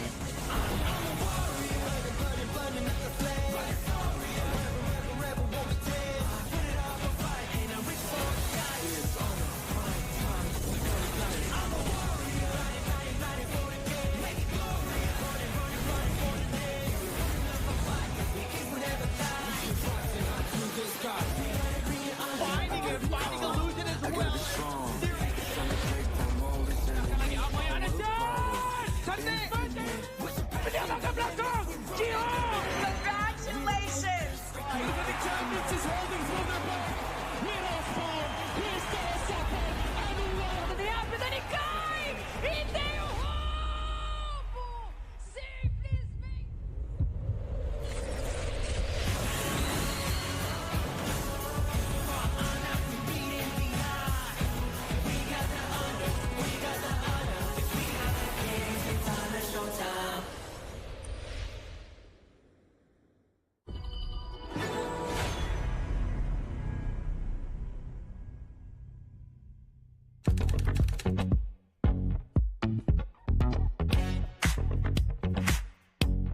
Hi guys, I'm Just Jungler from Blacklist International and welcome to my vlog.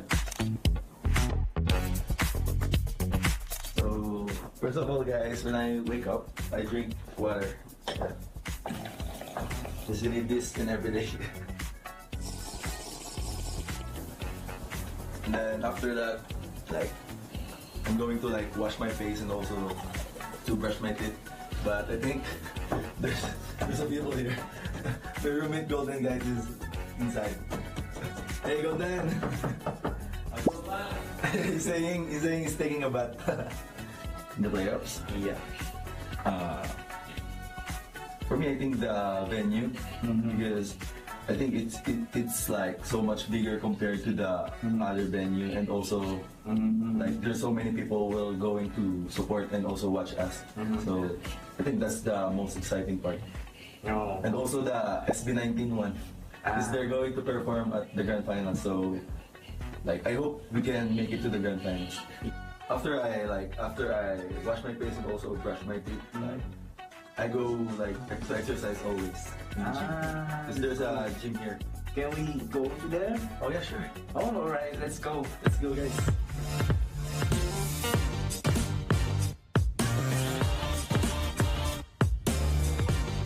In this gym guys, you can connect to the speaker. I love the speaker compared to the headphones or AirPods.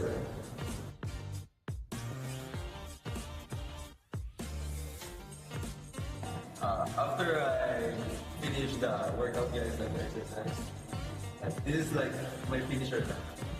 Going to walking into the shirt. It's more fun to play right now because the competitiveness of the tournament is getting closer and closer compared to last year. Because last year is Malaysia is here, all the regions is here. But I think right now it's really like this, or maybe equal. So guys, I'm done. So I think I need to prepare and go back to my room because we have a media day for HOK. Just my teammate also guys. Hello. Hey bro. I think this one is Golden Kite guys. You think so? I'm going to take a bath guys. Bye. Let's go guys to the media day.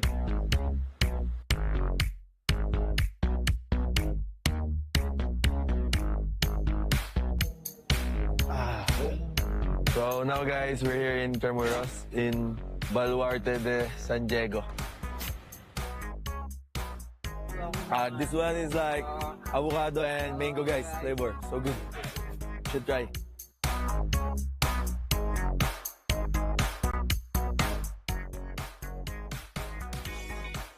Congratulations bro. Bro, Chami.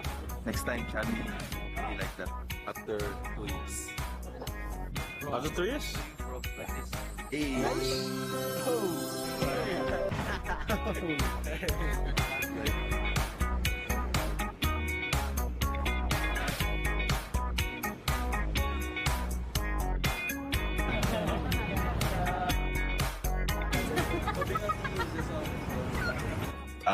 Hi guys, we're still here in Intramuros, doing some video shoot and like that.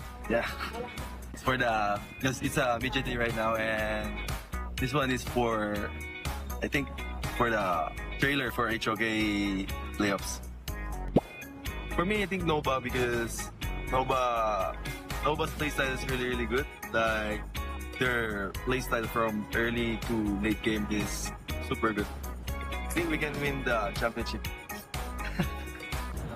Our media day is done now guys. Thank you guys for supporting us, and I hope that you will continue to support us, especially in this upcoming November 28 to 30 in Ayala Mall, Manila. See you guys.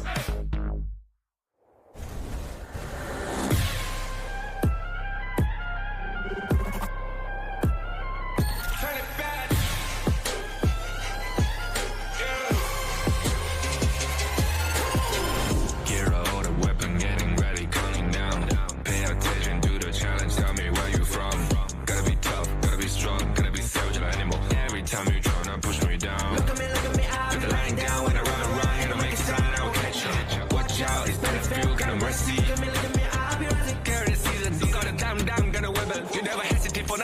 but my bone is golden. I'm invincible, just let him know. I can show you all the glory I own. Through the jungle, find a way to the palace. I'm waiting. Go, never mind, can we go? It ain't a river turning back. Storm is coming, tired of your cold. It's my kingdom, fire blowing up. We the kings, it's our honor, showtime.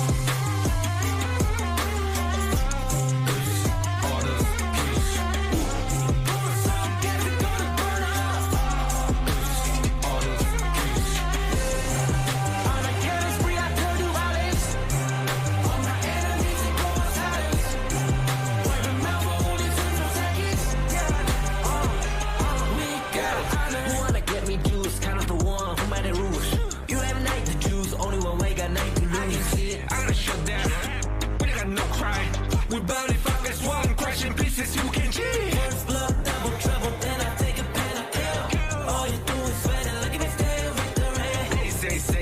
Ace. I took my soul down. Follow my pace. We the champions, screaming, I'm invincible. Just let them know. I can show you all the glory I own. Through the jungle, find a way to the palace. I'm waiting. Go, never mind, can we go?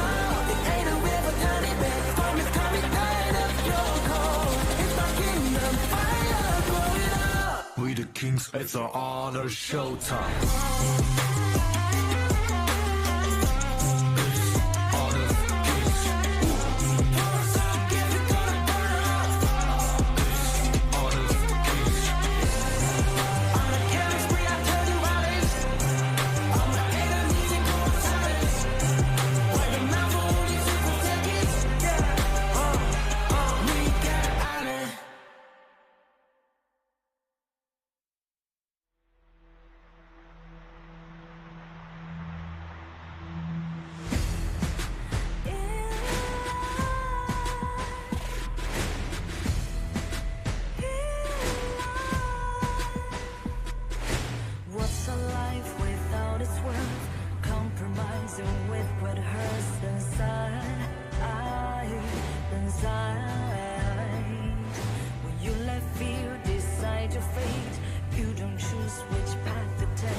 Hello and welcome back to the Honor of Kings International Championship 2025. This is day 6 of the knockout stage. We are here in Ayala Mall, Manila base, here in the center of Philippines here. And just now, we saw how HomeBois Blacklist Esports systematically deleted the side of Nova Esports and sent it right going into that lower bracket, which also awarded HBSC to qualify for that direct slot into the grand finals here. But it's not just me, it's also our fellow casters here. We have Kindofu and also Holla back onto the broadcast here.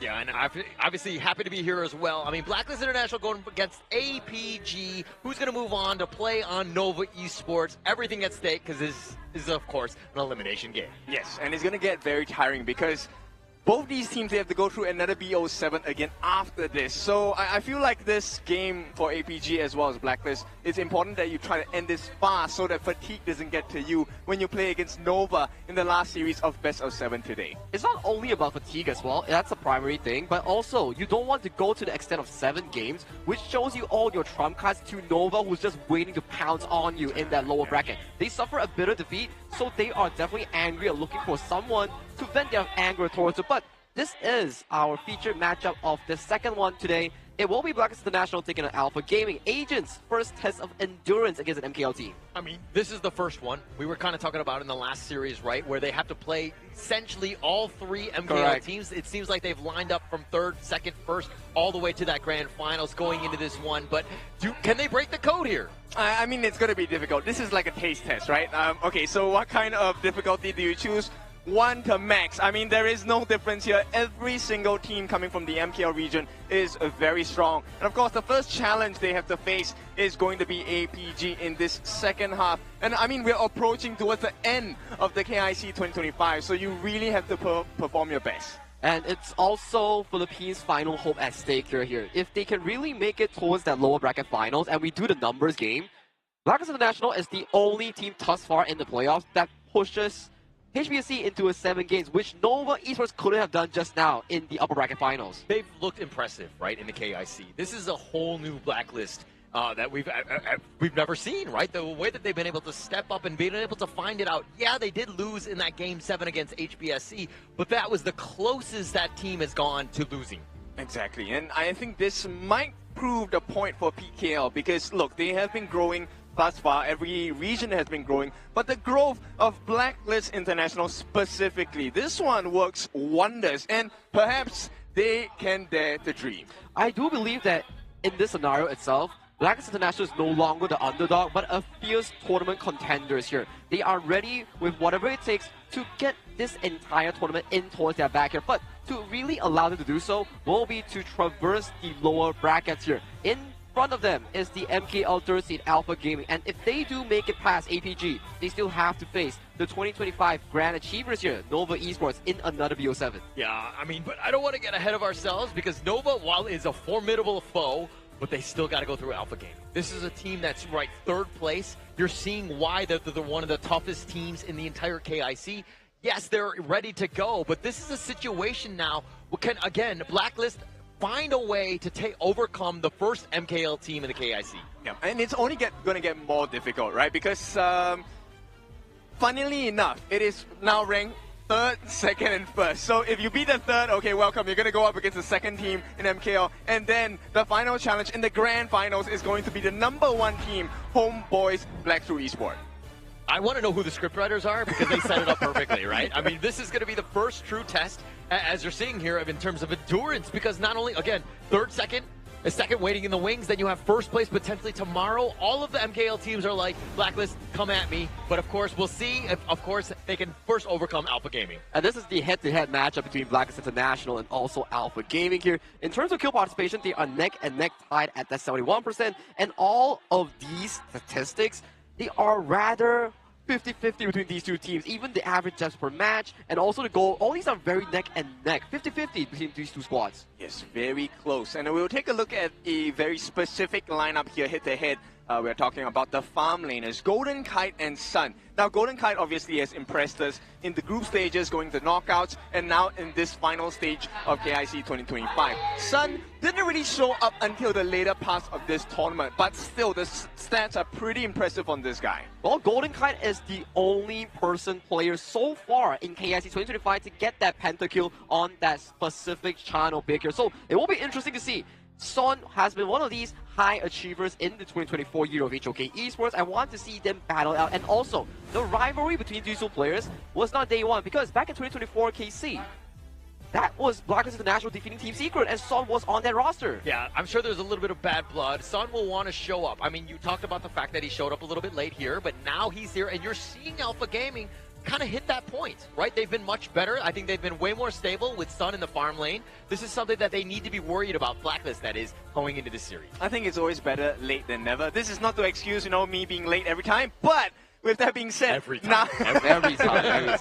Now is the time to show up, right? not just for this particular game, but for the rest of this tournament. Because look, the prize is 300,000 USD. That's a lot of money, and it's a big bump up, right? We start with what, 60,000 from the top 6, and now we are at top 4. So there's a lot of money involved. It's 80K minimum. I think it's like every time you win, it's like a 30,000 jump, then 40,000 jump, and once you hit the 100,000 at second place, you get that ×2 jump to 300,000 here. So it's not only about prize pool itself, but it's also for regional glory here. Being the sole PKL team from the Philippines surviving and thriving in the tournament, they definitely want to make it as far as possible, or maybe be the first team ever in the global landscape to get that FMVP skin. Yeah, and getting that one, of course, but getting top 3, that's pretty much what they want. I mean, the fans right now are lining up. They want to see Blacklist International win, but they have to take and overcome Alpha Gaming in some fashion to really get themselves into that lower bracket finals. I mean, they have the home ground buff, right?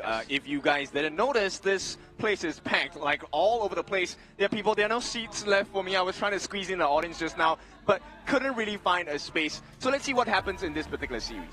But hey, we need to introduce the home crowd favorites here. Blacklist International, one of PKL's best performing teams. They will be taken on the stage with a teaser video that we have prepared for you. Let's take it away.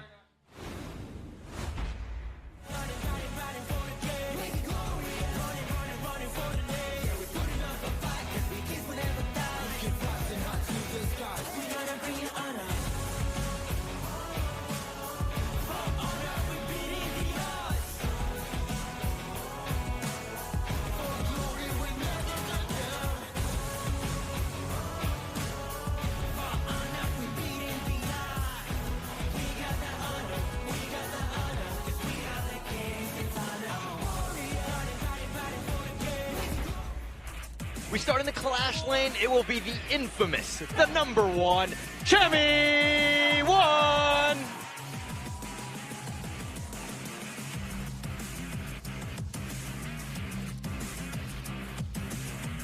Now we head into the jungle, and of course it will be Joshi!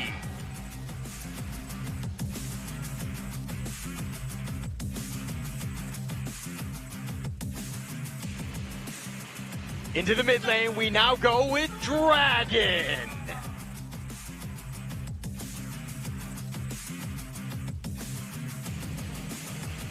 And no, you're not experiencing deja vu. And now in the farmland, it will be Golden Kites.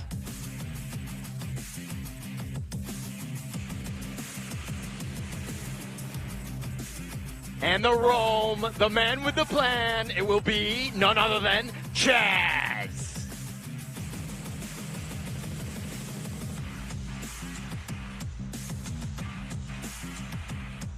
The PKL #1 team, if they're going into this one, there's going to be a lot of pressure, and they're going to be going up against Alpha Gaming, which will be showing up next.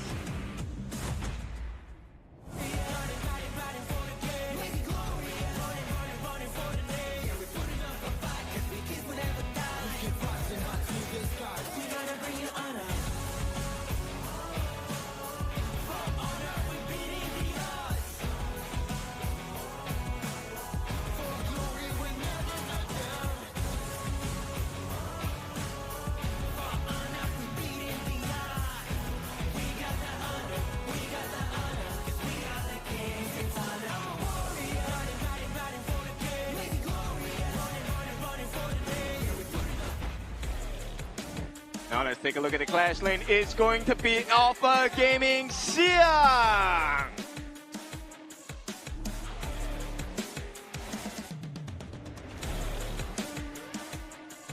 Don't look away. In the jungle, it's going to be Yi Long.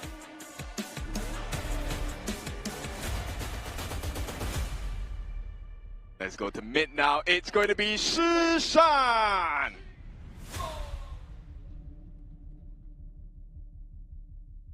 Of course, in the farm lane, we have the one and only Sun.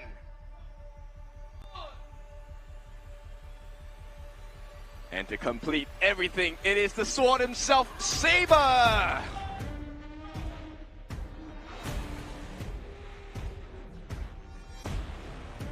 APG stands in their way. Does this become an MKL final? Let's take a look. The Blacklist International will do whatever it takes to stop them and debunk the culture. But dude, bring me through their rivalry in this roster. It will be Chami1, Dragon, Joshi, Chaz, Golden Kite. This is the team that has actually found their footing. They're hitting their groove. Everything is going away. Yes, they stumble against HPSC, but this is a team that is still proving that they are one of the top teams here. The growth has been phenomenal so far coming in for the side of Blacklist International. Their KWC run was about first round exit, but right now, in front of you, in Manila Bay itself, they stand tall and they are right now in top 4 and hungry for more.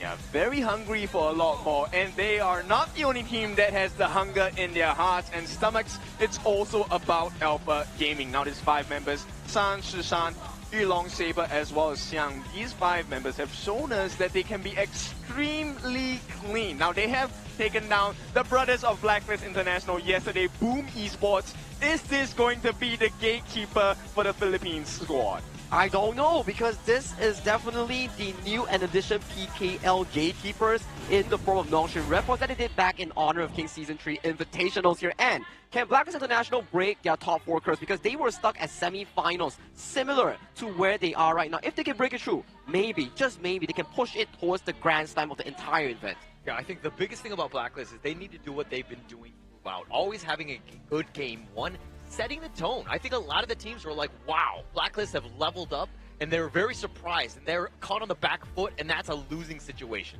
Okay, so they do get the blue side, they get the prio pick. But then let's take a look at APG. You have the man himself, the monster in the jungle. 3 games, 3 MVPs. Yulong here has been just tearing it apart for APG. But Joshi has also been the concern so far, the voice of the team, to really elevate them into a different realm. He has phenomenal performance, especially when controlling the map with the picks like the Agudo or the All-Ground here. But aside from the jungle, we need to highlight the matchup on towards the clash lane here. Chami1 versus Xiang. Xiang has been one of the best performing clash lanes in 2024. And in this tournament alone, Chami1 has shown very brightly. Yeah, he's definitely one of the more consistent. Right? I think that we're seeing time and time again, like a lot of the plays are just literally won off a single team fight, and it usually sets up by one of the clash laners. And I think we have some 2 amazing ones in this series. All right, so to shine a little bit of light about what the potential situation is. Now, Xiang has come from a championship team before. They have won the big international events, but Chami1, he has also gapped some of the biggest and strongest clash laners in KIC 2025. So the challenge today is going to be about who outshines another, because when you get that perfect setup, you know the remaining 4 members on both sides, they can clean house really quick. But that's the difference between the 2 players' playstyle, right? For Chami1, it's about those big plays and big setups here. And for Xiang, he's like the strong shield, the sponge that absorbs pressure coming in from the enemy team. When the team is in a dire situation, needing of someone to forego that farm, it is always the side of Xiang providing the farm to Yulong, Shisan, or even the side of Son to get their groove back into the game. Yeah, but Chami1's kind of the same way. Things are looking dire. Things are not looking great. We need some like amazing truth, like wombo combo stun. Chami1 has always been the guy to shine and to really step up when the team needs him. So what kind of truth will he be spitting today? Is it going to be welcome to the grand finals for the side of APG, or is it going to be welcome to the grand final? I'll go home right now. Well, the home is pretty near. It's literally in Manila.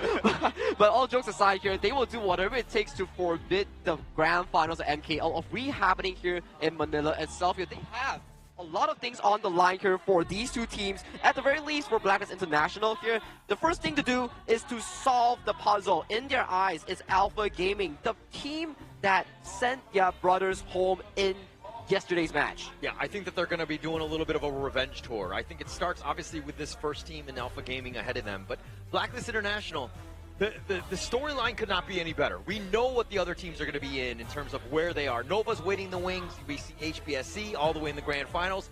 Yes, this is going to be one of the toughest roads ahead of them, but the chance to make history here at the KIC, oh my gosh, it could be chef's kiss. Exactly. So this is kind of like, you know what, the expectation is I'm going to open a book, I'm going to read like 5 pages. But right now, Blacklist, they are going to be in such an engaging position that you might just finish the whole novel in one shot. That's the dream scenario, right? Blacklist runs through all the MKL teams, gets the biggest win of KIC 2025, and they bring PKL as the #1 region. That is such a beautiful storyline that could potentially happen with how they are currently in the standings in the lower bracket here. Taking down APG, then towards Nova, then potentially the HBSC rematch here. That is definitely something all the Filipino fans want to see on the grand stage right now. But you have to do it with actions here. And what better way of starting the action than to jump into game number 1's VP, starting off with Blacklist International, taking the blue side, and Alpha Gaming on the red side with a 100% win rate today.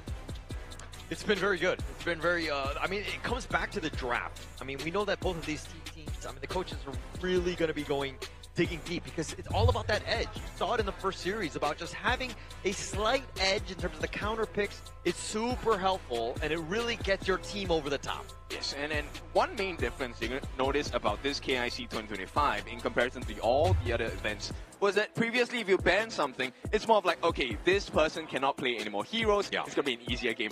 Right now, in KIC2025, it's more of pick your problem. You're going to have a difficult time regardless what the team chooses. And Blacklist International putting APG into a situation that forces the side of themselves to potentially pick up the Luna here. Liang and also Arlie, some of the best Luna counters here, but it will be the Athena roam, hover, and potentially lock in for the side of Blacklist here. A very quick start to the series itself, but just now in the series here, Nova, in the one game that they won, they show us how to crack down this Athena roam strat. Actually, this is interesting because, you know, in the last game that they played on the international stage was against HBSC in that game 7 where they lost. But they're just setting the tone because, again, Chaz is able to play this. But also, it's one of those situations where the ban, you don't have to ban it because you picked it yourself, at least in this first game.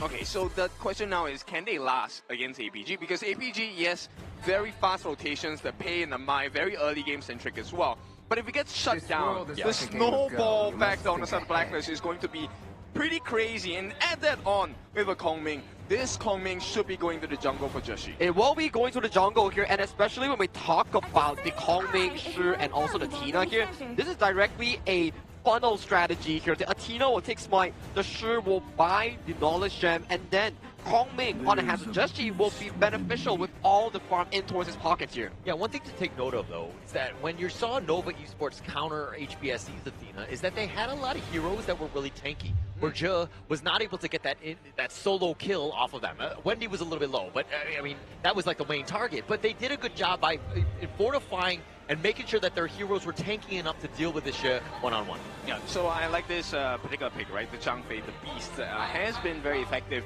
And, you know, talking about tanking through the damage, that's definitely going to be a problem for Chaz. Let's see what else this APG offers. The final 2 bans going to be focused on the Clash lane. As we talked about it, Chami 1, a big problem coming from the side of Blacklist International for APG. What are they going to pick to try and stop this growth of Blacklist? And that's 5 Clash lane bans between both Xiang and Chami 1 here. With APG having the final pick in the last pick here on the red side, they do give more advantage towards the side of Xiang to get that counteract pick after Blacklist gets limited in this Clash lane pool. Yeah, and if we're looking at this, it looks like the Flowboard Marksman, Sunsa, to kind of round out this draft. Again, I'm not a huge fan of Sunsa, you know that, but I think that it has played because you needed some sort of counter initiation. If anything, we're going to rely on Chami 1 to really make some of these plays. You know, for the rare occasion, I agree with you for this one. I feel like Blacklist International don't have enough tankiness, right? And if this strategy fails in the early game, it is almost over. And APG, they're going to add on to that difficulty. Yes, you have the Zhang Fei, the Beast, but now we have the Night Plume as well. Ambrosia with the double lives. How much damage can you deal on the side of Blacklist International to try and break that crystal? Because Blacklist International in this stage itself, yes, how much damage can you do? It comes from how fast this mastermind on towards the hands of Joshi is able to look for those resources, make sure that he gets the power spike as soon as possible here. Then the snowball starts when you start taking these advantageous fights in towards the mid lane. Make sure that you win out these skirmishes, steal away the jungle camps, strive aside of pay the Tigers on the hands of Yulong away from these resources. So right now I feel like APG is kind of like the forbidden fruit, right? You have the shred coming in from Blacklist International. So if they shred down the skin, peel their defenses off, and then you get the taste, the juicy victory coming in from the side of Blacklist International. Yeah, but Blacklist International, I mean, this is a squad that, I mean, with the Kongmin, you have that burst. It seems largely like they're able to mitigate a lot of that, especially when you have the Ambrosia there. But this is looking to be a squishy lineup. All eyes right now on Chaz. How much also a concern? Sure, you enter my jungle. Have it, Chaz. I'll just enter the Kongming that's weak at level 1.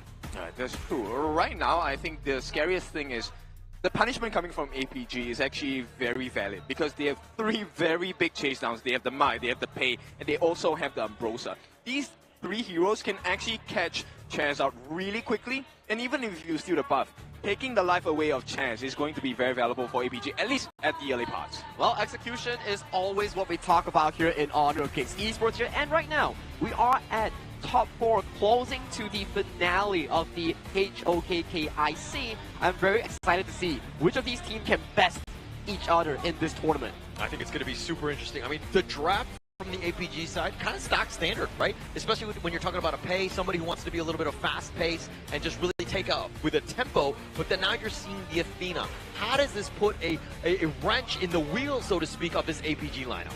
And also the add-on to that difficult equation is, how does Joshi get that finishing blow? We all know about his ultimate, right? The winning strategy. It's a huge, big burst. It follows you target side, like a heat-seeking missile. But if the side of APG gets a little too tanky, then Joshi is effectively silent for the entire game. Now, this brings back to the question here. Where is the setup coming in from Blacklist International? It will come in 2 forms. 1, Dragon on towards the Silk Weaver Shi. Number 2, the Seafarer and Sun Ce on has a Chami 1. These 2 are the primary sources of crowd control to allow the 2 carries on the teams of Blacklist International, the Mastermind, the Golden Kites, Flowborn Marksman. These 2 picks are the late game carries here. So it's really down to perspective here. If Dragon and Chami doesn't perform, this team crumbles fast. Yeah, and crumbling, which is definitely going to be a problem. But Blacklist, this is kind of not that most of expensive lineups, right? You kind of threw it into with the Athena, and you're thinking, you know, we're going to have a great time. We're going to definitely pull this out. And APG, you're like, okay, we have to counter. But if you're looking at these drafts, I mean, the Kong Min Sun Ce, this is not the end in terms of like a long series. I agree. I feel like APG needs to win this first game. Even more importantly, right? Because if you take a look at what's happening, let's entertain the mindset that, hey, Blacklist, this is not a very expensive lineup. Is there a cost? Yes, there is. But with that being said, even if this strategy doesn't work, they still have many more picks to explore. I think it's a very good game 1 draft. You're testing the waters a bit. Use up the Athena roam in game number 1. If it doesn't work out, sure, we can just pace on ourselves to the following game series here, because I think for Blacklist International, they're not afraid to lose. At the very least, if they can get some info out of that game itself, it's very beneficial for them. And we've seen them being aggressive, right? Especially in that game 1. This is one where they're kind of not as aggressive. They've definitely thrown a curveball in terms of what they're trying to do, and they're looking for this in terms of the late game, right? Like game 5 and 6. That's kind of what they're eyeing right now. Okay, we may be reading too deep, but for me, I feel like, hey, since the Pei is on Yulong, Yulong's Pei is one thing of wonder as well. Very scary pick. Maybe they don't mind throwing a couple of these wrenches in the plans, right? You kind of waste the Pei pick, but we'll come back even stronger in game number 2. That's true, and it really comes down to these early game setups, right? We keep saying like, oh, the Athena's gonna invade your jungle here, but you lose out 1 member in defending your own jungle against what? The strongest trio in the game. You have what? Pei, Zhang Fei with Smite, and also the likes of the Mai Shunling, who is consistently going in towards the side of your team. Yeah, so obviously Pei and the Mai will be doing a lot of damage, and so at the same time Chaz needs to be a bit careful because the burst is there, but once he hits that point where he's kind of able to survive that, I don't think that they're going to have too much of an issue. So they need again, the timer right now for me is on APG, especially with the Pei. You need to be high tempo. Exactly. If it goes to late game, I feel like Blacklist, they will definitely be able to bring the pain over to APG, because in the late game, this Athena is going to be a threat nonetheless, and now it's a double smite. And, you know, if we ever head into the Tempest Dragon timing, 20 minutes and above, this is what makes me super excited. Yeah. 4 smites, whoever gets it, it truly is the better smiter. Yeah, it really comes back down to that last one. But for me, this Athena one is also just like, it's tanky enough. He's able to solo some of these guys, so I think that they're going to be fine in that sense. But with that being said, let's head on towards the game number 1, Blacklist International, the PKL's only hope, taking on the high and tall mountains of the MKL Dirt Sea. Let's get it going.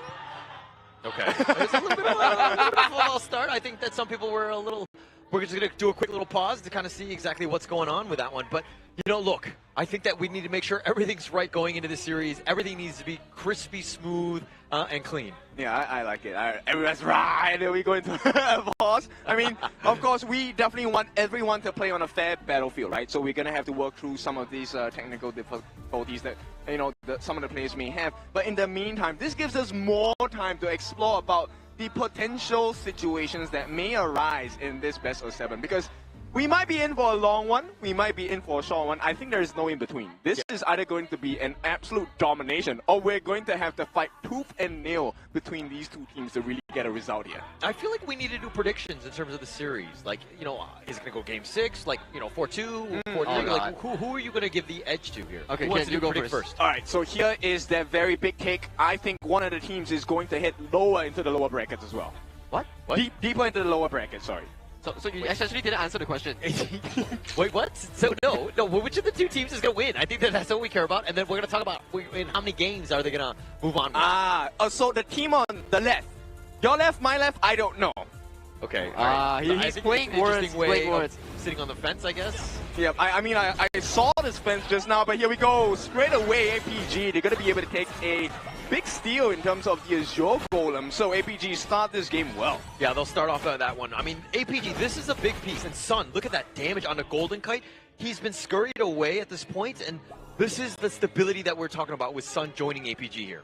Yeah, I think he has been a very stable player for the side of APG, which is exactly what they need, right? But at the same time, take a look at what Chaz has done. Chaz has already stolen away the Azure buff from the side of APG, and it feels like they're not looking to punish Chaz, but they're looking to look for a win elsewhere on the map, and Champion 1 seems to be the ideal target for the side of Alpha Gaming. I mean, the biggest thing also is that Chaz, yeah, he got the steal, but hasn't given up first blood here. So you're taking away buffs, plus the fact that you're staying alive, and that's got to be super annoying for APG.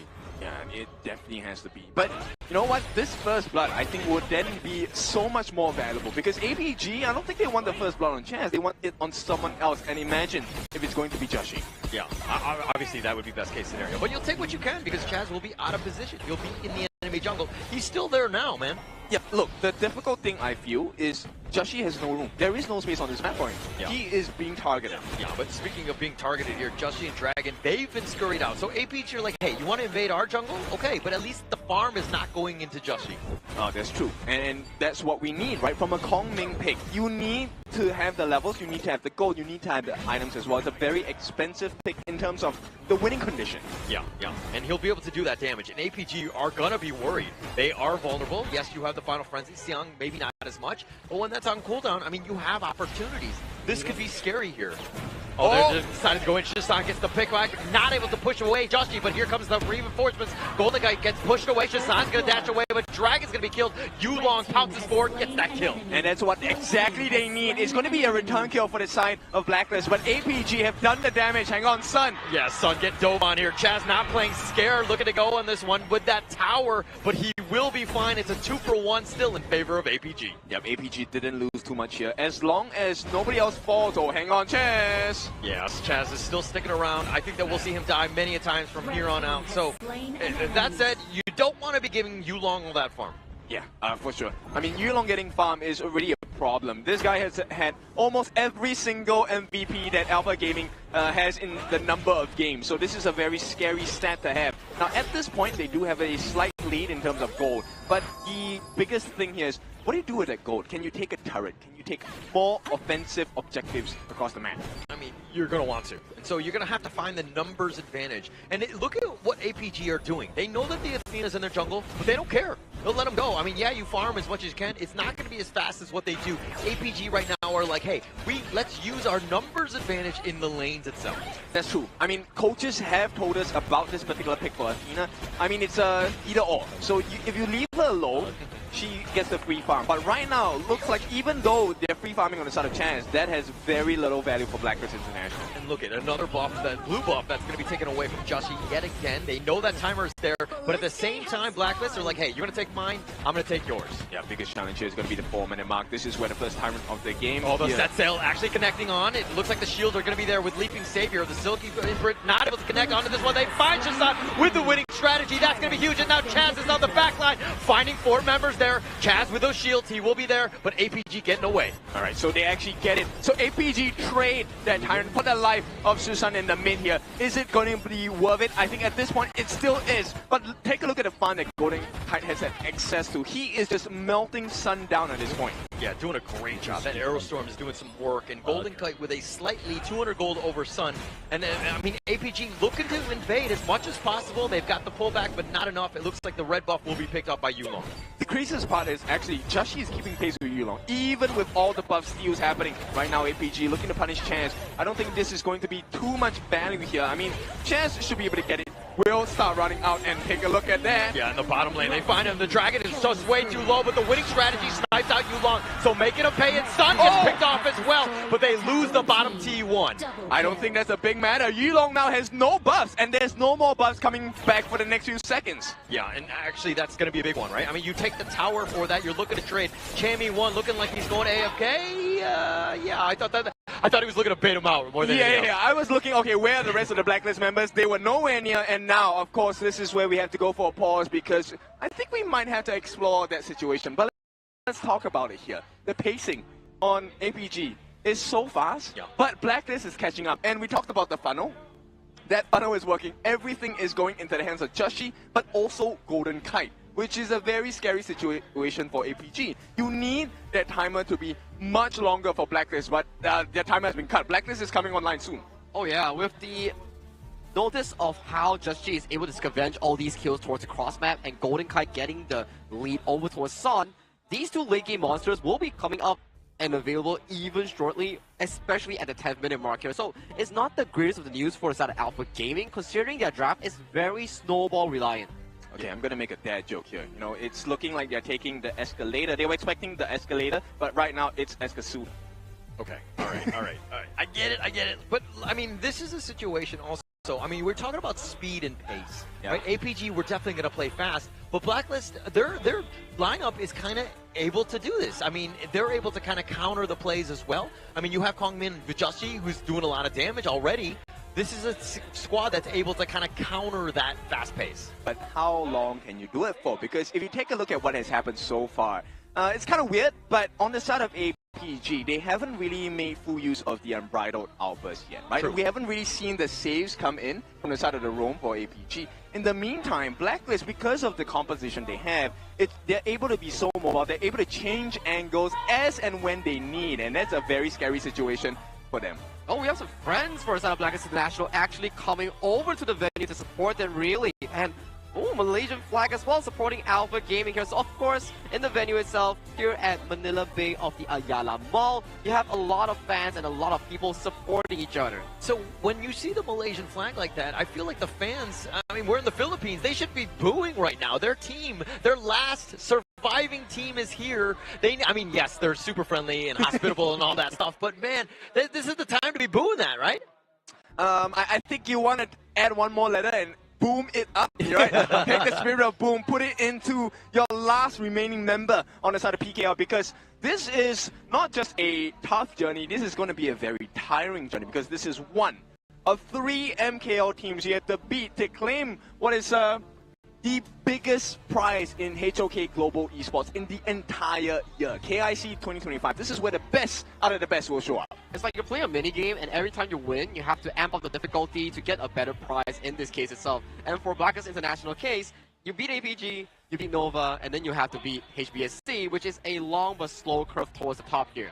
Yeah, I mean, look, like the players here just really want to be geared up and just good to go. Alpha Gaming right now, they feel like they are, you know, the team, right? They deserve to be here going on into that lower brackets against Nova Esports, and they will play like that and be very aggressive. But Blacklist International thus far have, again, equalized in terms of everything that APG has thrown at them thus far. Yeah, it's one thing to be able to see the future you want, but it's another to be able to create that situation for yourself. True. And right now, APG, they do see it. The vision is very clear. They want to play this early game and smash the heads in for the side of Blacklist International. But Blacklist, they do not see the same vision. And right now, that reality is taking place. Blacklist International is not only keeping pace with APG, but more than likely, in the next 2 to 3 minutes, if they play their cards right, they could be the ones holding APG on the floor. And to really add on to your point as well, Shisan's Mai Shinui is not a full magical damage Mai Shinui. It's playing as a pseudo roamer to allow his team to get resources from him. And the primary benefactor of these resources is Yulong. And what did Yulong do? He suffered a casual death in the bottom side, which when you die as a carry jungle, it puts you behind every step you go. And to add on towards that, it's a tiger's pay of all choices here. It's completely exacerbated, right? By him dying. I mean, he needs to play safe and understand that obviously he was going for those kills or whatever, but you need to kind of balance that risk versus reward. And I mean, getting caught out like that, not the greatest situation, because Pei is the guy that needs to always be there to set the pace of this game. But this is HOK, and this is the beauty of it, right? You get to force errors out of your opponents. We say so many times, this is not a game of just physical ability. It's also about mental flexibility. Can you get into the heads of your opponents? And once you figure out what their train of thought is, you can start to really work wonders onto their strategy and make that win turn into a reality. Game 1 is especially important because you win that game, you put yourself into such a comfortable position going into the BO7 series, as we saw from just now in the upper brackets. When HBSC won, they had demanding back-to-back first 3 games against Nova. Yeah, and which will be very good in terms of that momentum, that motivation, all that psyche. They were so happy after that game 3 going into the break. I think I saw Joker smile. I don't think I've ever seen that. I mean, he's a very serious guy who's always up for business, but to see him smile, you know for a fact that the boys actually performed super duper well just now. Yeah, they did really well, and I think more props to HBSC for moving on. Well-deserved, obviously into the grand finals for a reason. That's the kind of play that they want to go into this. But now, like throwing it back into what APG, this has got to be about business. Handling the fact that you see a crowd that's kind of against you. I mean, yeah, you see a couple members that are throwing up the Malaysian flag and everything, but in the end, you're in hostile territory. Oh, you definitely are, and this is where you really want to keep your composure, your calm and composure self, because it is the ultimate requirement. To be successful in HOK, you need to not only be calm, you need to be cold, you need to be calculated, you need to know what is next. That is true here. Calm, collected, composed, the 3 C's that we need in a tournament setting here. And also, for these players here, I do think that they have what it takes here. You made it this far. We started all the way 2 weeks before. 16 teams going into 4 different groups, and then they battle it out in the knockout stage and make it as far as towards the top 4 here. Today, we decide who amongst these 4 teams make it to the grand finals. I think the coolest thing about this particular situation, right, is also that we get to really see how fast do you learn, how fast do you adapt. And that is the mark of a champion, right? It's not about, hey, I'm the strongest, I can get big games. It's about how do you adjust your strategy, how do you adjust your mindset when you're met with different problems. And these are not problems that you will know beforehand. Yeah, and the reason for that is because you're looking at these top 4 teams and you're seeing the level differential between them. It's so small that it comes back to the minute details, the strategy, the execution. Those are the pieces that we're looking about, not just this like high level gaps that you might have seen with the other teams. And of course, I really love this Lapu Lapu cosplay here. It's so ripped and strong. He has the perfect bot for the Lapu Lapu cosplay here. Oh, and that's Carl in the stage as well. He's coming here to support the players. Yep, you need all the support you can get, right? This is where the PKL needs to stand together. One as a league, second as a nation. And right now, I think Blacklist, they're getting ready to go up against APG once more. We'll see, can they do further damage to the side of APG? Can they? I mean, that's the #1 question, and we all want to find out, especially in Game 1, which I feel like Blacklist, they did not go full on, right? This draft is kind of, not dare I say, mid? It's not like the best. But, I mean, Athena's like fine, but I think that you're in the heads of APG already. I think Athena is like another strategy that, yes, it performed super duper well against the HBSC side when they did against Blacklist in the upper bracket semifinals. But do you think it's a bit of a psyche bait? Because, yes, it did well in that series, but we just saw how Nova systematically destroyed it. I think it will be, but only if Blacklist wins this game. Well, welcome a few more of the Boom players here. They're giving more support to Blacklist, the brothers. Now, if you win with what we consider to be not a strong draft from the side of Blacklist International, what do you think that's going to do to the APG boys? Oh, they're going to be in an awful territory then, because their draft is not cheap. it's very, very expensive. You have Mai, you have Zhang Fei, you have Pei. All these are the expensive drafts coming into Game 1 itself. But we will initiate a bit of a time machine reflex here to equalize out the game into a fair condition. So let's do Trope into the break for us to initiate it. Let's take it away.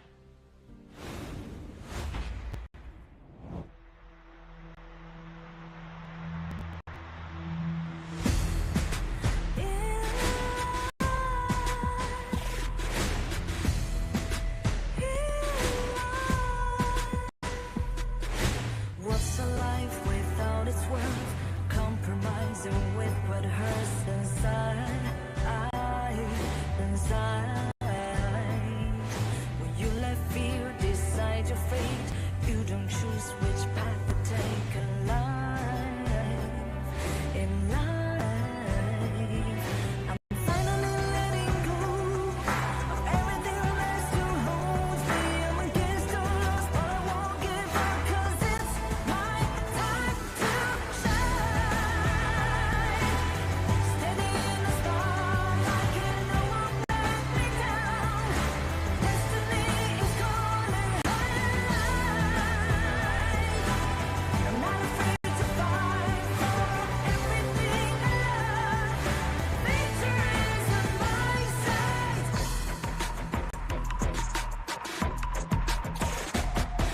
The more we lose, the more we gain. The more that nothing stays the same in time. In time. Can't love ever, can't forget. What you see is what you get sometimes. Sometimes. Gonna show the world tonight. The light that shines inside us. We're against the odds, but we won't give up, 'cause it's our time to shine.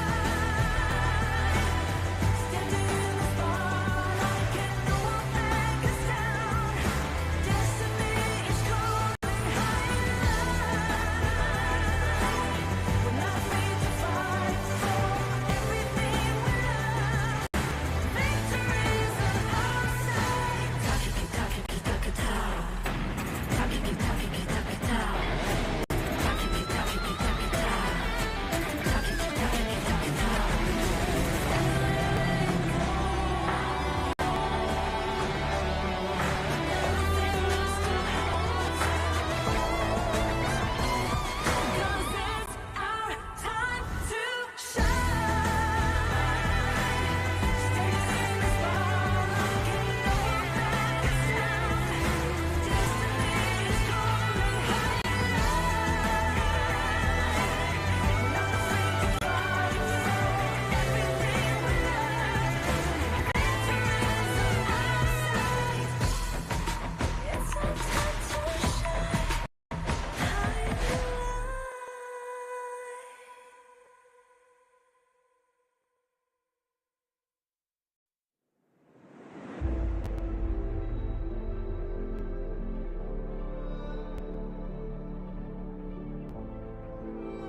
We're no strangers to the fallout. It's what got us here.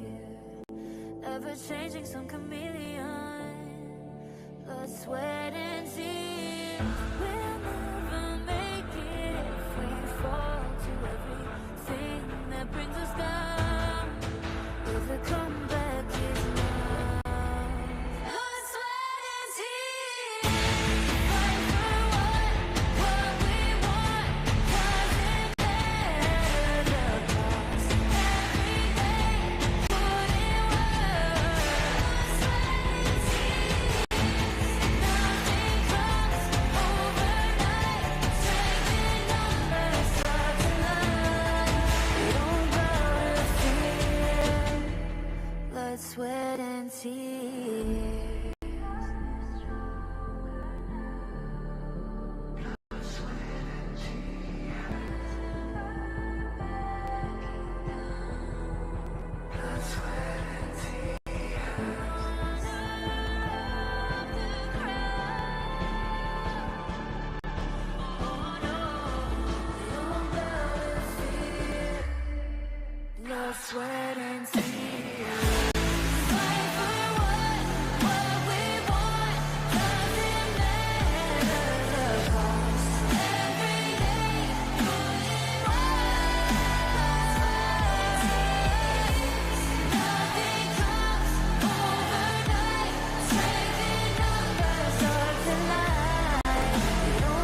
back from a short break here. We do have Game 1 of Blacklist International and also Alpha Gaming going towards live in just a short moment here. But with the recent kill happening towards the bottom side here in favor of Just G's Mastermind, I do think that's off to a very good start for Blacklist.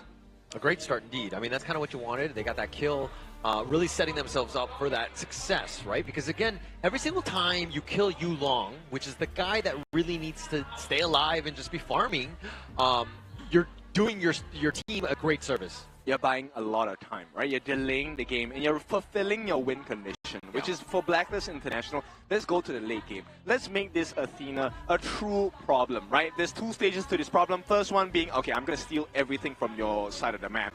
Now, once that happens, in the late game, he's going to be in a situation where he can abuse that anti-CC ability. He's going to die on the backlines as well. Yeah, at 1 minute mark, though, do you think that if Blacklist just survive or go even, they're going to be fine in this game? Blacklist International, I think it's definitely 10 to 12 minutes when you see 3 to 4 items coming into both Golden Kite and also the side of Just G. That's where the goal button is initiated here. The problem is, all these initiations needs to be initiated by the side of 2 players from Blacklist. Number 1, Chami1. Number 2, Shi, the Silk Weaver on the hands of the twin brother, which is Dragon. Yeah, they're going to have to set things up, right? I think that will be key. Even for myself, I feel like Chaz, even on this Athena, once he gets those couple of items, he's already kind of tanky. He's able to slice and dice through these squishy heroes on the side of APG. Okay, but even though that stands true as well, if you take a look at the side of Alpha Gaming as well, they do have that reverse condition, and that's going to come out to the Zhangfei, the beast, right? Yeah. If they can land a perfect Unbridled Outburst, they should be able to heavily dive the backlines because they're really squishy on the side of Blacklist International. But if they miss the dive, I think it's the graveyard. Straight to the graveyard, you're going to have a tombstone erected straight away. I feel like that's a very good point if the Mai Shiranui is going for a magical build. Because this Mai Shiranui, as we know so far, went for the roamer item start to compensate back most of the farm towards Yulong here. And Yulong's pay has suffered 1 death in towards the bottom side, which halted his farming tempo heavily. And we know, a Fed pay and a pay that has died, the difference is very big. Yeah, it's definitely very big. I mean, I think going into this one, even with like Shisan, I mean, you're talking about the fact that like Mai has to be making those plays. But I think that early, this is it's on, you know, Shisan as well as Yulong to be making those plays, getting some sort of pickoffs, and getting them a further lead. Because right now, it's looking a little equal. It's also looking like they are heading back into the game. I think we might be ready soon. But you know what? We'll tease you for a little bit more, right? And I mean, with that situation, now the last scene we saw was the fact that Chami1 got taken down. But I think that is not going to be the case anymore. Let's see, is there any difference once we go back into the Gorge? Yeah, it does look like the players are getting underway as they've actually picked up their phones, and then we'll be able to play this one. But as we load this one up, I mean, a little bit of a tech pause. Apologies to all of our viewers right now as we go into this, but we want to make sure that everything is Gucci, everything is running smooth as possible, because again, everything is at stake. Winner of this one moves on into the lower bracket finals. Loser goes home. Yeah, I want to see who is the hunter, who is the hunted. Does that situation change? Let's head back into the Gorge, and that situation has been reset. Yeah, it looks like it, just to kind of keep everyone in the loop, what's going on. 5-4 in terms of those kills, but only 6 minutes into this one. APG right now with only a 100 gold lead. You definitely wanted way more than that, especially since you got the pay. Yeah, you definitely need to have the lead. But right now, I mean, Shishan's doing a good job of making sure he's getting the pokes in, right? This is, if you can't get the kills, it's okay. Just at least batter them down. Yeah, and batter them out, put a little bit of damage on. I mean, even putting pressure on this bottom T2 is going to go gravy for APG. But Golden Kite, wow, with a sliver of life, just barely surviving there. That was a little close. You want to make sure that Golden Kite does not stop farming as well, right? He now plays the same role as Yulong. As long as the two of them keep farming, there is a big chance of a turnaround and maybe swinging the momentum over to the side, because right now we are dead even. Yeah, and look at how Chaz has actually been on his side of the river in the, you know, before the 10-minute mark. Is he playing this Athena wrong here? I think it's about getting more information, right? And knowing that now APG knows how to make that punish happen, I think it's better to play safe. They do take the T1 at the top side, so this is going to be very important for Blacklist to find a trade elsewhere in the map. Yeah, they lost the top T1, so APG, again, just ensuring that they continue to just grow with that lead ever so slightly at this point. But APG, again, now that Sabers, you know, the potential for that Umbrella Outburst, for that team fight winning combo. I think if we take a look at the patterns that have happened over the past few days, if we take out a mid laner in most team fights for Blacklist and APG, they kind of crumble. Yeah. So right now, Dragon as well as Shushan, the two of them need to make sure that they're in a very good distance, not just to get aggression on, but to make sure that they are able to escape as well. Yeah, and look at this. I mean, this bottom T2 already taking a lot of damage, and this is the pressure that APG want to put on, because once they have that map control, they're able to choke you out. It makes it very difficult to farm, and you, again, just grow that lead.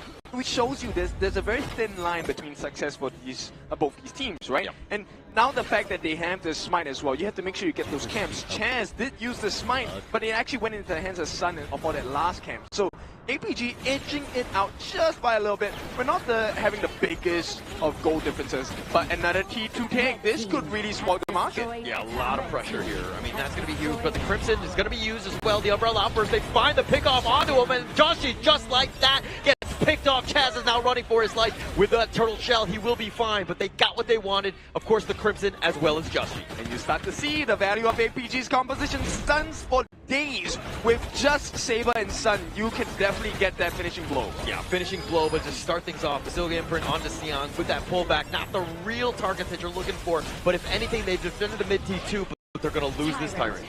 That's fine. I think at this point for APG, okay, they're achieving their win condition, right? Which is to put the mental pressure on. Now, as the side of Chaz, you are going to be a little bit hesitant to step into the jungle on the side of APG. And that's going to buy you a lot more space, which means you amplify the farm and rotation thing on. Yeah, and they have a little bit of damage onto Saber. They're going to get the pushback onto him. They're doing as much as they can, but it looks like they're not going to get him. No, Chaz will find him and chases him down, but Golden Kite getting picked off. Dragon is going to try to flash away, but Yulong pounces on forward, gets that kill. And Chaz is down as well. It's a 3-for-1. Yeah, big wins for the side of APG. This time, T3 is opened up. They can put some healthy damage here. They might be even able to take it. Yeah, they're going to take this one easily. I mean, that siege. Nope. They're okay. Okay, all right. They calculated it to the final shot by that siege catapult, and they'll happily take that as well as the mid T2. That's why they call professionals. So with that being said, APG now have a 5,000 goal lead. This is what 2 minutes of the game can do for you. Yeah, and APG right now, full control right now. This is not what you want to see if you're Blacklist. But again, we kind of talked about this. How are they going to able to weather the early game onslaught by APG? I mean, yeah, you have those T3 still alive, and Blacklist do have a chip in a chair into this game. But again, it's a situation now where you know, the 10 to 12 minute mark hasn't happened, as Saki was talking about in the pregame, of getting to that point where they're going to able to equalize. I feel like they may need even more time. Golden Kite, yes, is at level 12, 3 levels away, but he needs more gold to buy those items, right? He needs to be 6 slotted, and that really could change the situation, because right now Saber's able to soak in all the damage, but what happens when Golden Kite gets that 6 slotted state? Saber is going to melt. Yeah, it's just all about that time, and now the Tyrant, he will be tethered back in. He's going to be leashed on this one. I mean, Chaz has been spotting this out, and APG, again, just playing with it. They're like, okay, does someone want to go? Are they not? But Chaz is still in prime position. He might actually decide to dive over the wall for this, but he's going to be killed even before the Tyrant can be taken. Smart moves from the side of APG. Delay the Tyrant, Shadow Tyrant, by the way, and then get the life of Chaz before you complete the job. You don't want to put yourself at a risk where there is going to be a surprise steal from Chaz. Yeah, and now with this numbers advantage, the super minions in the top lane quickly dispersed by Golden Kite on this one, but it's all about the T3s here. Chaz will be spawning very shortly. Right, we'll see how much time can they buy. T3 is taken in the mid, in the top. This is not a lot of time left for the side of Blacklist. A big push could really seriously end the hopes of Blacklist International in this first game, number 1. Yeah, and actually APG doing a great job of understanding how to finish this game out. They've got a 6K net worth lead, doing the perfect siege, nobody dying, and then getting away and then taking over your own jungle again for that one last route around, and just ensuring that you have that net worth to really take them over the hump. Which is why I view Saber as a huge issue for the side of Blacklist International, right? Ominous Premonition with the Succubus cloak as well, so he has both physical and magical defense. Now, this is not enough time for Blacklist International, because right now APG have gotten their hands on the Shadow Overlord, and I believe this is with the Primal Bond as well. So add on that difficulty, your base is in trouble. Yeah, definitely in trouble here. I mean, with this the Vanguard in the bottom lane, this is going to be a tough one, right? I mean, APG will just slow siege this bottom T3, wait for that Shadow Vanguard to actually make an appearance. But Blacklist International right now looking to kind of initiate at some point. I mean, it's going to be difficult to get this done. The turtle shell, Chaz is going to be fine. Yeah, he's totally fine at this point, but the tower is not. T3 looking to be taken, and this is going to be an open base for the side of Blacklist International. Things are going to get more difficult from this point because the Shadow, Vanguards, and Overlord are here. Yeah, it's going to be quite difficult indeed. I mean, the stuns, they have all of their ults if they want to go for this one. So Gimfrin is really not going to do too much on that one, but the Umbrella Outburst is going to be used. But the nice three-man stun with the Rue Engine, pushing him back. They've gotten Justy. They got the first. The Jamie one is going to be killed as well as Chaz. They've got a 3-for-1 there so far, but they're going to take the Crystal. And just like that, APG take game number 1. With an ace as well, with the cherry on top. So this is going to be a difficult situation for the side of Blacklist International. But what a performance by APG. They knew what the win conditions on Blacklist International was, and that was just time.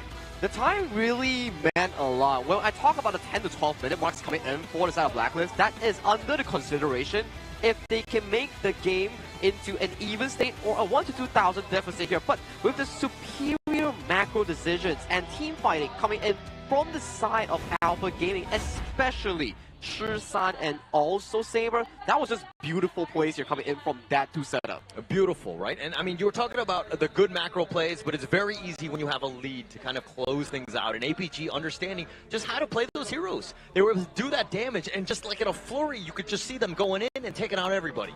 That's right, and to add that on, the difficulty is that Saber is very tanky as well, right? Really quick Ominous Premonition for the physical defense. It also has that really quick Succubus Cloak, so he has the magical armor as well. Now, if you can't get past Saber, that's already one problem you have to solve. But what happens when the guy you can't break jumps at you instead? And with the Unbridled Albus, that was like the icing on the cake for the side of APG to take the game. I think that was also a very important point that we really missed out in that game alone. Yes, Justy and also Golden Kai, they were really fed on those hyper late game carries here, but if you're always on the reactive end and the enemies don't miss their engage like how Shisan and Saber was doing on those crazy picks, then you are always in a position where you are the fish on a chopping block waiting to be decimated. Yeah, it was just a matter of time, right? I think APG, once you had that lead, it was pretty much all she wrote on that sense, because they were just too squishy. Blacklist International is like, yeah, you might get some of those items, and we're looking at Golden Kite with like 9K, I mean 10K from Justy, but the other end, you're talking about Yulong with 12K, Xiang with 10K, and then Sun with 9,000. So just like the complete net worth was just way too much damage. And I don't think the side of Blacklist International, they played the Athena roam to a full potential, because this is the first time I've seen Athena only having 5 deaths. Usually we'll see like what, 14, 15, and then you continuously steal away the jungle monsters and then send yourself in towards the enemy's mouths with a 20 gold bounty. That's the usual playstyle. I like the way that APG viewed this game, because it's a very different game set and the mindset they have, right? So instead of going for the kills, they were very bent on making sure that we'll take the towers instead. We'll play the macro game, right? Because your towers don't come back. My buffs will. And even as long as we hold a similar or even a small gold advantage, we can turn this whole situation around. And once you see T3s drop, there is no more game to be had. Yeah, and going back to Athena here, it's kind of like the perfect strategy against it. It's like, don't give the bully any sort of power. Don't give him any sort of attention. Just completely ignore him. And you saw Chaz was like, hey, guys. And he's trying to bully everybody, but nobody wants to play with him. And he was just like, oh, I'm so lonely. I'm just going to go back to my side of the river. I'm very glad that the Athena roam has been having specific countermeasures here, which also elevates the competition to a different level. It means that teams are actively searching for a code breaking, how to really boil down this Athena strat itself. But this is the jungle head-to-head matchup here between both Blacklist Justy and also Yulong. I see what you did there with the code breaking. Now with that, this code has been broken in game number 1. APG, of course, Yulong doing really well. 9-1 and 12. I mean, you expect this guy to be rich, but we also have to give props to Justy here. 3-3-2, but he was close by 10.6k. Yeah, I mean, he was trying to keep on pace, but he's vulnerable, right? Once Yulong found him, he would pounce forward the amount of damage that he had, and he's, again, one of the better pays in terms of the KIC here, so very impressive there. Yeah, very impressive 9-1 and 2 performance here, and also a very strong invasion rate here, and also what better way to run up than another MVP title coming in from Yulong on the signature Tigress here in this game 1. This guy is not looking for wins. He's just farming the MVPs at this point. 9-1 and 2. I mean, the way that he played this game, the game plan he had for APG was really clear, right? We're going to ignore every problem that they give us, but we're going to give them more problems to solve. And once we have that comparison, Yulong with this pay really just feasted on the entirety of the jungle. Too fast, too furious, just in the hearts of the Blacklist lineup, just constantly. And he was forcing it down. This is the one where we talked about where like, Yulong, he died a little bit early. This is going to be a travesty. He's just like, no, actually that's my only death of the entire game. And this is the perfect setup that we talk about here. Yes, Just G has a lot of gold, but how do you use the gold if you are under the ground? Exactly. The stun setups coming in from the side of APG is just insane, right? They're showing you that you can control the squishies, you can control the big burst damage people as well. This movement by Yulong, understanding that, hey, once you use your flash, only then will I start to chase you. Wow, Shusan just so clean on that mind you're doing here. Every single fight, it's either the specific target on Just G or multiple members coming in from the Blacklist roster here. You don't give this man the mind you're doing. He's so scary. Yeah, so scary. One of the best on that one. And you saw Saber, I mean, he kind of zoned away. He technically missed the Umbrella Outburst, but then Shishan was there to help clean up, getting that 3-man stun and that perfect spot because you funneled them in a certain area and he made them pay. He indeed make them pay here, and we do see this side of the bottom here. Blacklist International lose out game number 1 against Alpha Gaming here. The third seed coming in from MKL, the tall mountain that they have to climb one at a time. Yeah, just one game though. All right, I think that going back to this one, you tried the Athena, you tried to throw a spanner in the works, so to speak, but hero-wise, you're fine, right? Continue to just like bounce back in game 2. Obviously, you need to expend a little bit more to equalize in the series, but I think you're okay in the long term. So right now it's, okay, Blacklist, they understand that APG are looking like a mechanic in game number 1. Right now they have to start figuring out, okay, what other problems can we throw to the side of Alpha Gaming, and are there certain win conditions that we can try to force upon Alpha Gaming and make their life a little bit more difficult. That's going to start with the bans and pick on game number 2, right? This is where I think the difference will be made. I think to put Chammy 1 on a much more secondary engaged role, that will be much more required coming in for the side of Blacklist International, and then put Chaz on the primary playmaking role. I think that has been the success story for the side of Blacklist in most of their games, especially against HomeBois Blackstreet Esports. This is a Dharma game, right? I always say that he's always got 100% on his Dharma. Chammy 1 that is, because he's just so good. This is the time where you need to kind of reveal that and just turn the tides, equalize in this series. And if you want to learn a lot more, you have to follow us on social media. Make sure you learn from the best of the best. And of course, be experimental with that as well. All you have to do is to give us a follow. We have multiple platforms. You will also be rewarded if you follow all of our various social media accounts. Now, with that being said, I think there is a lot to follow through for today. I mean, game number 1 has just ended. APG now lead the series 1-0, but as we all know, this is a best of 7. It's a long journey. It is a long journey, but with the long journey being pointed out in this BO7 itself, for the side of Blacklist International, you do not land on the correct step. However, for Alpha Gaming, they put on the right step in towards a long series right now. You will feel definitely more comfortable and energetic, especially the team morale definitely ups right now. Yeah, I mean, Blacklist International are like, hey, this is my home. How do you know where the steps are, right? Like, this is kind of a little creepy, right? I need to ensure that I make the right steps. And I think Blacklist International, this is a perfect time. We've seen this time and time again, where they, at least at the KIC, Blacklist International have been able to kind of, step up when they face that adversity.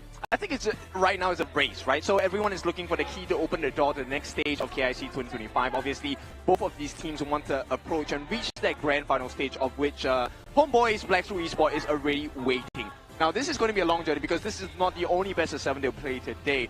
Right after this, whoever wins, they're going to be facing against Nova, another giant monster. Number 2 in MKL. Let's see. I mean, I have some big expectations of Blacklist International today, but APG proving to be the stronger foe for this particular moment. Now, two perspectives here, Ken. In the Blacklist International versus HomeBois Blackstreet Esports upper bracket semi-final series, the same thing happened. They dropped game 1. It's more of an experimental, try the waters. That's the stuff that we're talking about. Now, point number 2. If you're Alpha Gaming and you are in this situation, you think about, okay, I have to fight Nova next. So let's smash it and go for 4-0. I think that would be like, that's something that they're thinking about, right? Because the easier, they don't have to go through like a game 7 and be mentally taxed and kind of go through these emotions. Obviously, that's what they want, right? Just to end the series and just kind of move on with their lives. But at the same time, Blacklist are like, no, we are far from there. Don't even think about the door. You need to deal with me. Yeah, I think you really need to take one step at a time. As a team, as a player as well, everything needs to have a process, right? You need to go through the process to be able to understand why certain things work, why certain things don't. At the same time, this is also a risk because both Nova and HBSC, they're watching. You know for a fact they're watching, and they're kind of learning as the game goes on. Nova, now they get to have a rest. They will only get a very short rest for whoever wins this particular series, but yeah. I don't know if you saw, but there were some of the Nova players here that were just right in front of us, and they were having ice cream. Oh. And I always look at that as like, hey, when you have a team, you only get ice cream when you win. Right? So I'm a little confused with this situation because they lost this one. They have to play another series, but they're having ice cream a little early. Now, that's the perspective issue here. What if the ice cream is to heal their broken hearts from the upper bracket series? You can only have so much ice cream. Okay. Yeah, that's true. But hey, I do think that if we bring it back to the game itself, in Game 1, you already expended Athena that has been largely banned out throughout the entire course of the tournament here. Didn't find a win itself. So right now, do you take the Athena ban moving down the line as Blacklist International? I don't think you need to, right? Not to say that APG don't know how to play it, but as APG, they have shown you their quality. They don't need to play it. Yeah, I think that the same way, as long as you're playing fast and furious, kind of like the way APG did to counter the Blacklist Athena, I think that they should be okay, because it's one of those things where if you play it, you know the counter as well. Exactly. So I do want to see whether Blacklist International can do the same exact thing that APG has put up against them. With Blacklist International picking on towards the blue side, the priority picks are still very vastly available. You have the Luna, you have the Arlie, you have the Long, you have all these different picks that are strong enough to bring you the game win. Yeah, and you know what? Going back into the same sides again proves that they have a game plan on the side of Blacklist International, right? They know exactly what they're supposed to be doing. They have a game plan. And I expect this to be a very strong draft coming out from the side of Blacklist International. But APG, you never count them out. Never count them out. I mean, you never really, everyone has been able to kind of just continue to fight. And we're seeing just why the MKL teams are so good is because when they face any sort of, adversity, they've been able to step up and they have the counter for it. There's nothing that really catches them off. I think that's the thing that we talk about, right? The adaptation that they do in the tournament itself. Can Blacklist International evolve as fast as these MKL teams? If they can really go as far as towards the grand finals or winning the entire thing. But first things first, Alpha Gaming is before you and they are one-up you in this BO7. Okay, I want to see how that's going to happen, right? Because one-upping another person sounds easy. But to have to go through at least, I mean, this is like a 15-minute core workout. It's not as easy as it seems or it looks. Okay. That was very specific. I feel like you're really struggling with these 15-minute workouts. I truly am. But I think you need to build a little bit of the core for her, so like 5 minutes at a time, and then you slowly build up to it. So 15 minutes is not going to be a problem. We'll talk about that one later. But going into this one, I think that APG right now, you put the pedal to the metal, right? You want to go home, you want to move on. Today could potentially be a long day. You want to shorten it as much as possible.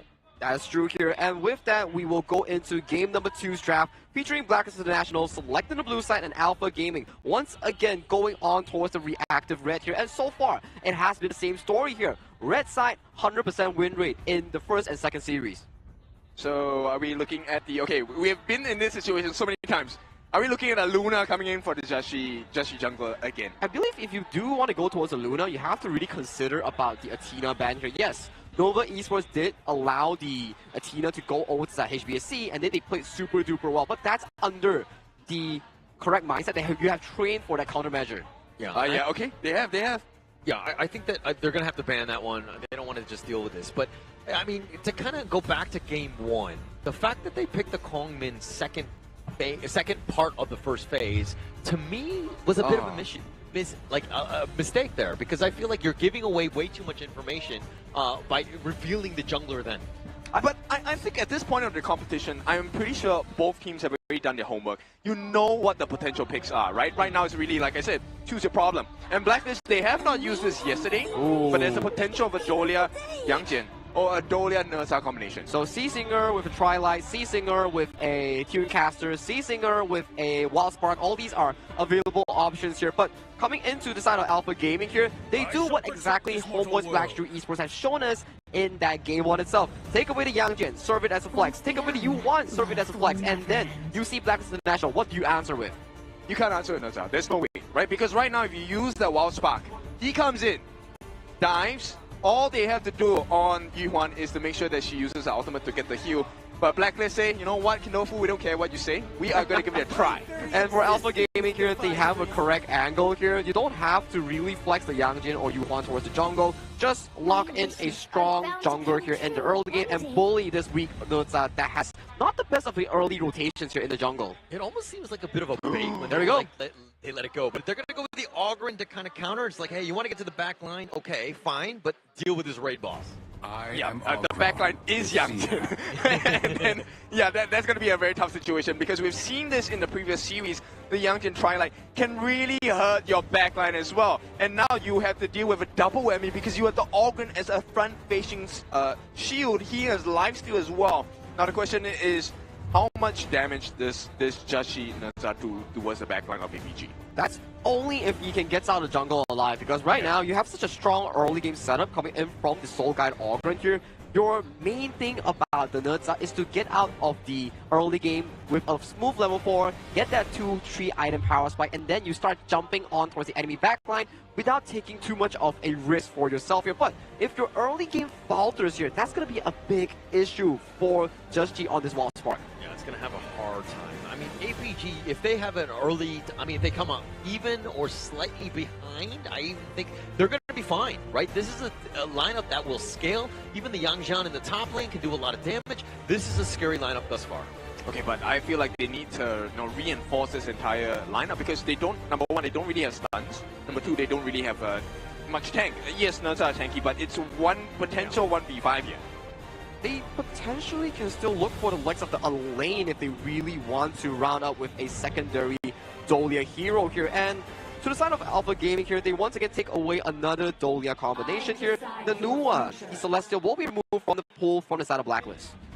I mean, it's smart, right? It's another thing that, again, taking away that Annihilation and, as you rightly pointed out, the Celestial Melody, it's going to be huge for them. And this Dolia, it doesn't seem like we've gotten a whole lot of value. I mean, the Skyfall, yeah. The Autumn Storm, maybe. But, no, I mean, it doesn't seem like the typical classic Dolia lineups. And I'm not the biggest fan of this Scorchet Angela here that's being drafted by Blacklist International here. Usually, when we say this, it's paired up with like a Liang or potential Diadea to have that primary lockdown for you to dish out all your full damage spell here. This will really test Dragon in that mid lane on how accurate he is on those skill shots.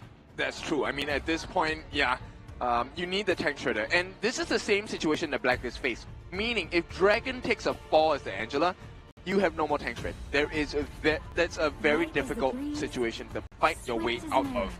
And Blacklist International right now, they have, I mean, this is the cards they've chosen. This is the difficult they've chosen. APG on the other hand, I mean, this is not a perfect draft, but it's looking pretty solid. For me, the execution coming in for the side of Alpha Gaming is definitely much more simple compared to the side of Blacklist International, which requires so much mechanical prowess, especially on these three members. The Charlotte on towards Chami, Angela on towards Dragon, and finally Arlie on towards Golden Kite. This is an insanely difficult draft to execute. Yeah, very good point there, Misaki. I mean, the biggest thing, if we're looking at like player skill, all things being equal, it really comes back to just who can play a simpler lineup and to really take advantage of it. And this APG draft, it looks simple and it's very easy of what they're trying to do, and they might pull out the victory because of it. Okay, look, whether you like it or not, it's still going to be difficult, right? So why not pick something you enjoy and do your best with it, right? So I feel like Blacklist, this is a very comfortable lineup for them. They're familiar with this setup. Let's see if they can make it work, because if APG gets their way, they are going to be halfway through this series already. Well, in esports itself, if your comfort is able to win you games, then you define the meta in your own terms here. That is the pinnacle of how strong a team could actually be, but they need to prove it in this game to itself. This is going to be it. I mean, Blacklist International, I don't think that this draft is really... I mean, if they're able to execute, they're going to be fine. But I do have some reservations on this one. I think that it's a much harder one. Dealing with this Yulong Ogren is not something that you really want to be doing in a game 2. You sound like a disappointed dad when I the side is out. That side was real, man. That side was real. But it's okay. I do believe with how much Blacklist International has evolved towards this tournament, they might have some cards up their sleeve, especially in terms of the execution. They have shown signs of improvement, especially if you were to compare Blacklist in KWC and Blacklist in KIC, that gap has been enormous so far. Yeah, we'll see. I mean, if Blacklist wins this game, I'm pretty sure they're going to come up here and ask you, are you proud now, Holler? We're going to have to find out, of course, as we go into this one. I mean, we know the teams, well, the players, the heroes, and everything they're going into this one. Game 2, Blacklist International down 0-1. Can they bounce back? Well, it's all about the code 01. That is part of a coding process as well. Let's see if Blacklist can figure out what to do in this game number 2. I hope that, you know, Coach TG is like next level and understands what this draft is going to look at me do, because I'm looking at this one just straight up in a vacuum. This is going to be a tough one. The Ogren, the Nua, all of these things, they make a lot of sense. Synergy is real as they do some damage on the Golden Kite. Yeah, this is not ideal, all right? You want to be able to funnel the farm into the hands of this Arlie, the Parasola, of course. Golden Kite facing an unsurmountable difficulty at this point, and Yulong straight away goes in for the jungle steal. Yeah, might as well. You have that aggression. You were able to do it. You have the body, you know, the bodyguard, so to speak, just walking around, ensuring that you secure as much as possible, taking things away, and now Siang is on, running for his life. Okay, but this is exactly what they need to do. Come up with the response, right? They do have the smite onto Joshi, so this should be a straightforward one. As long as he doesn't get stopped, it will go in hands of Joshi. So this is going to be a trade 1-for-1. Yeah, but Golden Kite in a bad spot. Yulong on the chase tag, gets the Zero State. That's going to be first blood. Now Chaz is about half-life. Yulong continuing on with that death precipice. Chaz is in a bad spot, been pushed away, but he will continue to chase under the top T1. No, he's not going to go. He makes it out, and there is a potential. Chammy1 did get the return kill, so that's going to be a 1-for-1 trade in terms of kills across the board. Now the big question here is, okay, now that APG have garnered for themselves a very, very small lead, what else can they do with it? Because if there's no more answers, Blacklist, if they can take the space right, they have the upper hand in terms of jungle rotation. Yeah, if we're looking at timers though, Blacklist International, I mean, when you have that Arlie and Golden Kite doing some work, Sun actually flashing away, and he will recall right under the tower. Yeah, this is exactly what you need to see, playing to the absolute limits. We are at the final trenches of KIC 2025. You have to be at your best. You have to push every single limit. It's all about the centimeters, the inches, whatever metric system you're using at this point, because again, it's the small things, right? If he was able to do just a little bit more, finding Sun, that would have been huge, but still, Blacklist International in this game, I mean, really taking the fight to IPG. Which is what we want to see, right? Blacklist is not the easiest lane for the side of Chammy1 as well, right? The healing factor of the ultimate on the side of Xiang is definitely going to be a little bit hard to handle for this Charlotte on Chammy1. In the meantime, you can see there is a lot of long-range poke coming in from Shishan. That may be the game changer here. Yeah, if he's able to catch you out. Now Xiang here, he's potentially looking to go. They have the numbers. He goes with the Hound, and he finds Jussie with that Annihilation. They have a lot of the damage, and Dragon is just going to be flashing back, but Blacklist coming out worse for wear. And you can start to see the game plan here. It's really just shredding you down, right? We want to make sure that we peel your health bars down. And Yulong, he doesn't have to be put in a risky situation. He just comes in, gets the cleanup with his Seer State, and then it's all about the gold advantage for the side of APG. And you're seeing the power of the synergy of this draft by APG. Most times, it's kind of like the Ogren is the be-all, end-all. But this one, Yangjian, the new concert, you have a lot of guys that can do damage. This is a good lineup. Now you've added an Ogren, which takes it to another level. Yep, they can close the gap. I think that's the scariest thing. They can close the gap really quickly. Once the Hound lands on you, Xiang jumps straight in your face. And if you're out of range, it doesn't matter. Shishan can touch you from almost anywhere on the map. Yeah, nobody wants to be touched from that far, right? So I think that going into this one, it will be key, right? Like, we need to look at Golden Kite, because this is the guy that come late game, Joshi, yeah, he can be diving in, but they're too tanky. You don't really want to be diving the back line unless you know that the fight is going to happen, and Golden Kite is in there with that damage. That's true, and the other person is going to be his twin brother. Dragon needs to be the shredder. He needs to find ways to get past the defenses of APG. Yeah, the Hart brothers need to really step up this game. I dare say they need to kind of ensure that they blow in, but now the Tyrant has been stolen away by Jussie. They look to turn this around. Jussie is still low. He's going to be picked, but Yulong has been traded away, and now Blacklist International will be very happy with that one. Yep. Jungle with jungle, this is what they want. This is what they need. Blacklist International, they did fall in game 1, but game 2 looking like there is a little bit more strength coming in from the PKL number 1. Yeah, this is the fight back. This is the everything that Blacklist are looking to bring, right? They wanted to take the fight to APG and say, hey, you're on our turf, let's go. Yeah, and you know what the curious thing is? Golden Kite and Sun, they are neck and neck in terms of the XP. They're just like, what, a quarter of a level difference right now. Very close indeed. But I mean, like again, we're gonna have to be eyeing in on Golden Kite because this is the Arlie. If he's able to make those plays, because if you're able to take down Xiang and Yulong, I mean, it's pretty much a one team fight at that stage. Yeah, and they need to be really careful because at the end of the day, you can kind of use the Maple Dance to negate the Annihilation coming out from Sisan as well. So if you time your skills wrongly, Blacklist are going to punish you. Yeah, I'm not gonna lie, but I've never done that, right? I've never been able to time it properly, but my old man skills just not cool enough on that sense. But APG, on the other hand, like if they're able to kind of like stack their skills, the burst is essentially very real. Yeah, and this is very reliant on Joshi having the level advantage and the gold advantage as well, right? If nobody can deal with Joshi, then this fight instantly becomes so much easier for the side of Blacklist. They're gonna start but now Skyfall, he actually goes for the back line. Joshi taking a lot of damage though, needs to be careful. Yulong looking to just turn this around, and with Saber there, I think Blacklist are gonna just disengage. So smart. Look at what the result is. Chammy1 now has all the space in the world, takes the T1 on the top. Xiang does come in for the response, but Chammy1 can escape. He does not care about this. Right now it's about pulling attention away from the side of APG. Blacklist, this is the macro gameplay that we need. Yeah. Once again, they're diving. It was looking to go in. Skyfall used yet again. Finding Sun, the unending sorrow has been used on this one. Joshi taking some tower shots, and Chammy1 is now joined with that teleport. Yulong is now here with that Death Press.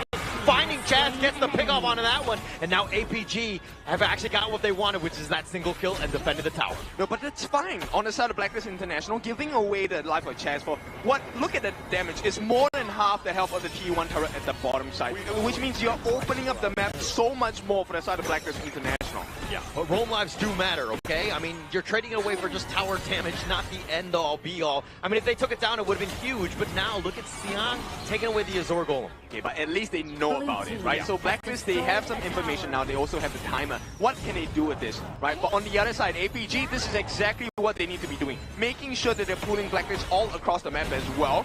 Taking away important buffs, because Joshi does need the cooldown reduction. He does need the mana regeneration as well. You need that, especially to fight. I mean, both of the blues right now in favor of APG.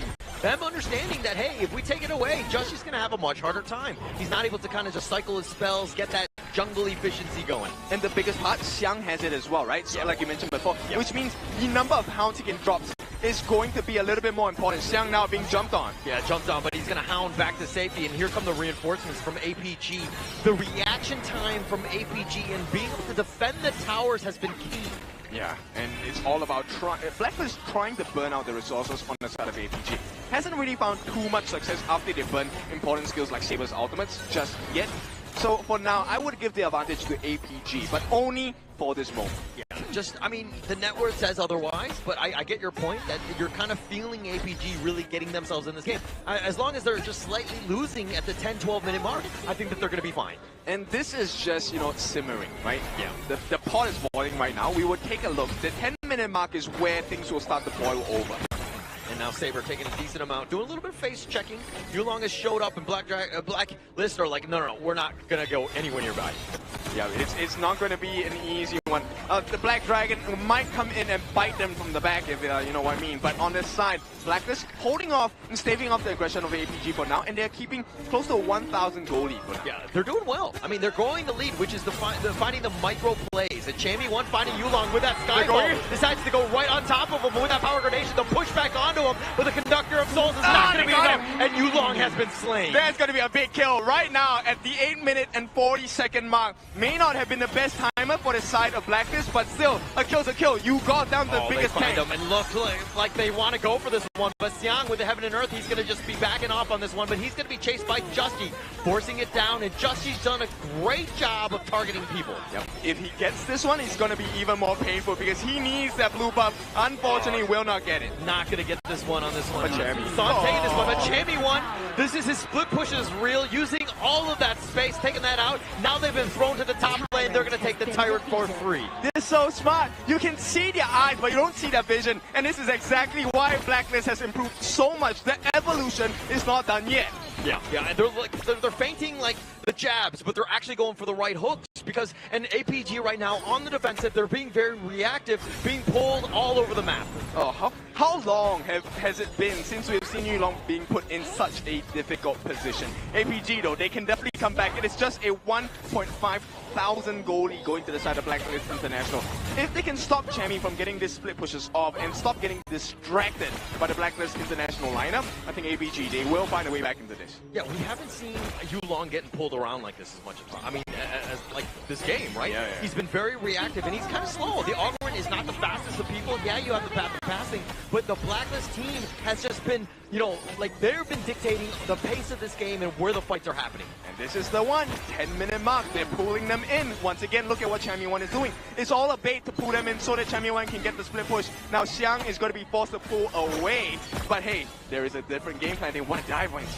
Yeah, they actually find Chammy1. But Heaven and Earth mode has been committed by Xiang here. Now they've pulled elsewhere. APG now looking to go on top, but they have the Skyfall. They find Xiang, and now Jushy understanding that they don't really have the damage, and now they might look to turn this. It looks like the emergence from Shishan has shown up, but they backside. Yulong is a little bit on the lower end, and now Blacklist will disengage. Yeah, look, this pulling game, right? It's so intense. APG, they know they have to respond. At the same time, this also puts Blacklist in a position they can kind of force the Shadow Overlord. They don't know about it outside of APG. Yeah, they don't really know. I mean, Chaz is there, but they pick that one up, the Overlord, and now they start the Tyrant, but this might be a little too late. Here comes the Skyfall. No, he's going to abort mission and not go for that full mode. It's all about making sure that they don't start this Tyrant, and right now, APG are falling prey. They are getting hunted. Yeah, they're getting hunted. And again, this is the thing where you can use the Skyfall, abort mission, not actually commit for that, and use the Celestial Melody. Now you got it again. Okay, so we answer the question. How much has Blacklist improved?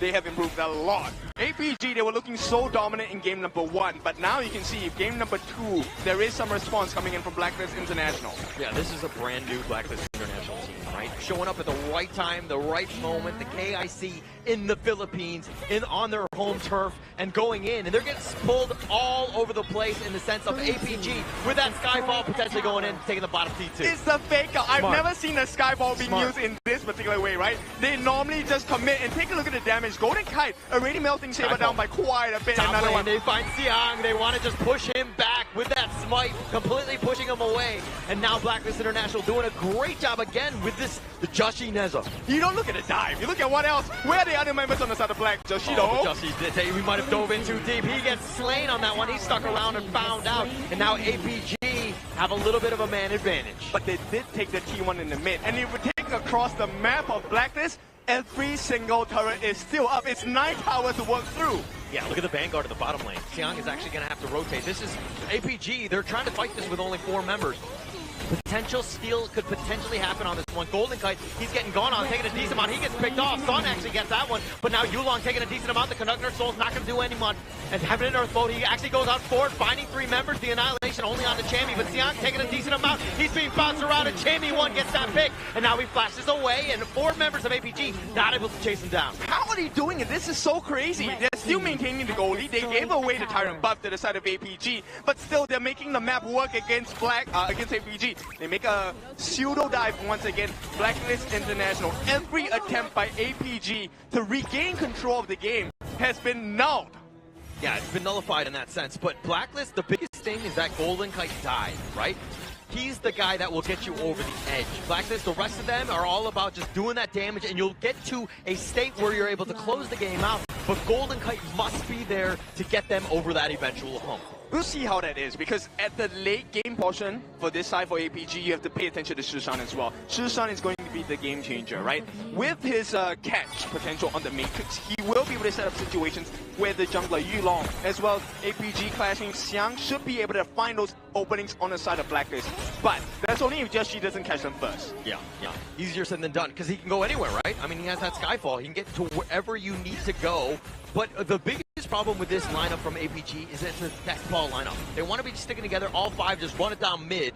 And Blacklist are like, well, they're pulling them all across. They're putting pressure on all 3 lanes. And now they find Joshi, who's doing a little bit of work, who's just trying to get back to safety. The emergence on forward, but they find Joshi yet again. They found the solution here. The backup from the side of Blacklist was not fast enough. And APG, I think they have found their pacing, they have found their footing here. They could potentially come back. Oh, but Golden Kite doing some work on the Yulong. With those heals, that's going to be enough. But the top team T1 eventually taken down by Sun. That is the space that's been created. And the T3 as well. They're sacrificing this. They have to make this work on the side of APG. If the defense comes through, Blacklist get the T3 at the bottom for free. Yeah, I mean, the minions will just eventually take out, but the Overlord is going to be the big target here. Yulong got about half. And now Chaz looking to go over the wall on this one. The pull back, the Hound, he decides to go with the Heaven and Earth mode. Finding him, Golden Cut is in a bad spot. The Annihilation is doing a little bit of work, but not able to find the pick. Chaz is under the tower. He will survive Saber with not enough damage. Okay, just saving themselves by the skin of their teeth at this point. Blacklist has survived, but APG, they have a lot more left in the tank.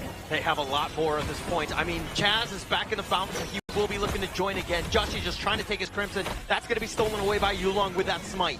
This puts a lot of pressure on Dragon. Dragon needs to make sure he gets those stuns as well as the ultimate Blazing Brilliance down. If he cannot find that move, APG are going to walk all over them.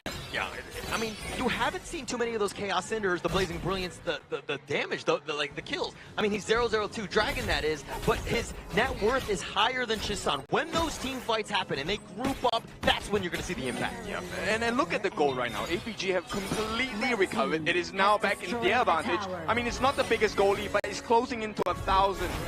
Yeah, and that's kind of what you want, right? It's got to be scarier for Blacklist, right? Because that lead going into the Ogrin and the Concert U, this is a bit of a problem. Now Blacklist on the defensive have to figure this one out. The tether is going to be used by Yulong onto Joshi, but they take what they wanted, which is the bottom T2. Yeah, and they've done a fantastic job. APG looking for an opening. With the help of the Shadow Vanguards, they have managed to dig down the T2s at the bottom. The Shadow Overlord now is making his way down. Yeah. Now they're going in. Skyball goes right onto Sun, tries to dive onto this, but he's been pushed back, he's been focused, and now that unending sorrow with those heals, and Yulong in the middle of everything. Chammy1 is a little bit low. Joshi's just trying to attract attention to the top side, but Chammy1 gets picked off. APG making him pay. Yep, they are 5 members strong. Shadow Overlord is making his way as well. T3 opened up for the side of APG. Blacklist, they have to defend. Yeah, not much you can do with Chammy down for about 30 seconds, but APG looking to close this game out. They will be up in front. Saber there. He's got those heals. Chaz is taking a decent amount. Xiang with that Heaven and Earth mode tries to hound on forward. He's going to get on back, and now they do the damage onto Joshi, who tries to stay alive, but he gets picked off, and they find Chaz, the conductor of Soul, slamming him down, and APG funneling the rest of them back into the fountain. They go for the crystal, and APG will take game number 2. Yep, they can't do it. And of course, APG wrestle their way to the front once again. Game number 2 goes safely into the hands of Alpha Gaming. Just, they were able to weather the early storm and then to kind of get themselves back into this one. Blacklist International, again, with this Neza pick, was just really not able to kind of overcome the draft. But almost, I mean, almost done, right? But almost is not enough, especially in esports, especially in KIC 2025. It was looking pretty good for the side of Blacklist International, especially in that early game. But the ability for the side of Alpha Gaming finding Joshi back-to-back really brought the game back into their own hands. We saw a 2-3,000 goal lead thanks to the fact that Chammy1 on that Charlotte was finding multiple engage angles and getting the neutralizing kills. But the key one really, not to condemn Joshi, but the side lane losing out 2 times off the Wild Spark kills, not the best one. Yeah, and it kind of goes back to, I mean, we're talking about how they were playing the macro game so well, they were pulling everybody, but at the end of the day, you do need some kills to get those towers in the mid lane, because once they grouped, that's where they all were. APG were just waiting. It was like a trap for them, and Blacklist eventually faltered. No, but that's where it's a double-edged sword as well. 2 possible situations as well, because the Nerta with his first skill is able to get the anti-heal down, and when you are in the middle of 5, that's the perfect position to get anti-heal on every single person, but you need to survive after you use that skill. Well, let's check out the end game screen here coming in from Blacklist International and Alpha Gaming's game 2 here.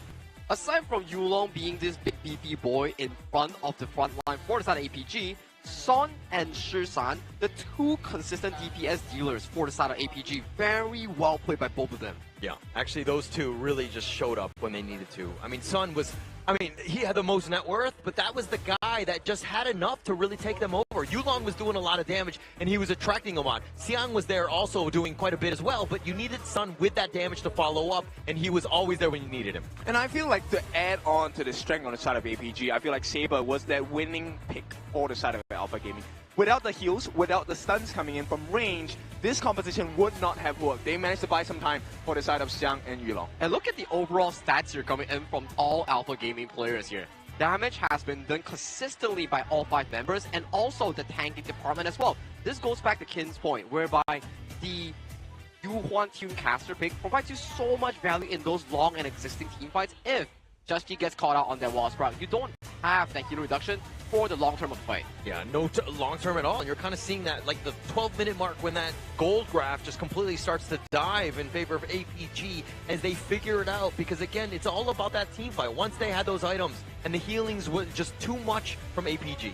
Yeah, we'll take a look at the 1v1 situation here, and this is the lane that I'm super curious about, the Clash lane. Because we saw how effective both Clash laners were, but they came at different times. Xiang was waiting for that super late game where he could recover back into the lane, but also in the teamfight department. That's true, where Xiang in all these team fights, his role and Chami1's role is very different. Chami is looking for those backline flanks, but Xiang is actively looking for the engage on towards the Arlie or on towards the likes of Singer Dolia, and he was always in the eyes of everyone in that game itself, where he provided a lot of value in damaging those backline targets. All right, but the MVP of this one has got to be none other than Sun, as he was just had an amazing game. He was like 3-0 and 5. That's what I was going to say. But 23% of the team's damage. But the goal that he just carried was always so efficient and just pushing towers when he needed to.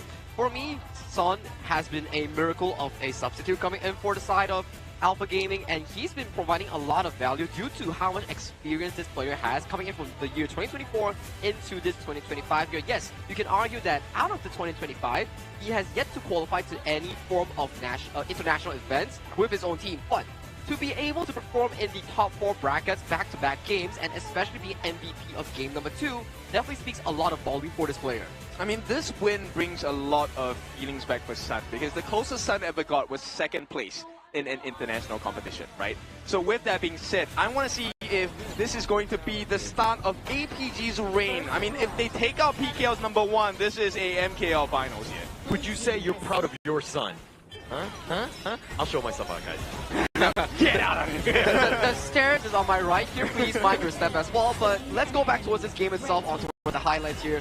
This was definitely one of the key turning points here. Just G being caught here set the game pace for the side of Alpha Gaming back towards square one, in towards equal state. Not just once. So he got caught, twice. And that was the start of the comeback for the side of Alpha Gaming, right? This was so difficult because you can see here, the moment you have to deal and put attention on Yulong and Xiang, you can't take them out. Who gets free time? Shishan gets free time, Sun gets free time, and that time is extended by the Helper Saber, get the redemption for the shields, get the Melody of Peace for the heals as well, and even with the Unending Sorrow. It comes back to this graph. I mean, the backliners are doing what they need to do, the damage and the control, while the frontliners are always just creating so much havoc, and they're so tanky and doing so much work that this APG lineup was very difficult to deal with.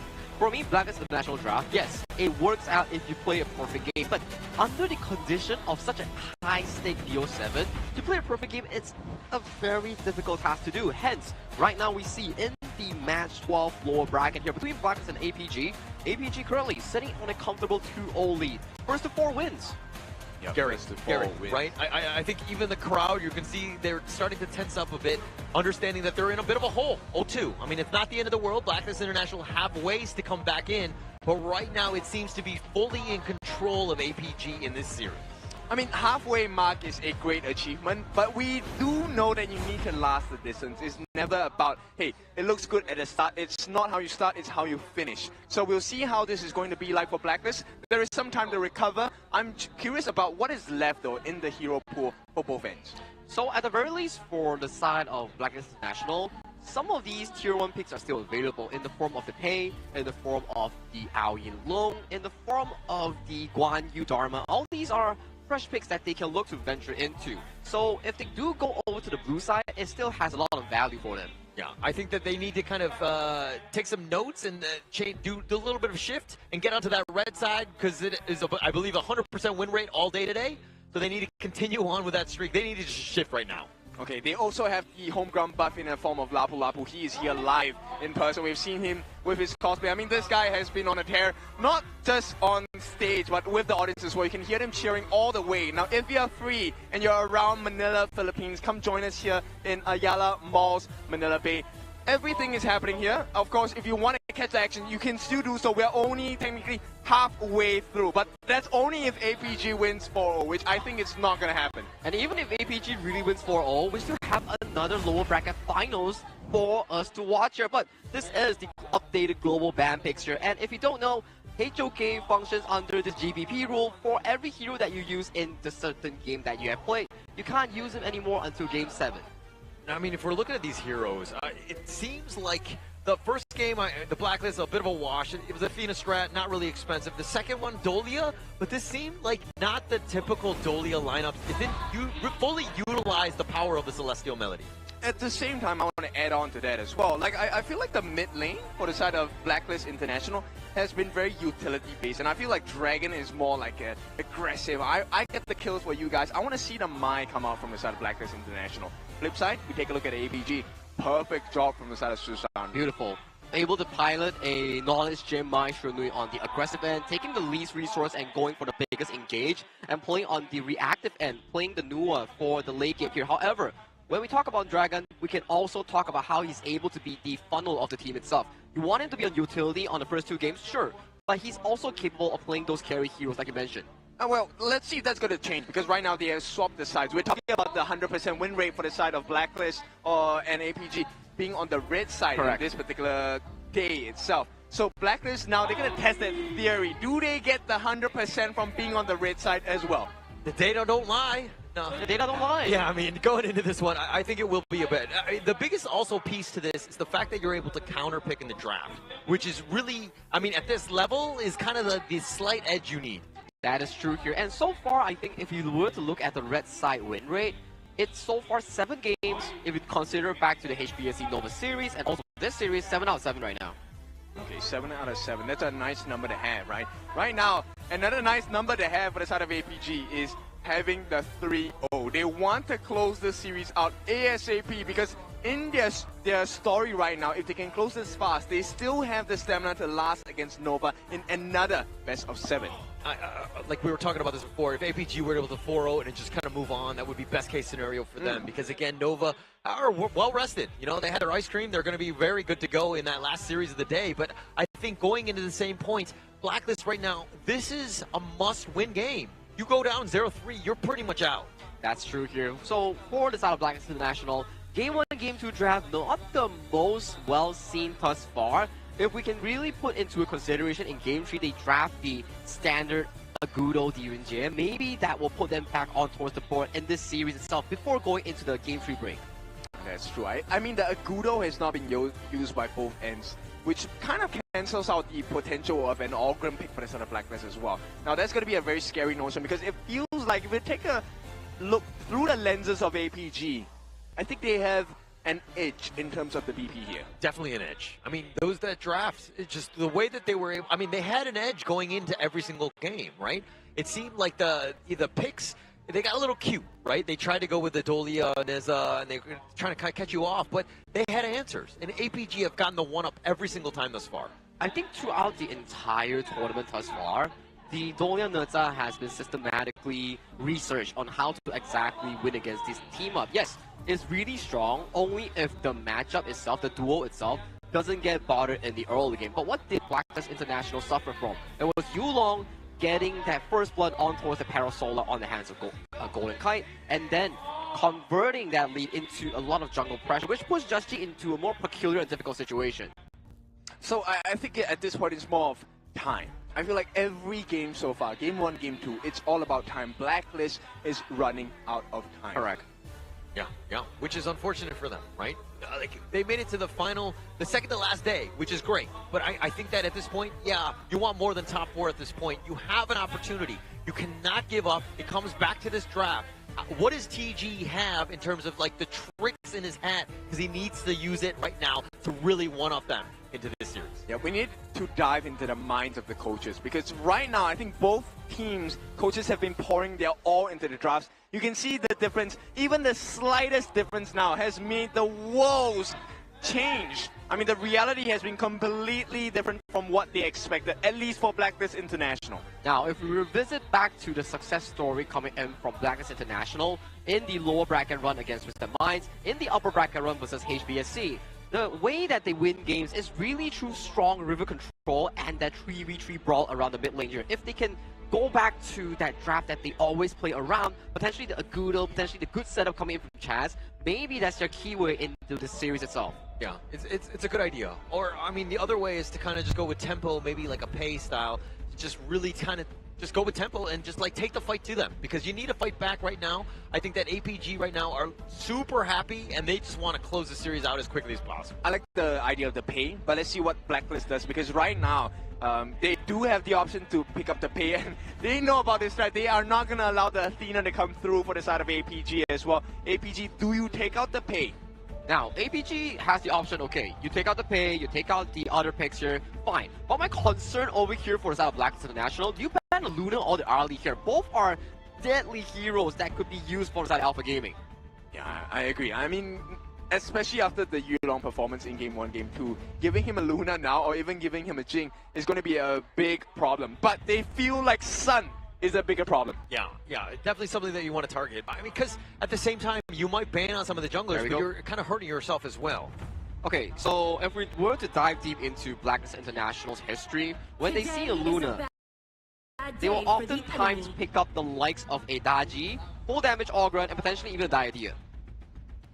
Okay. I like the answers for that, right? But we have seen how players can use that strategy against you, right? The Luna never shows himself or herself in front of the Daji. And Blacklist, you wanted to brawl, we'll give the brawler to the best brawler in this space, and that's going to be Chammy1. All right, I don't know why we're drafting or even playing this game. You know, Chammy1 has gotten his Dharma. This game is over, right? They just won. This is done. Now, to break over your belief on the 100% Chammy1 victory, in Game 7 itself, Chammy1 did get the Dharma, but he has lost in that game against HBSC. Look at you throwing facts at me, okay? Like, look, buddy. I mean, it came down to the ultimate battle, and Athena trumps the Dharma Chammy1, okay? That is true. Well, okay, let's see if Blacklist International is able to continue that Dharma for Chammy1 in a game 7-4 series here. And for the pickup here coming in from Alpha Gaming, that's a lot of setup. Both the Revive Datu and also the War Saint. Yes, a very effective setup as well. Like if Xiang does not find success, Saber will. Someone on the side of APG with this draft will be able to find a chink in the armor, a gap that Blacklist International cannot cover. And right now, that window is getting a little tighter. I mean, look at this lineup. Ogren, Loom, Dharma. This is as heavy as it gets. Blacklist International, extremely expensive. If they lose this one, they kind of deserve to, because these are definitely the heroes that they're super comfortable on. They're very strong. They're meta. This is a all-in lineup by Blacklist thus far. I would say it's a very well-comprised lineup compared to Game 1 and Game 2 itself. So they are finally coming into their normal senses to really draft around these strong skirmish teamfight compositions that really benefit them against TM and also HBSC in the upper and lower here. And you can start to see the priority that we talk about here, Diadea being locked away, and for the side of Blacklist International, all the strong heroes that are good against Ogren removed from the pool. So if you're APG, why don't you just go for the split push strat, right? We know Luna is very good at doing the split push as well. They could potentially pick out Marco. There's so much setup for the side of APG to save or set. So the split push is a good idea. You kind of saw that in the last game. That was what Blacklist were trying to do, but at some point you get caught. So you need more mobility, maybe like a Da Chao, or somebody who can get you on out of there to get you safely in, out of the way. But to this specific point, the split push game, right? But how do you split push if the side of Blacklist International is looking to box and fight you for every single resources here? You can see the combination here, Yixing and also Dharma here. Laid on the board and everywhere, all 4 squares, those are walls for you to play if you're Chammy1. Did Blacklist use the Beast already? Not yet. So the Beast is the answer here, right? Blacklist, this is the final pick? Potentially available pickup here if they do want to look for even more of engaged tools here for the side of Blacklist International here. It really comes down to what Chaz wants to play. Does he want to go for the Beast for the double engage and also the board laying down for the multi-wombo combo? It will be lock-in, and this will be Blacklist International super combo draft. Look, this is the best possible draft, synergizing, bringing out the strengths of each individual pick on the side of Blacklist International. If they still lose this, I mean, it just means the APG, Shushan is playing really well, because the Princess Force is going to do so much damage with the Prison as well. But, I mean, APG, this is also a very strong draft. How many stuns do you need? Yes. Everything, right? And, I mean, to your point, this is a typical, the best case scenario Blacklist International lineup. If they were ever looking like, hey, this is what I want to do, even in maybe like the ultimate battle, this is the style that they want to go because they're so comfortable on these heroes. That is true. And also, if you were to look at the two teams' playstyle, it's very similar in its own respective cases here. For the style of Blacklist International, you want to play around Boardmaster's ultimate here. Lay down the board, allow Chammy on the Marshall one, come in with those fancy big engages, and also the Beast Chast of Vital Outburst. On the flip side, towards the side of the APG lineup, you have the Guan Yu, you have Lapu Lapu. Also, big setups capable of changing the tides here. It really comes down to the point. Who gets the better setup for their team? I think this might be the most normal game between the two teams, right? This is the most stock standard draft. The amount of setups available for both teams is insane. And if you get the setup, you should not miss. There's no way to miss with this competition, right? Yeah, I mean, someone will find a way.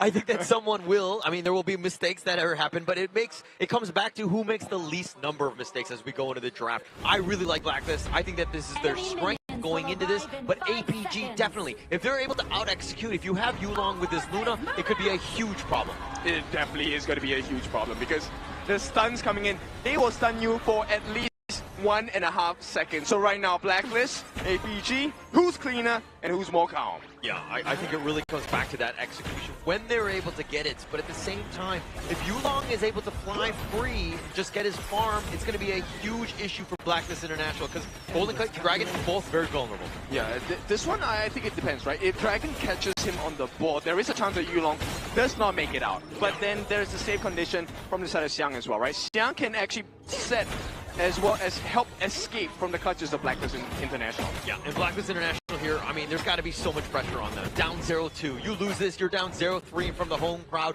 You do not want to be in that situation where your backs are on the line, your tournament lives at stake. Yeah, I feel like it's been a little quiet so far from the crowd. They need the support from the PKL fans. They need the support because we are in the home of PKL in Manila, Philippines. Yeah, I think if we were able to channel that energy right now into Blacklist, I mean, I think that would be great for them because they're going to need every ounce of it to really get themselves in. But the Crimson going to be taken away here by Joshi on that smite. And that was the first big attempt from the side of APG. If they have gotten that 4-man invasion successful, Joshi now would be buffless. His jungle will be open for contention, and the lanes will start looking very messy as well. Yeah, it would definitely be very messy. I mean, at the same time, Blacklist International, understanding that Joshi, this is the guy, right? You have Golden Kite who's going to be in the bottom lane, getting on his own farm, but the other one is that you ensure that Joshi has a good game. Yes, and this is very important because now the first point where we get to see who is the better team is when everyone has level 4. This is where the setups will be insane. Yeah, and looks like you're going to see Saber on this Lapu Lapu, just one of those heroes that provides so much. The latest hero that's been released for the Honor of Kings, the global app on this one, and this is a guy that he's the national hero of the PKL.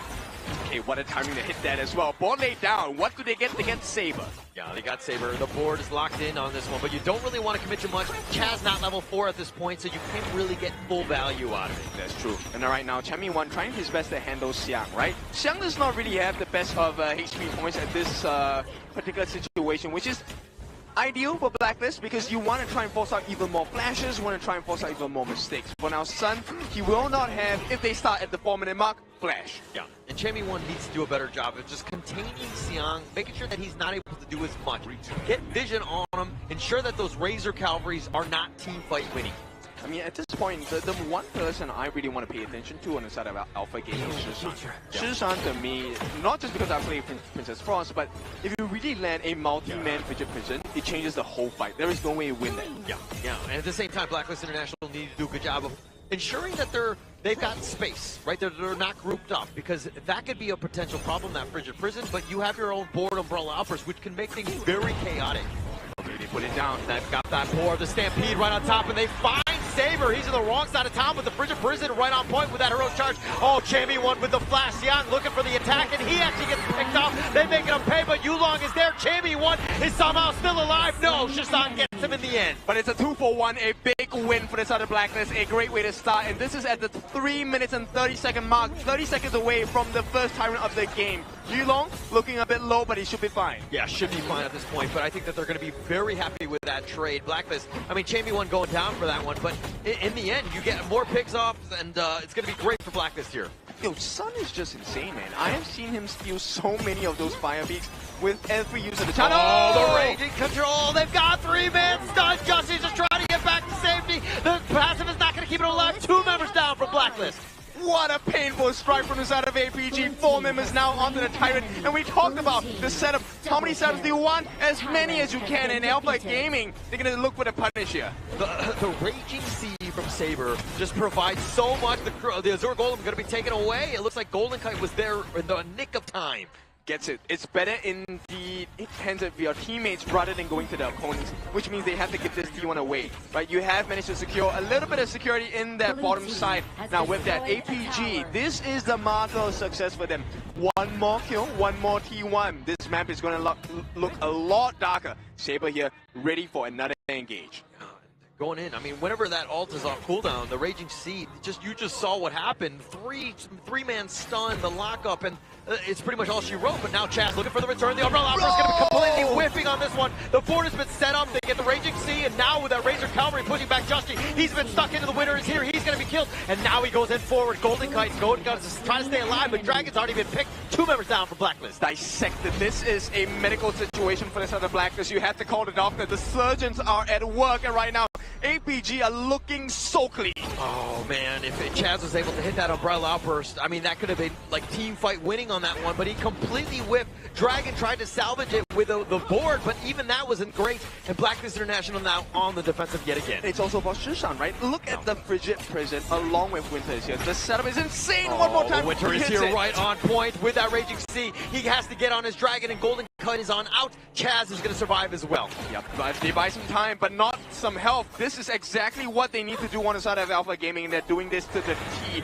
Blacklist International. It's all about Yulong now. If he forces his way in the back. Oh, they're trying to go for the steal, but he actually stuck around and he got picked off. Justy making him pay. Okay, but Chamey 1 took the Azure Golem. Not the ideal situation, but better in the hands of Black than in Alpha. Yeah, I think that they'll be okay with it. I mean, Justy's just like, hey, at the end of the day, we got the kills, so not the worst. But Sun, he's been doing this all series, right? He's been just taking the towers and just making his way on out. Yeah, good job. Are you winning, Sun? Yes, you are. He's doing a great job.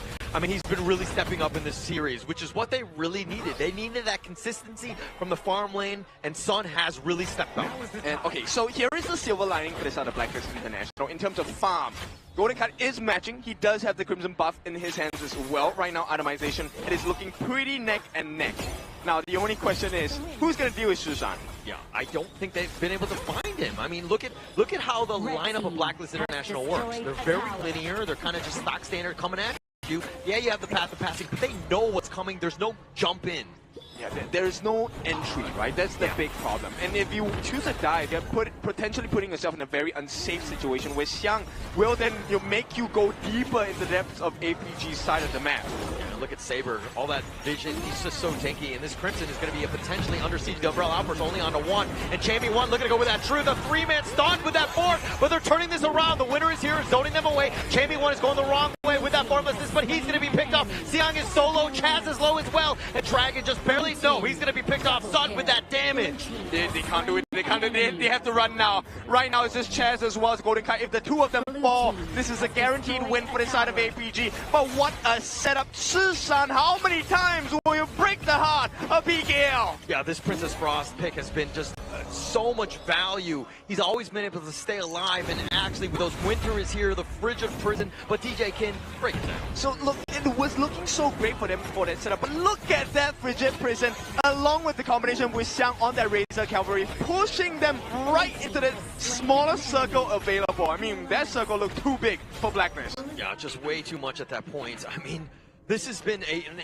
APG game, and you're seeing exactly why. How they've been able to just dismantle you through the skills, and that team fight has just been next level by APG. I mean, we had a conversation with the MKL players, and they did say APG is that, dark horse. They have the potential to be the champions, and right now they're showing you they definitely can.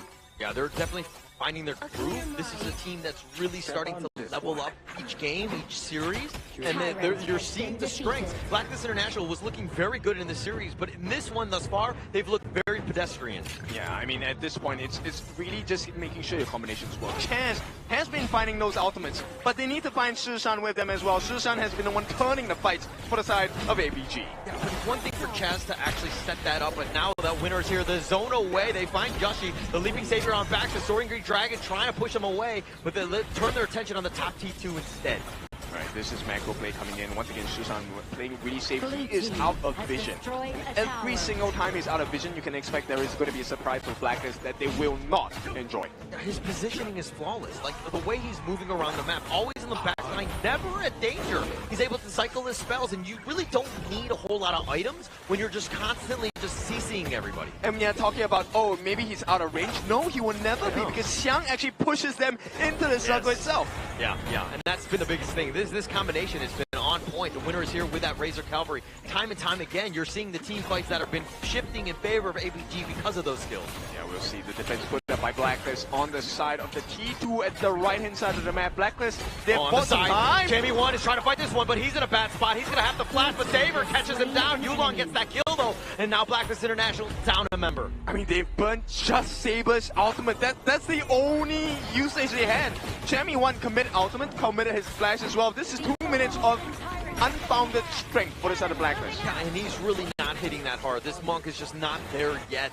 I mean, it's only 10 minutes into the game. He was trying to make a solo play, but he got caught out. I think at this point, you got to be like, hey, calm down. We need to play as a team. I mean, 10-minute mark. This is a immediate take on to the Shadow Tyrant. APG now in perfect fighting form. Not only that, they're hitting level 15 soon. That is where your max level achieved. Yeah, Yulong level 14 versus Jushi's 13, outscaling at this point. Jushi right now just fighting for scraps, whatever he can find on this Blacklist side, but now they're huddled in their base, just trying to defend the T3s at the stage. There's very little value, right? Because Sun is 14, Golden Kite cannot get the burst down, and take a look how quickly they take that T3 at the bottom side. Blacklist, this is potentially the last stand for game number 3 here. They need to do something. Yeah, they need to do something, but I mean, you just saw how much damage, and the Sun is doing some serious work. Yulong is there for that potential jump in. You have so much CC from Xiang and Saber that, like, you really can't crack into this lineup. Yeah, there's no answers here.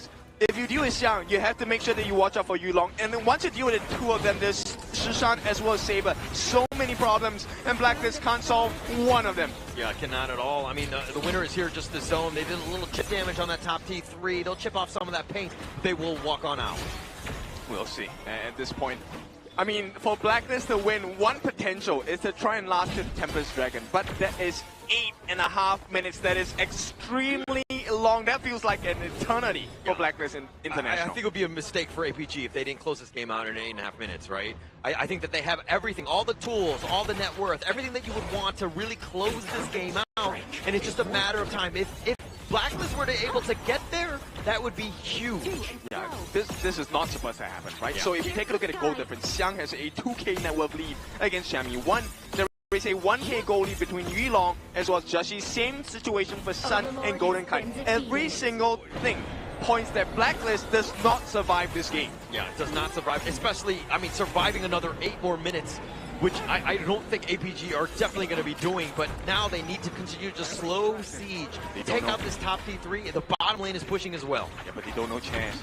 He's hiding behind them. There is a potential! Oh, the Umbrella Uppers, another whiff, and he just needs to get back to base just because of shame, right, at this point, but now they find him. Infinite Vastness, Yulong is going to have to just do a decent amount, but Jushi's already been picked up. They've got the space for the top T3. Now APG looking to close this one. They survived their first onslaught, so they would get rid of the minions. But here comes the true problem. Shadow Overlords, Shadow Vanguards. Can Blacklist International last this test? I mean, without Joshi for about 15 seconds, that too is an eternity. The Razor Cavalry on board. When the winter is here, it is just too much. APG is a take game number 3. What a big performance coming in from the MKL number 3. Killer moves coming in from Shishan. Killer moves coming in from the entirety of this number 3 seed of MKL. Do you feel the breeze? Because I am feeling Shishan's Princess Front from all the way on the spectator seat here.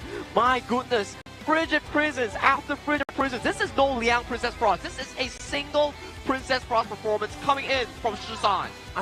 You're telling me this is the number 3 seed from MKL. I mean, how crazy is that? The combinations they pulled off in this particular game has been insane. Absolutely insane. I mean, it comes back to this draft. Shisan just next level with those frigid prisons, the winner, everything. Just so much control that Blacklist could never really take any sort of team fight. And it's not like individual plays. It's a team play. Like the frigid prison being maximized by the fact that Xiang is catching all of them in one fell swoop. Like, it's just everything. I mean, stuns of the stuns. How do you play this game? I don't know, because it's looking so stressful coming in from the side of Blacklist International. We were talking about it during the pre-game draft. We were saying like, hey, whoever gets the perfect engage first, aside from these big knockups, big boards, will win the fight. But who would have thought that Shisan on a Princess Frost, that spell 2 on Princess Frost is one of the hardest to actually land in the game. He was hitting like what, multiple members in every single fight? That was absurd. It's hard for you. I agree. Shisan, I mean, he made it look so easy. I'm sorry, that's hard for me too.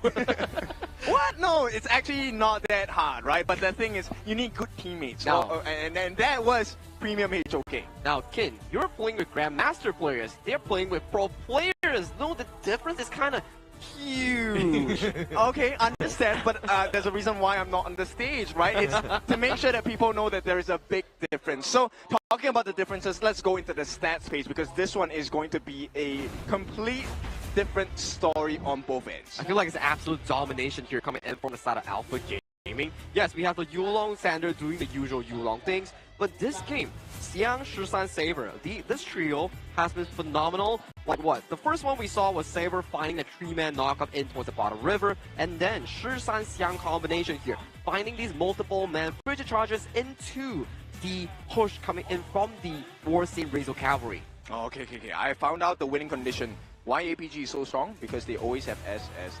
And add one more S for that. So that's 4 S's. 4 S tiers. I mean, that's why it's so hard for Blacklist to find that opening. And it's hard to see the opening. Blacklist, this was a great drop. We talked about this during the ban pick phase, right? There is no way you cannot find an opening. But the way that APG executed the drop, it's so hard to play this game. So hard. And it was like the perfect kryptonite to this Blacklist International lineup, which is, again, their bread and butter. This is what got them there. But it was completely outclassed, and it was just too much control from Shisan and, of course, Xiang, as well as Saber.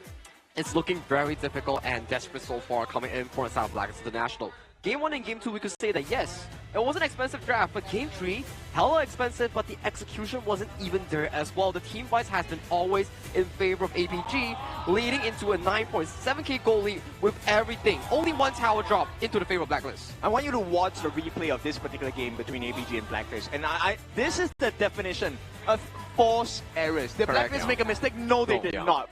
The errors were forced by the side of APG. They had no control. Alpha Gaming just took the game to them. I mean, he brought the dish and said, eat it. This is your buffet now. Okay, I feel like somebody's done that to you. We're going to have to talk about that trauma later. But I think that, to your point, I mean, APG right now, unwelcome guests, right? I think that the way that they've kind of dismantled Blacklist have made them look not great. And they've been completely outclassed. And Blacklist are trying to make things happen. And yeah, talk about outclass here, Kim. And also, Holler. Shisan definitely outclassed whatever Dragon brought to the table here, because this is his one-man show in this game. If you feel like this graph is scary, wait till they add control time. That is the scariest part for Shisan. But of course, we will take a look at the MVP, because the one that in full control of this game, it has to be Saber. He was the setup, right? So yes, we have the perfect plays coming in from the Princess Frost, from the Guan Yu as well. But Saber, he opened up the game for the side of Alpha Gaming. He was the one that started the ball rolling. That's true. We're in the bottom side of the river after the side of Blacklist International got a decent win in those exchanges. This man found a 3-man knockup onto the Lapu Lapu, which set the tone for his team into the multiple frigid charges coming in from the Princess Frost itself. As we can see towards the highlight here, we can really see this first play here. So this was being achieved by the side of Blacklist International here, but this was kind of interesting because Xiang pushed Champion 1 out of the ultimate. I mean, this is that moment where Champion 1, you think he's going to survive, and then he just gets barely picked off. But again, Shisan with those plays, you're seeing those highlights, and this is that one they were talking about. Ooh, 3-man stun. Oh my god, that was just gravy. That punched me in the gut as well. That was so beautiful, and you can't help but feel bad for Blacklist International. I mean, take a look at it. False errors chairs. He was expecting a different direction altogether. Look at this play here. It really chokes out Joshi in being this tanky frontline Ogren. And this was the one. Take a look at Shisan here. engage on towards here. 3-man Frigid Prison. My goodness, immediately melting the hopes of the side of Blacklist International in any single attempt. Look at the health bars here. It's actually really super duper close between every single player. Imagine he didn't hit that. That would be an easy fight for the Blacklist. Easily, for sure. But Shizan hits that Frigid Prison because Siang with that Razor Cavalry makes it very easy when they shuffle him into that little area where that winner is here on that one point. And that's why they're professionals. A professional's job is to make it look easy. The execution of this is insanely hard. This is really peak quality for the side of HOK. And because of their peak performance, APG now leads Blacklist International in this lower bracket here by 3-0. One more does it. They need to do every single thing later on into the 5 minutes break to bring whatever strap, bring whatever in the kitchen sink to throw against Alpha Gaming. Because right now, things are looking super dire here. It is not looking remotely close at all. It wasn't close at all. I mean, they look next level right now. I think that they're ready for Nova Esports. They might even be like overthinking it right now and just not like bypassing Blacklist because they seem very comfortable and it doesn't look like Blacklist has any answers. I would argue that it looks close, but the close is a closed door for the side of Blacklist International at this point. I mean, we all want them to perform, but right now APG is just defiant. They don't want to allow that to happen. I feel like they are really just shutting down the whatever hopes they are bringing towards for the side of PKL. Yes, we do say that Blacklist International, their growth has been phenomenal, but right now, the cold hard reality has been slapped on towards their face with a 0-3 scoreline. Everything is possible. We do need them to go into a break. We need a break as well, so after the break itself, we need to see how they come back from this.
Kings, it's an honor showtime.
Kings, it's an honor showtime.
lose, the more we gain, the more that nothing stays the same. In time,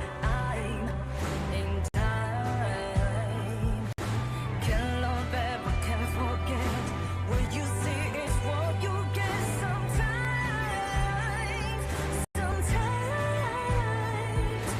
Gonna show the world tonight, the light that shines inside us. We'll get stars, but we won't give up, 'cause it's our time to shine.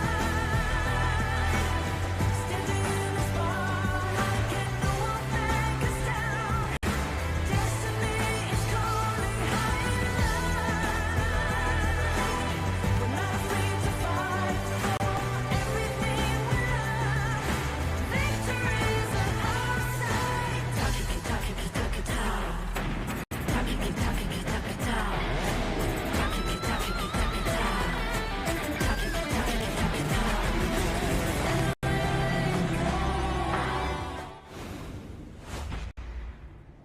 Hello, welcome back to the Honor of Kings International Championship 2025 here in Manila, Philippines. And right now we are at the Ayala Mall here at Manila Bay. And so far, bad news for the side of Filipino fans because Blacklist International 0-3 down against Alpha Gaming in an elimination match for the lower bracket finals. Well, it is not over until you win. So let's see how it is, because 3-0, we have seen this situation before, but there are rare occasions, and if there's any team to do it, it has to be Blacklist International. They can come back with a 4-win streak. Oh, reverse sweep, that's the dream, right? I think that for all of the Filipinos out here in terms of the stadium and this venue, just they need that, right? To be able to pull it off, I think the break could not have been better timed. And they need to just kind of chill out, because right now it doesn't seem like Blacklist are playing the game that they like to play. Exactly, and so far in the history of KIC 2025 itself, there was only one reverse sweep in the lower bracket itself. If I'm not mistaken, it was done by Alpha 7 or Loops, either one of these teams. And for the playoffs, we have yet to have any of that happening right now. I mean, it's only going to get more difficult, right? The opponents are much stronger, they're much cleaner as well. We'll take a look at this Blacklist. They choose the red side again. Now, they have broken this red side 100% win rate today.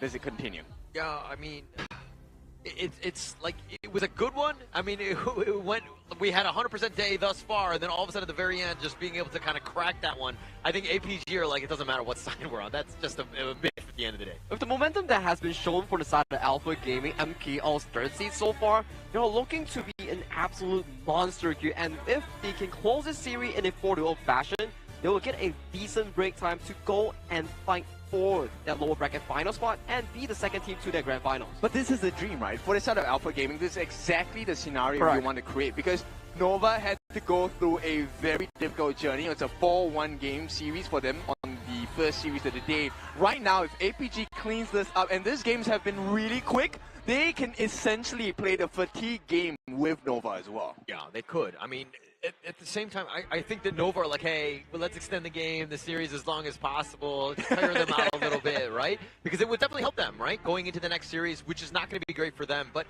at the same time, Blacklist, they need to just get that one game, get a little momentum. It's difficult, right? Because right now, there's so much pressure on towards their shoulders. And with back-to-back 3 losses against one of the, I would say, their comfort compositions, things are not looking good for them. I am looking to see what kind of draft that they can bring up to the table to really reel themselves into this best of 7. Okay, so the non-meta does not work. The meta did not work because APG knows exactly what needs to be done. So why not just revert back to the super weird, super off meta? Well, you got to kind of get a little bit of a balance. I think that more so for the draft to kind of outdraft them, right? To counter pick properly. Because right now, some of the games that you saw, and we saw that with the global ban pick, like the Nizza pick was like completely random. It didn't really have a whole lot of synergy going up against the lineup of APG, and they've been penalized with these kinds of weird drafts already. The weird drafts really didn't make a lot of sense in that game 1 perspective itself, but we do categorize that as the test the water sort of draft. But coming to game 2, the Nizza Dolia was systematically debunked by the side of Alpha Gaming here. And game number 3, it was really they lost the big team fights, they lost in terms of execution here. So game number 4, how do they formulate a decent enough draft to really control the map, take the advantage away from Alpha Gaming? Because we saw signs of life as well for the side of Blacklist International. When they drafted the Nutza Dolia, they didn't lose because of execution. They lost because of the fact that they were careless in the side lane approach. Yeah, definitely careless. I mean, they got caught out a couple too many times. Like, you saw Saber with those massive stunts. Like, you can't just face check brushes and then just, like, group up, right? Because you know that you could be vulnerable.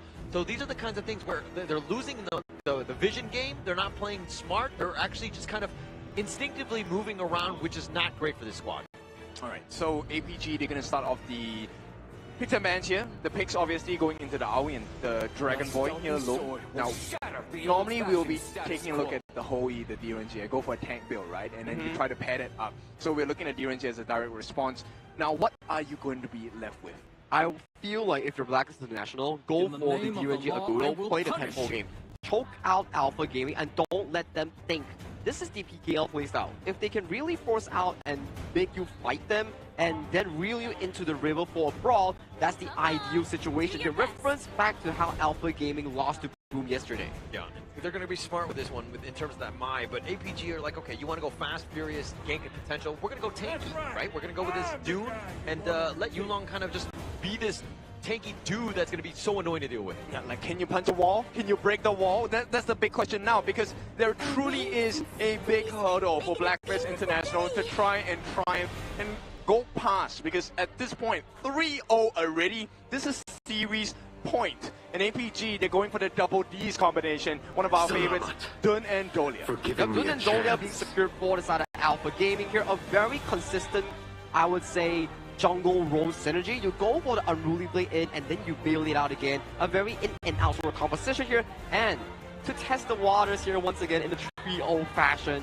Blacklist International going back to the regional specific hero, the national hero, Lapu Lapu, locked in for them. Yeah, and he's here in person as well. I mean, there are many different versions, but I feel like this guy is the best version out there. He is live here at Ayala Mall's Manila Bay. And let's see what other setups can they do. Blacklist, they know about this. The big burst composition in the mid, not allowed. No Shangguan, no Kongming, no double ults. Yeah, no double ults, but they have a decent amount of a CC already, but they need some way to go to deal with the Dune, who will be diving potentially for that back line onto the Mai and the DRNG.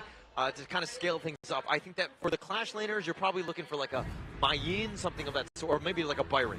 Oh, that could sound really nice here for the side of Blacklist International here, but they do save the final pick for the side of their Clash nature, meaning Chami 1 gets the direct access into that 1v1 matchup. With the lock of the Musashi here, it does give you a lot of comfort because it simultaneously counters out the Flaming Palm coming in from the Lone and also reduces the healing coming in from the Dun.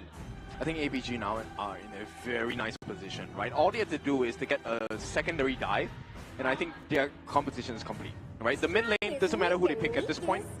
The difficulty for Blacklist is, you know that Joshi will dive with the duel to the death. He needs someone else to back him up with the damage, right? The DRNG, great if he gets the token, but he's not going to be long range enough to be able to help the dive by Musashi. And also my worry for the South Blacklist International draft, you no longer have the Charlotte to go up against the Mayin. If you default towards the Byron, it's really good, but only if you win the game pre-12 minutes here, because this is such an early to mid-game composition for Blacklist. There is no room for error. But what choices do you have left? You need to have the tank, right? Lapu Lapu, great, he is tanky, he is able to set it up. But what happens? You have to prepare. What if the early game does not work out, right? There needs to be a fallback safety net for the side of Blacklist as well. I don't. This last pick, Yixing, is going to be a problem, right? He's going to lock you in. You will duel to death. Okay, we're locked in prison. Now what are you going to do? And they have a decent amount of burst and potential control, but a lot of eyes are going to be on Sun on this one, because if he passes away, if he gets picked off, they don't really have a whole lot of damage to follow up. And I'm interested to see what kind of build will Sun really show us today, because he was the first marksman. Although he didn't really win against Nova Esports, he went for the semi-tank lone build before the side of VV did it in the upper bracket finals. So it seems that it could be a pretty interesting itemization, especially against these pesky high-burst mages like the Maestro Nui. I think once you get your first Eternity Blade, just go for one defensive item, right? Ominous Premonition, Succubus Cloak, whoever is dealing more damage. And I think this is game set for Alpha Gaming, but only if they get the lead. Blacklist International, their job now is to buy time. And time is one of the hardest things to buy in HOK. But that's the problem. With Blacklist International's comp, there is no buying time per se. They need to step on the pedal because there is no late game coming in from the Blacklist International draft. Yeah, they have to go fast. I mean, this Mai is going to fall off like no other. The Musashi will be controlled. D-Renjie is the last guy. So late game, it's not looking good. I mean, they need to go fast and furious, especially early, to really just take over this game here. Right, we'll see. The fans are cheering them on. They need all the help they can get. Potential last game. This is game series for Blacklist International. The last hope for PKL. I mean, top 4, they made it there thus far, which is great for them, and they want to continue on. But again, this is a mountain to climb, being down 0-3 against Alpha Gaming, who have looked on another level. Yep, this is not about money, this is not about titles, this is about the glory and to represent your nation in the biggest competition of HOK Global Esports. Yeah, but at the same time, if you're like, hey, this is the elimination game, we're on the backside, we're gonna just call up the national hero Lapu Lapu and give ourselves a chance. We're gonna go out with, you know, fist throwing everything at it. I mean, raging seas, right? That's the ultimate on the side of Lapu Lapu. This has to be the most rageful sea. If Blacklist is able to get the win here, the fans will erupt. Yeah, first 5-10 minutes going to be key for Blacklist to really set the tone on this one. Dragon, how much impact is he going to have? Are they going to be able to get some ganks to really get this kind of the snowball going? Because again, it's all about momentum in this game and getting in, especially with an early game lineup, you need to strike first. Yeah, exactly. And this is going to be very dependent on the number of Kachosins that Dragon can get in before the actual fight starts, right? You need to, you know, soften them up. And this is not a very soft lineup from the side of Alpha Gaming. Oh, hang on, maybe this is the chance. Oh, they do a decent amount of damage on the Saber, who's limping away, but in the top lane, there's a little bit of action. And Dragon goes in with the Ruined, finding it, but they're not able to get it. Taking liberties is going to zone them away, and Yulong is just too tanky at this stage. Same time, at the bottom side, Golden Kite and Chance are taking quite a bit of damage because of the heals coming out by Saber as well. This is not an easy fight in the farm lane. Everything against the likes of Blacklist International, they have to hang on. Yeah, they definitely have to hang on. This is not a good, easy lineup.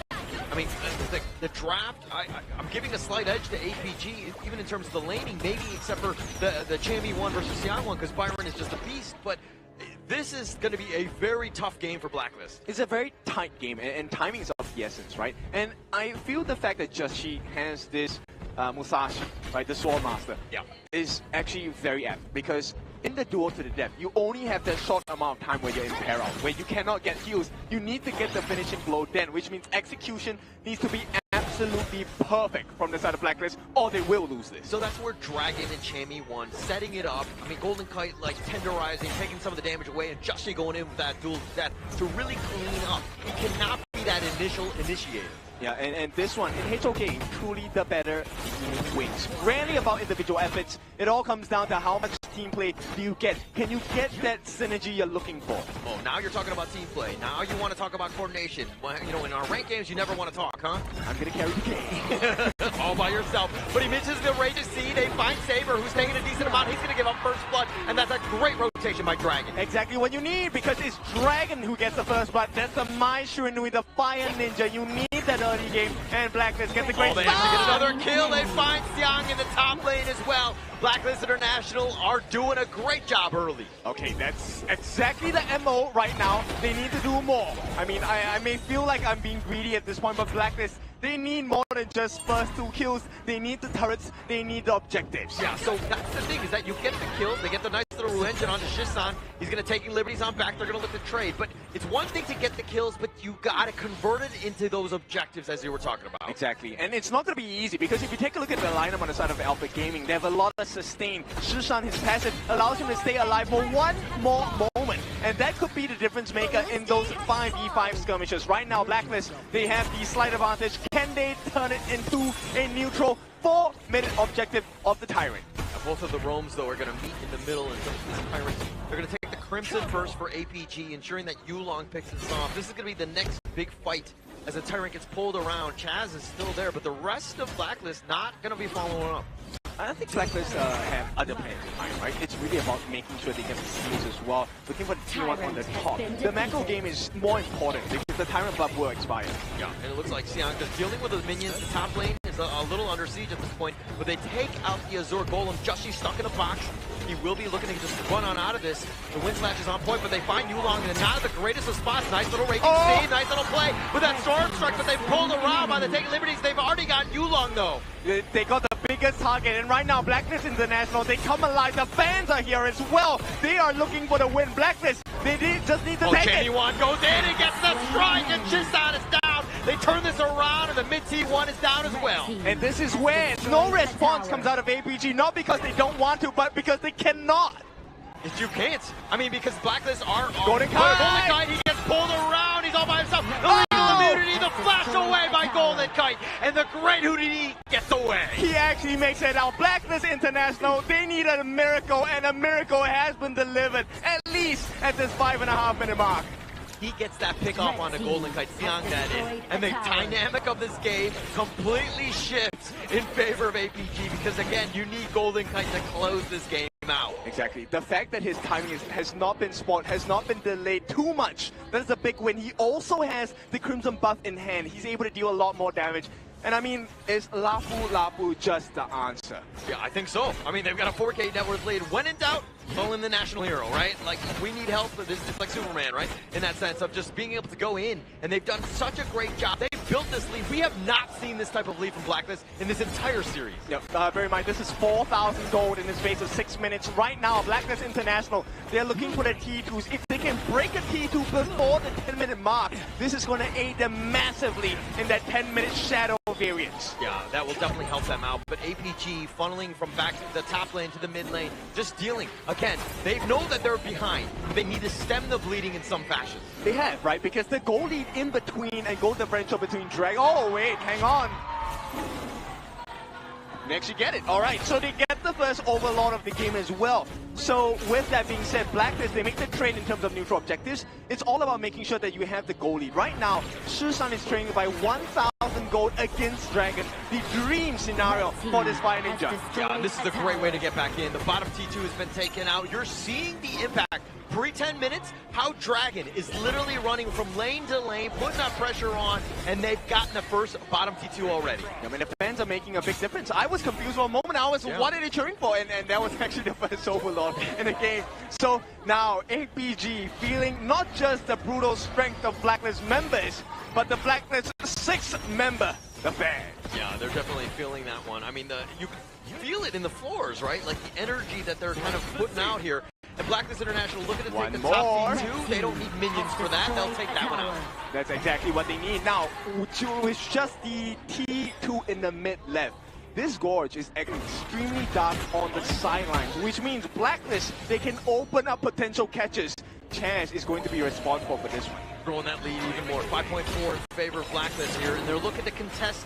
They have 4 members of APG, and all they want is their rolling, but now they're going for the duel of death. Tries to go in, just domes them away. Stuck in the border, doesn't really matter. Right, the Raging Seas used as a defensive measure, or rather offensive one, to make sure that there is a deterrent. So they will manage to stave off the aggression from the side of APG, make life a little bit more difficult. It's a 5,000 goalie now. Blacklist in a prime position to be able to have control of this game even tighter. Yeah, the Lapu here is just so much fun. I mean, so much control, everything that you want from a tanky roamer to add into the hero pool here. And Chaz has provided a lot of value.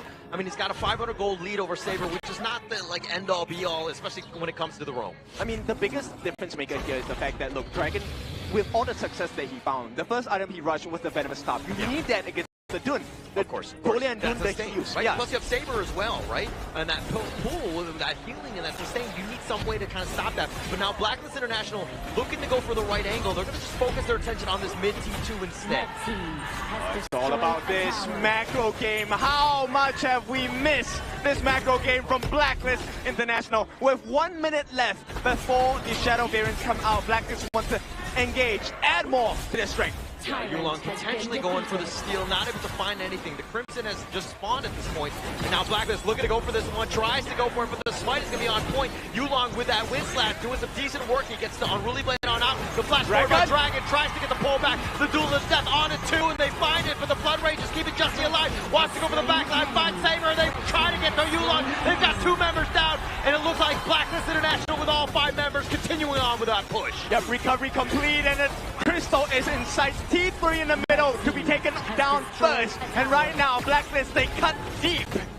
Yeah, did you want a bounce back game by Blacklist International? Because I think they were like, okay, we're going to bring it this one. Game 4 has been completely in control of Blacklist. The way that they've been able to control the game, taking that T3 pre-10 minutes. And why were they so calm? Because they knew exactly what the game plan was. Look at what they're doing now. This is a specialty that I enjoy from Blacklist. It is going to be the double shadow objectives. At the same time, the killing blow that Blacklist has done to many other teams in KIC 2025. And right now, the game is on. Yeah, taking both at the same time. I mean, that's how far up they are.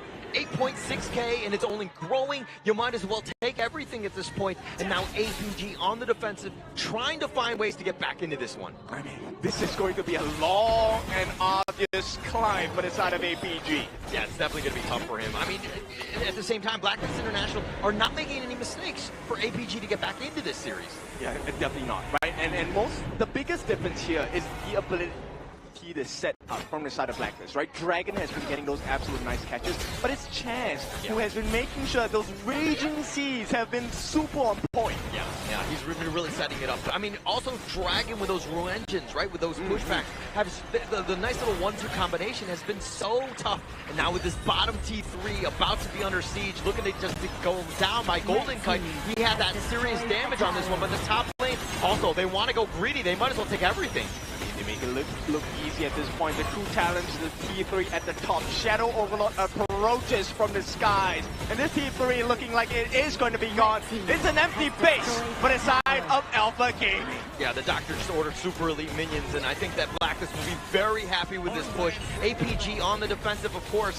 They have to find a way to just salvage this, but they decide to go in. The Raging Sea is going to be found out, and they find Yulong. The board's got him locked in, but it doesn't really matter too much. The Infinite Vast is unaggressively stunned. He's going to be picked up. The double kill goes the way of Golden Kite, and it looks like Blacklist International will get on the board and take game number 4. Welcome back into the series. Blacklist International, what a game.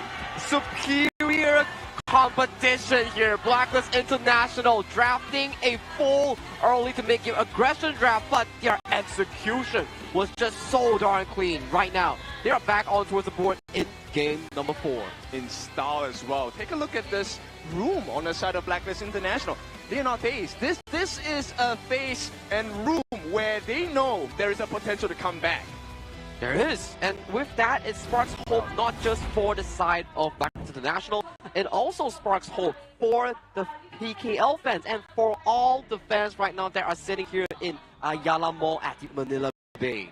Yeah, slowly but surely. Slowly but surely. It was that one baby step, and that's all they really needed to get themselves at least a point onto that one. They could not go down 0-4, and not without fighting. And they showed that fighting spirit that you saw right there. But can they do this 3 more times in a row? I mean, look, Blacklist International is a team of multipliers. Give them one chance, they will always come back. I mean, how much growth have they had since the first time they stepped into HOK? It's been phenomenal so far, right? 18 months. That's how much time they've had. But right now, they're duking it out with one of the strongest teams across the MKL, the strongest region in HOK Global Esports as well.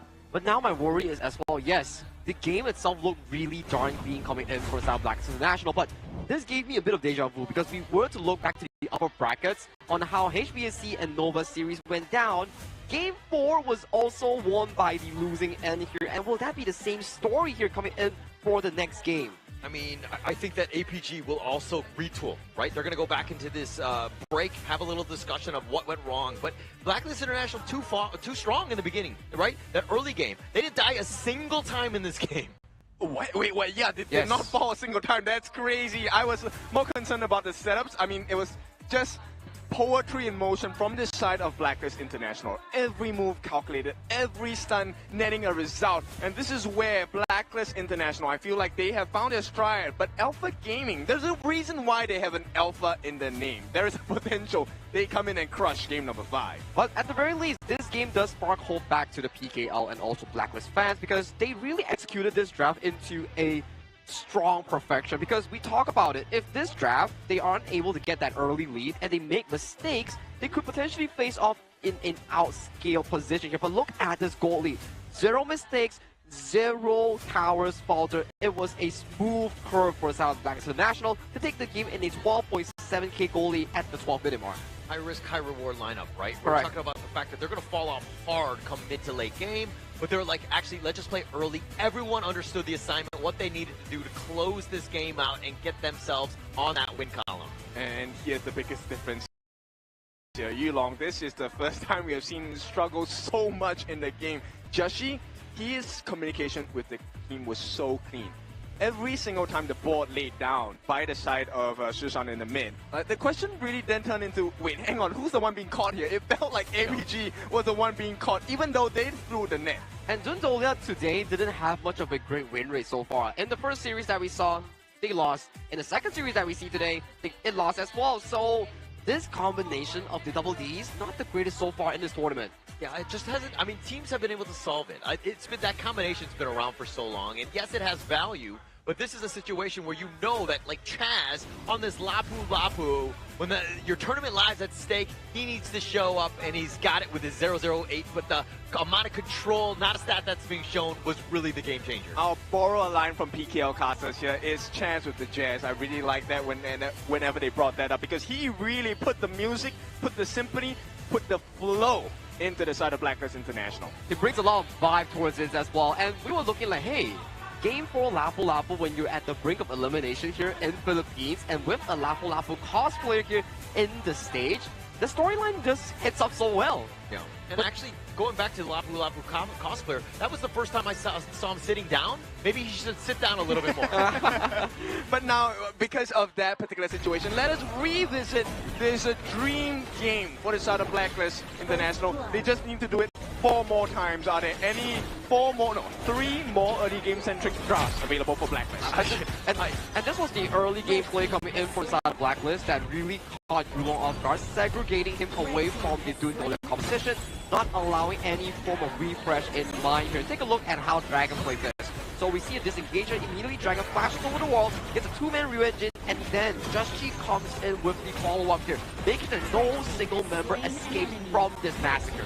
This fight was so precarious in the bottom. I thought Joshi was going to be killed, but the blood rage was just enough, and then they turned this. And you were talking about the boards, like whose board is it? It looks like it's Blacklist at this point. Yes, it is, and this is where the value of Joshi's ultimate was so big, right? Because once you get to the Imperial State, it's so hard to be able to sustain the fight. That was the win condition for the double D combination. You needed to be able to get more health, you needed to be able to get more shields. But with the Imperial States, you can't get more shields, you don't get more life, you don't get the heals. Yeah, you don't get much at all. I mean, that's why Blacklist were able to take that game, get themselves into the win column. Yes, it's still a bit of a mountain to climb, but that one is definitely going to help them as they're only down 2 games at this stage. It puts them back onto the board at the very least in this series, and you gotta give them props, because at the stressful environment of being down 0-3, you still pull up a insanely higher reward composition and brought yourself back into an equal footing with a dominant win here. That definitely feels good. Yeah, and another piece is that if you did win a single game, like, it seems impossible, right? But now that you've done it, you can see that the gods can bleed, and now this could potentially lead up to more.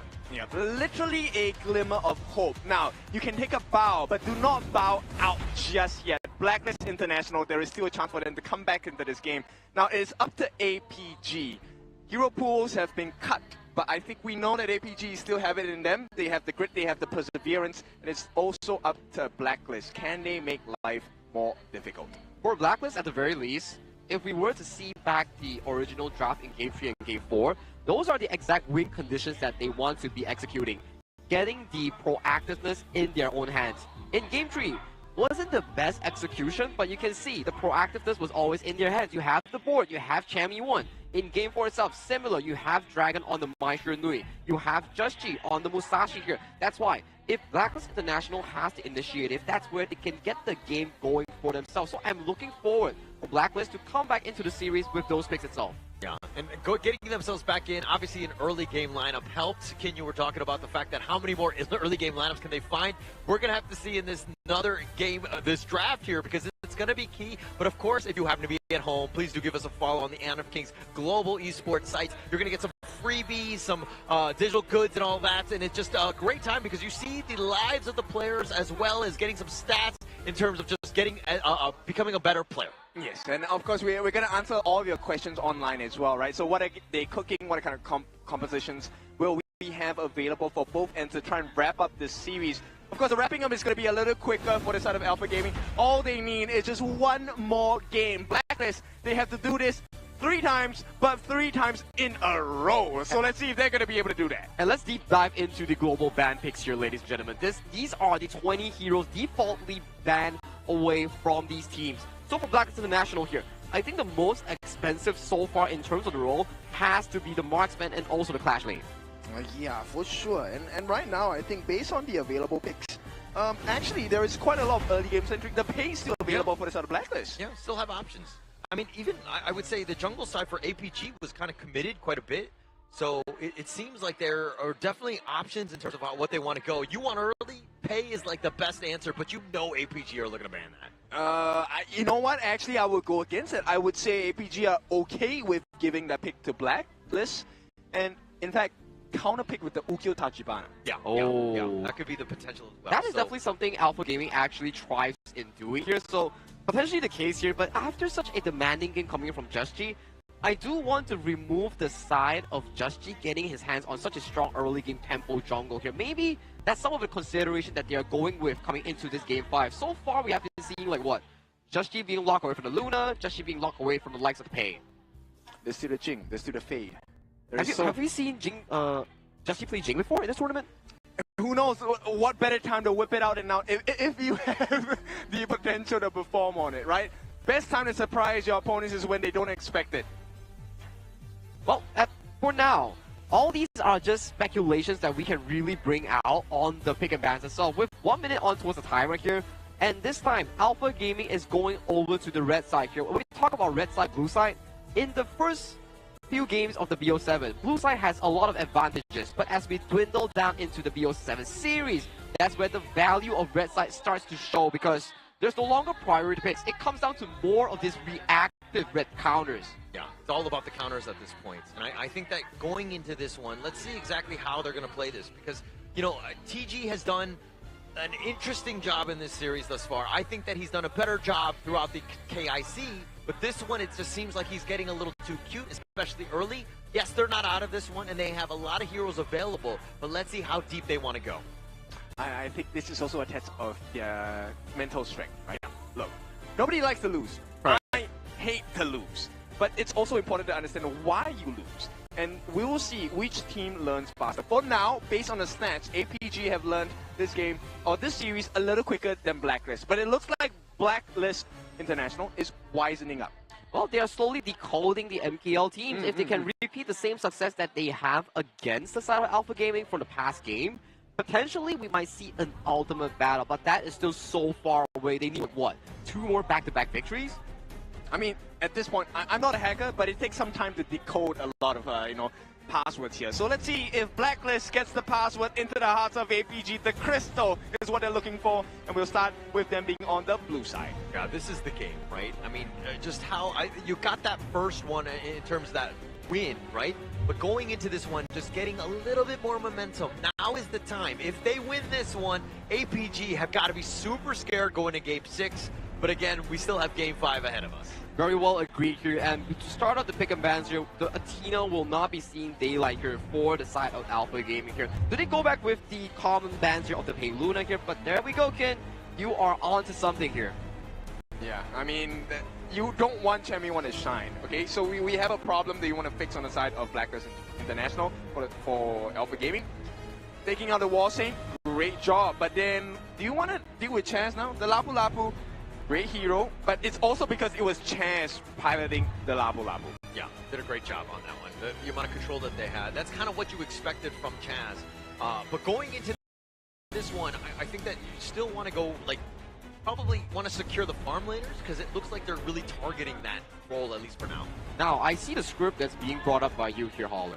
Opening the Pei, and then potentially countering with the Ukyo Tachibana or Musashi seems to be a available strategy for both of these squads right now. As we see the squads being lined up in towards the audience here, the Lapu Lapu is also cheering fiercely for the teams. I don't know if you really want to pick it now. I think that you don't have to. It seems like a bit of a bait on this one. The Pei? Yeah. Well, there we go. They don't have to pick it first because due to the global ban pick rules, APG has already expended the pay, so they don't really need to prioritize the pay. They can look for something more aggressive. And I talk about this. When you have the proactiveness in your hand, especially if you're Blacklist International, it gives you more options in this case. Yo, this one hurts. This one hurts. APG. This is a very painful combination. If the bolt lands on you, you can be guaranteed Shishang gets those couple blades. It's gonna be a bit of a problem, like that damage. But like Sun Tzu, for me, it's like okay, it's a little bit deeper into the hero pool. I'll let that one go because again, I'm not a huge fan of that one. But those two make life very difficult for the Liang, right? We know that Chaz will probably be playing that one, but it looks like they're gonna go with the pay here, really set themselves up. But the Yukio, obviously they can counterpick. Feels like for Blacklist International, there we go. Liang, Princess Frost, the funnel strategy directly in towards Pei's pocket here. So what is going to happen for the Blacklist? Liang and Pei, these two will be a duo to fasten up the jungle clear. And this P Frost coming in from Dragon will be a pseudo roamer here on towards the side lane here. But APG hovering towards the Zhuangzi here. So this is the idea. When you get altered by the Liang, that is the suppression here. But once it's combo with the freeze, the suppression gets replaced by the freeze, which can be cleansed by the Zhuangzi. Interesting. Okay, I didn't know that. I thought the Zhuangzi was not going to be super effective in this lineup against the likes of Blacklist International. I'm joking. But with that being said, I think now we're looking for a very fast-paced jungler, right? If you spoil this Princess Frost and Liang combination at the start of the game, they don't get to level 4, you have the gold advantage. It doesn't matter whether you get caught or not. You will be able to out-sustain this combination. It's a repeat of what they drafted in Game 4 itself. Like, we talk about it, yes, high risk, high reward, but with the execution that Blacklist International has shown us in Game 4, potentially this is something they want to repeat in Game 5. Definitely going to be something that they can go. I mean, the ban for Fatih, Chano as well, Jing on the other end. I mean, you have ways like they're trying to protect this pay, but they didn't really. I mean, are they going to look to ban the Yukio? No, they want to go the Huyi. The Fatih was a great answer for the side of Blacklist actually, because he can actually eat the boat from the Sun Tzu and cleanse it with his ultimate, right? And immediately go into attack mode. Go attack, Viking! No. There is still a worry. Blacklist International, are they going for an all-in composition here? Because with the tank of the jungler being removed from the equation, Just is the pay, right? So where does the Clash lane actually pick? You don't really have much of a front line to begin with in this end stage of the draft in Game 5. I am looking at... Wow, okay, so I like this idea from the side of Blacklist, right? Ambrosa, obviously with the Undying State, gets that second life. He will be the one responsible to trying to force out the ultimates coming in. Number 1 from Zhuangzi, right? The Dream Wanderer. Saber, if he does not give extra shields to the rest of his members, they could get melted down. But only on the situation that Chami 1 out-farms his counterpart in the lane. There's a lot of firepower coming in from Blacklist International here. Like, it's the same story for Game 4. Yeah. You make a mistake, you're entirely out. But that's their entirety plays out here. So this early game matchup here, especially between the Pei, the Tigers against the Swift Strike Ukyu Tachibana between the two junglers will be super duper important here. Whoever gets an edge will control and dictate the early game. For me, my vision is all the way in the mid. Because I play mid the most, I feel like this is a game where Shishan or Dragon dictates it. The one that gets the better control, the one that gets the better result for their team will influence the result of this game. If Shishan performs like a god, APG move on. I think that's definitely the case here. And when we talk about the Liang pick as well, this is one of those picks that is, if you don't find the first few ultimates to be in a big of a advantage, you will come to your senses where, so it's late game now, what do you actually do? Because your formation doesn't have a solid front line. So the moment that your first ultimate fails, what's next? But it's the same could be said of the reverse as well, right? If nobody can find a stun onto him, I mean, it's going to be value galore for the side of Blacklist International. Many different lines, many different realities here. Blacklist International, this is the last lifeline. Alpha Gaming, this is the last battle to be had. They want to win. Both sides want to win. Execution is the name of the game here coming into this game number 5. I feel like execution has been the name of the game for the entire day thus far. But I want to save the talk. I want to let Blacklist International and Alpha Gaming show us what it is to mean to make champions here in the Honor of Kings International Championship 2025. This is Game 5 between Blacklist International versus Alpha Gaming. This is lifeline on the line. Thank you so much, Saki. As we go into game number 5 here, again, Blacklist International elimination game yet again. 1-3. Is this draft good enough? Are they able to go fast and furious with this pay? I'm hoping they will. I mean, at this point, Joshi, if he doesn't do it here, APG are going to just be the harbinger of destruction for the dreams here. But for now, it's looking a bit decent. Both junglers will not be super aggressive, but hang on. The classy, this is where the action gets a bit spicy. Yeah, but watch the rotation by Saber. He's going to be there. It looks like with that kaleidoscope, zoning him away. Something to take note of. I mean, Xiang will be taking a decent amount, but look, let's talk a little bit about Shisan. There was a lot of eyes going into this draft, and the fact that when you have Chaz, he's like a sitting duck. He has that control, but he is so easy to pick off. Exactly. It's a situation where positioning is so important, right? And the fact that Shisan has taken a gun and more, the Smith and Blade, as you would now know it, for his title, I think Shisan really is going to be a big game changer. You can steal the neutral objectives, and here we go. Yeah, they're looking to go for this one, and now with that little stun, they find him, but Champion 1 is so low, and they have the damage. First blood making a double kill, going the way of Yulong. Big win for the side of APG, and this is the success they wanted. Now for them, one more blow would do it. They will kill off this gold advantage that Blacklist have. What a great rotation there, making them pay, and that's a great start for APG, who didn't have a great one in the last game, and now things are looking to turn. Dragon is showing up, and Saber actually is going to cancel the recall, finds him, and he just gets on out. I mean, he's fine. He does have his passive, right, which means he's going to cleanse himself every 7 seconds, but the real issue here is Blacklist, because of this rotational speed from this side of APG, they need to be really wary about their positions, especially for Golden Kai. He cannot be shut down. Flash was already used. Yeah, used on that one, just staying alive. That's the biggest thing, and Yulong already making some serious headway in terms of these gank attempts. You're forcing things out, and you're putting the pressure on, although you're not really farming when you're doing it. Talking about the farm, this is where, you know, Joshi, we talked about this the other day. Joshi is a pay, he needs to keep farming. If he can't do so, Yulong is going to outskill him. And for every death that either Joshi or Yulong has, this one hurts much more. Yeah, and here's the set sail, trying to find Champion 1, but he gets over the wall. He actually gets boated, but now with that recall, he's going to be coming back, but he's going to be killed a secondary time. He's a Gemini. Easy. This one is going to be straightforward for the side of APG and Alpha Gaming, showing you that they have the advantage right now in their palms. Yeah, that Final Frenzy is just not enough. I mean, the reinforcements are on the way, but they're a little too slow. And now in the top lane, the Space Sprite is getting gone on this one. They find 3 members of Blacklist.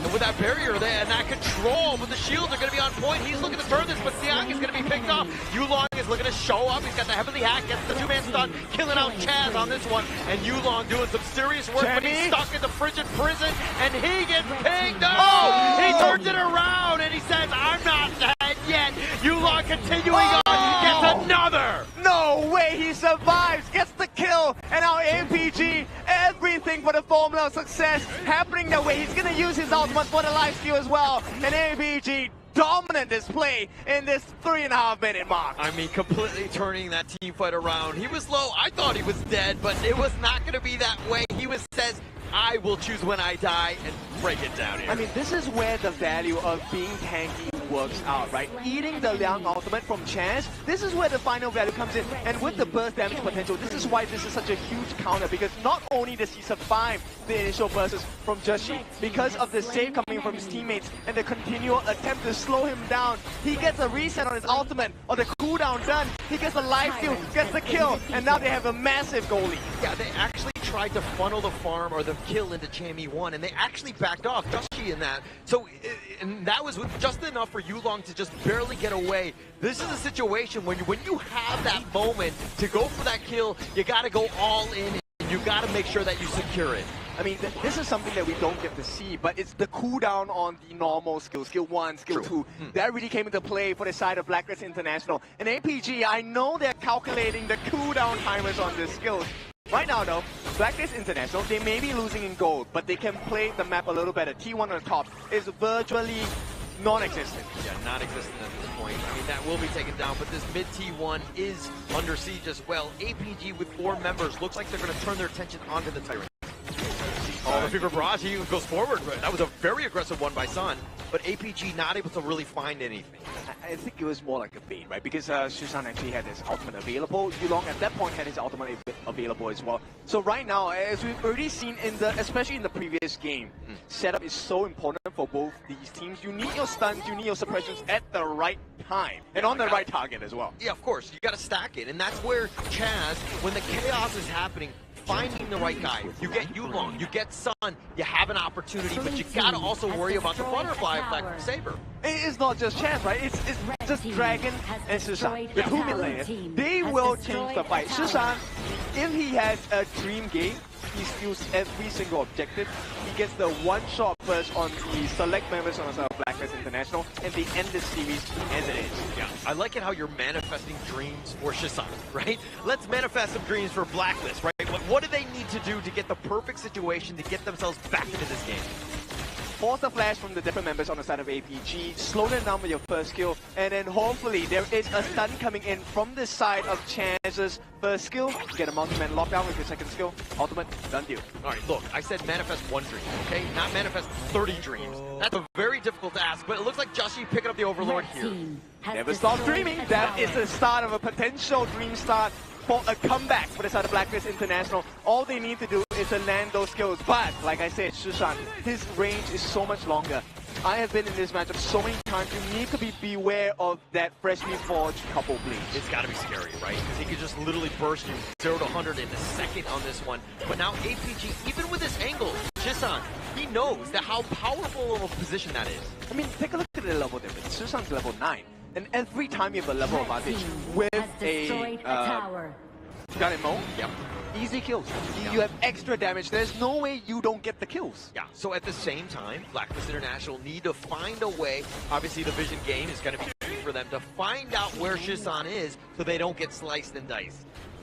We'll see how that's going to work out, because at this point, Sun, they haven't really forced him to use his Purify at any point of time in this game. And that's a cause of concern for Blacklist International fans, because if you can't force him... Oh, they get the first Golden Kite! Blink and you might miss it, and again, Shusan with those blades. What did I tell you? Gun and Mo! This is one of the biggest answers. And look, Sun's pick is also something that's very scary for two reasons. Number one, if you do not put him in a very uncomfortable situation where the Purify needs to be used, he's going to have full confidence. He has the back of the team. FIFA Mirage will be a winning mission. But at the same time, even if he doesn't get the team fight, he can split push like a monster. Yeah, and that's going to be a bit of a problem here. But APG don't need a split push. They just going to want a death ball, taking the mid T2 down. And Blacklist International, no answer. I mean, this is what you need to do as a Garden mode. Look, Savant's Wrath already. I have to point you in the direction that this is Shusan staring Blacklist in the face and telling them that the answer is no. Yeah. I mean, they are the gatekeepers in that sense, and Shusan is one of them. He's holding the door, like he's the one that controls who comes in, even to their own side of the map, right? So they could fully control this one. Looks like they're going to take this Tyrant for free. It's a free one. It is definitely a freebie. There's no way you come and get a steal from Joshi as well, because that is such a risky play. You're already looking at your entire team struggling to keep up with the pacing of APG. If you lose your life here, there is a 4v5 situation with an over-level Shusan with so many items on hand. There's no way you win that. Yeah, you can't win that. And you're squishy. That's another big problem with this lineup. I mean, everyone on the side, I mean, Chammy 1, yeah, you have that secondary life, but everyone is vulnerable to Shusan at this point. It was such a great pick. Yeah, I mean, Saber as well. I think this Zhuangzi pick, Dream Wanderer, has been a...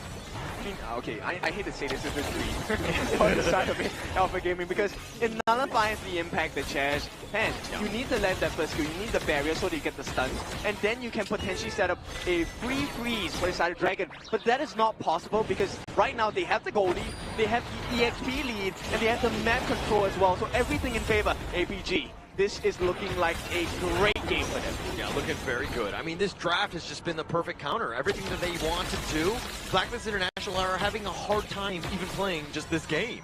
Yeah, and it's not something where, hey, maybe there is a potential comeback situation. You have not found a solution to burn the Purify.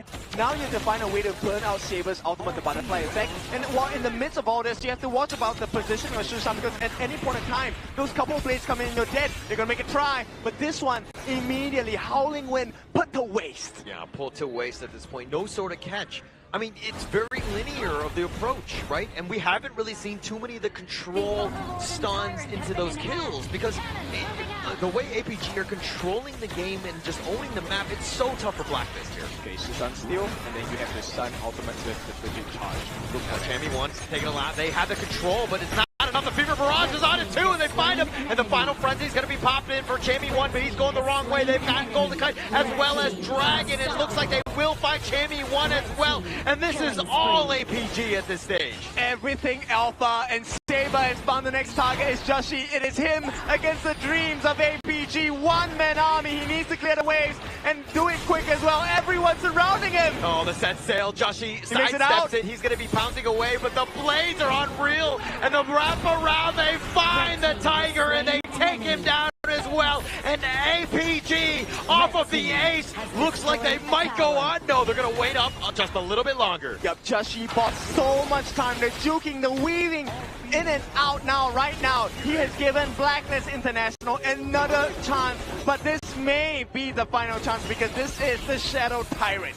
Not much more time, not many opportunities for Blacklist to come in, and they did this last game where they took both of the big neutrals. APG's like, we can do it too in this game. And I mean, this is looking like the final chapter for PKL's #1 seed, Blacklist International. At this point, you would require more than a miracle to turn this whole game around. I mean, they're just sticking around. They're waiting for somebody to potentially show up. This is a Hail Mary play, if anything. They need to recall because they have so many of the lanes that are pushing in the top and the mid lane. Yeah, I mean, if there's any person to make this change, like we said, it's the mid lane, it's Dragon.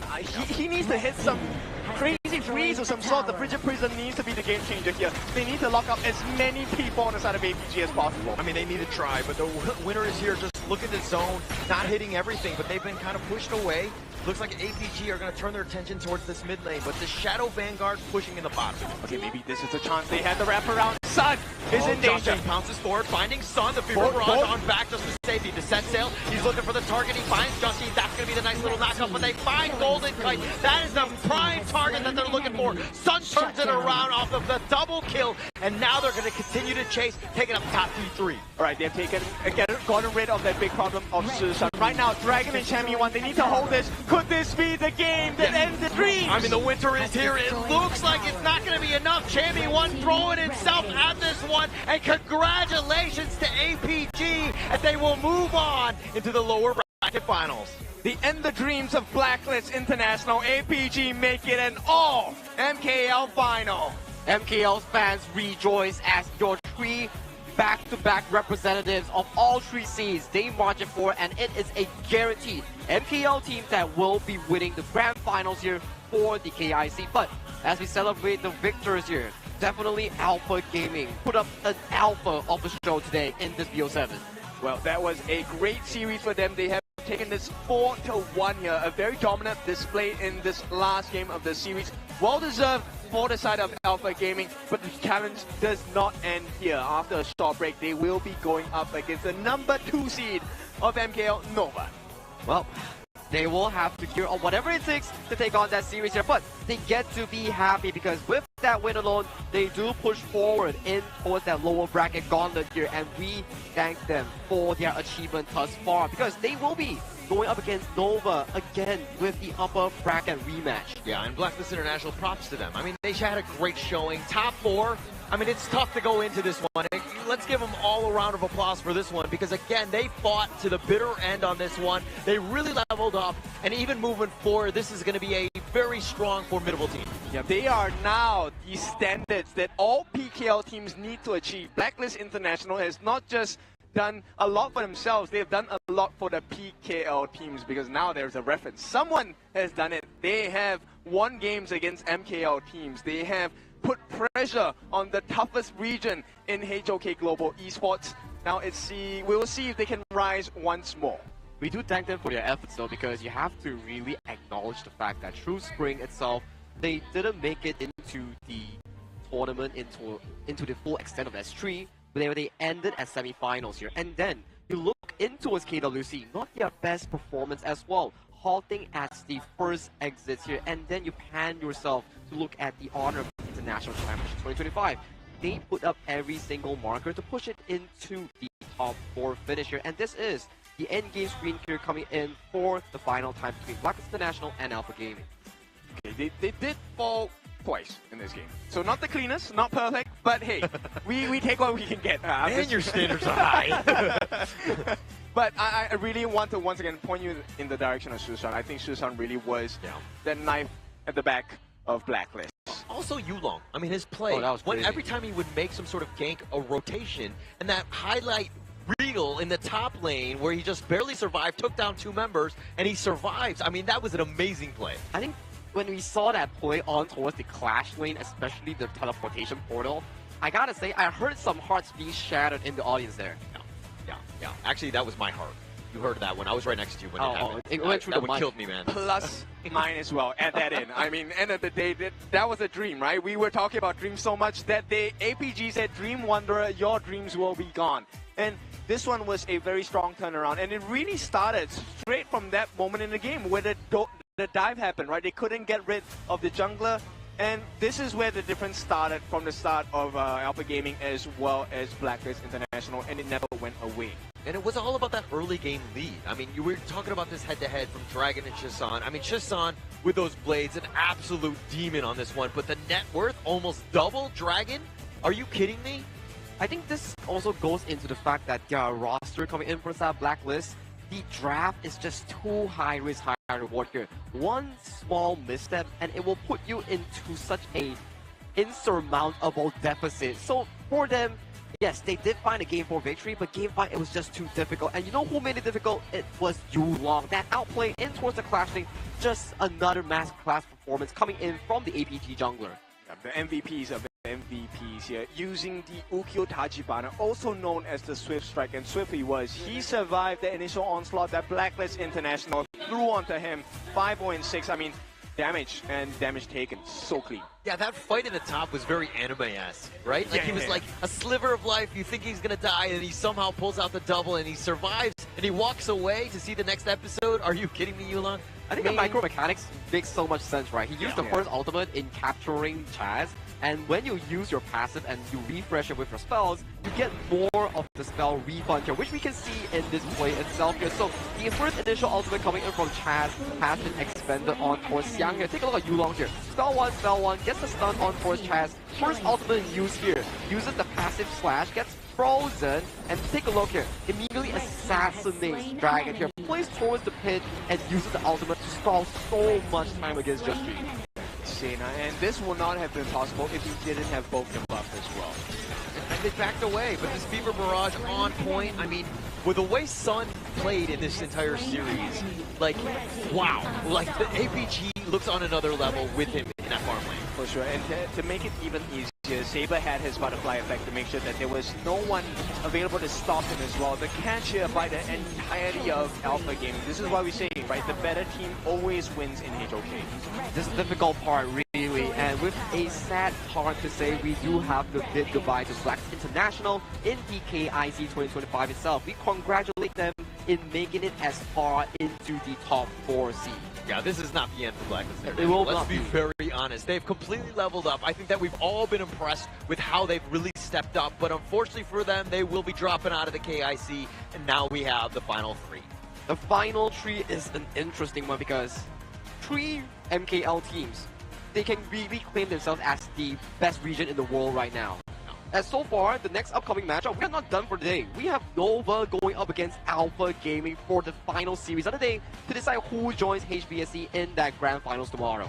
Yes, it's going to be a very important matchup because Nova, they definitely want to take this series and go back against HBSC, right? They want a rematch. But APG, will they actually allow that? I'm not really too sure. Yeah, I think that that's going to be the piece, right? Because they're going up against Nova Esports, who are, again, a little bit well-rested. I don't know how much time they're going to have in between games in the series here, but it's pretty much, you just got to go next. GG, let's go. I mean, if we were to compare 2 teams' form, the way that Alpha Gaming won against Blacklist International, it puts them into a very comfortable zone. Hands are warm, mental is strong going into the series for the side of Nova. But for Nova, they suffered a very tough loss, a tough cookie coming up against HBSC here. So the mentality will be very different here, but that will be the story for later on of the final series here. We need to know who comes out on top. But without that, we need to go into the winners and losers interview. Take it away. Alpha Gaming dominated that game. Congratulations, Saber. I have to say, Malaysia has proven to be the strongest region when it comes to Honor of Kings. And how was that like, performing in front of the home crowd where everybody is cheering for your opponent, Blacklist International? I just focus on my game performance, and that's what I allow. Just focused on the game performance, and that really helped them out, Butters. Yeah, and now you have to face up against your hometown sister teams. You have Nova Gaming, Nova Esports rather, waiting in the next round. So, what do you have to say to them? We just try our best and enter to the grand final. All right. It's definitely going to be the tough fight. It's going to be the battle of the strongest nation. You know, Saber, you are so impressive, and you have a lot of supporters watching you. What would you like to say to everybody supporting APG and Malaysia? Thank for all support APG and keep support us. Thank you. Congratulations once again, Saber, and we'll see you in the next best of 7. Thank you so much. Thank you. And Butters, it's difficult for us to do. Definitely. And it's happened here, but things like this happen in every journey. There must be a champion, and there must be somebody who will fall. Let us give respect and welcome Chammy 1 and Jushji of Blacklist International.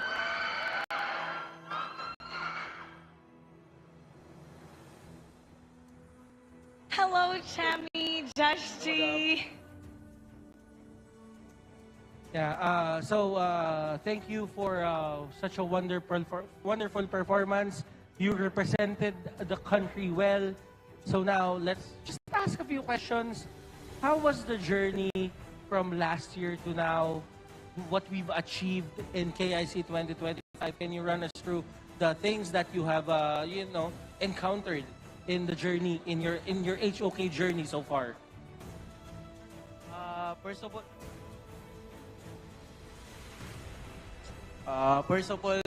natutuwa kami kasi sobrang laki ng improvement namin as a team, and sobrang nakaka-enjoy kasi nakakalaban na namin yung mga Malaysian toe-to-toe. And sana next year, mas maganda pa maipakita namin against Malaysian teams.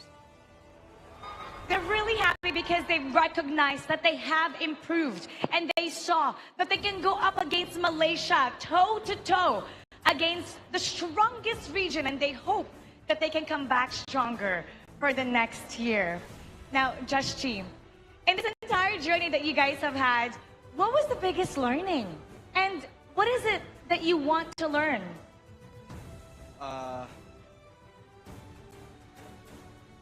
Ano ba yung mga gusto mong matutunan? Yung pinaka magandang natutunan nyo sa journey na to, lalo na sa KIC, at ang mas gusto nyo pang matutunan para sa Blacklist International? Siguro yung madam, yung overall nung game. Kasi feeling ko medyo bitin pa kami talaga. Tapos compare sa mga Malaysian teams kasi sobrang pulido na nila, ganun. Pero yun, siguro dahil ang tagal na rin kasi nila naglalaro talaga.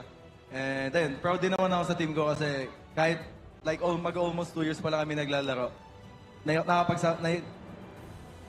namin may pagsabayan sa mga Malaysian teams. What he wants to learn is more about the game, right? He wants to learn more about the game because he recognizes that Malaysia, they still have a long way to go. And they want to learn more. And now he's really happy because going up against them, he could see that they could go toe-to-toe. And he's proud of the achievement and the growth that they have. Malaysia is playing perfectly, and they still have room to grow. Thank you so much. And top 2 team, top 2 country, second best country in KIC 2025, Philippines. Now, it's time for your messages to your families, the fans. What do you want to tell them? First of all, thank you sa mga fans na pumunta sa amin para i-support yung Philippines. And sana patuloy nyo kaming supportahan sa mga next namin tournament. Babawi kami. Ayun, thank you guys sa pagpunta. Babuyan natin yan next year. They will make it up to everybody next year. You know, Chamiwan, Justri, regardless what happens, we're still proud of you. You once lifted the trophy and proven that you could become champions. You've inspired fans and you've made your region proud. This is not the end of your story. We know that you have many more stories to write. Thank you for giving us the honor. And everybody, let's give him the honor and give him a big round of applause. For the last time, when I say Blacklist, you say break the code. Blacklist! Blacklist! One more time with all your heart. Blacklist! Agents, thank you so much for your support. Blacklist, we are still so proud of you. Thank you. We have one more best of 7 to go. It's gonna be the fight of the strongest region in Honor of Kings. We'll be right back after this break.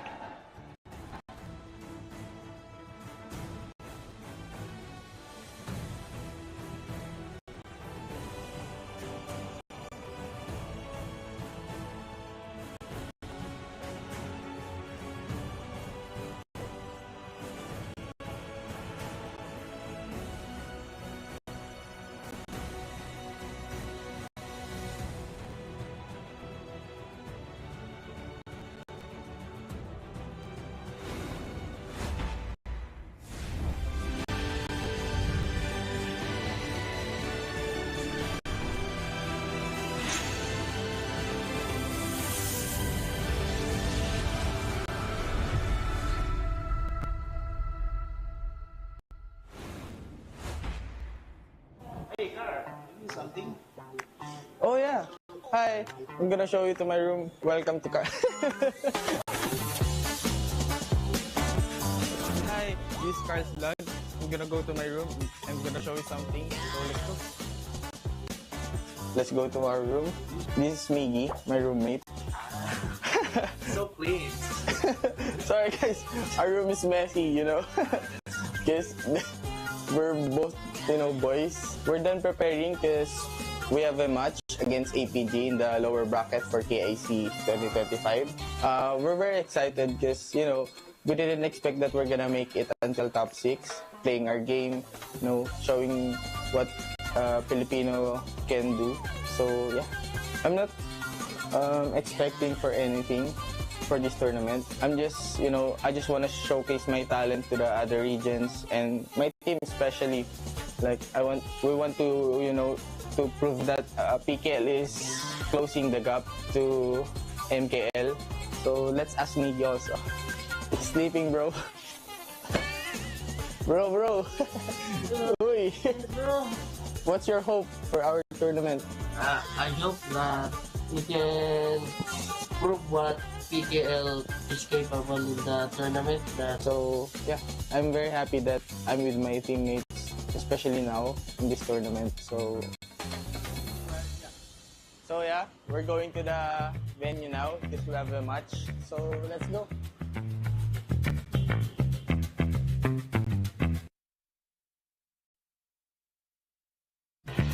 So now we're arrived at the venue.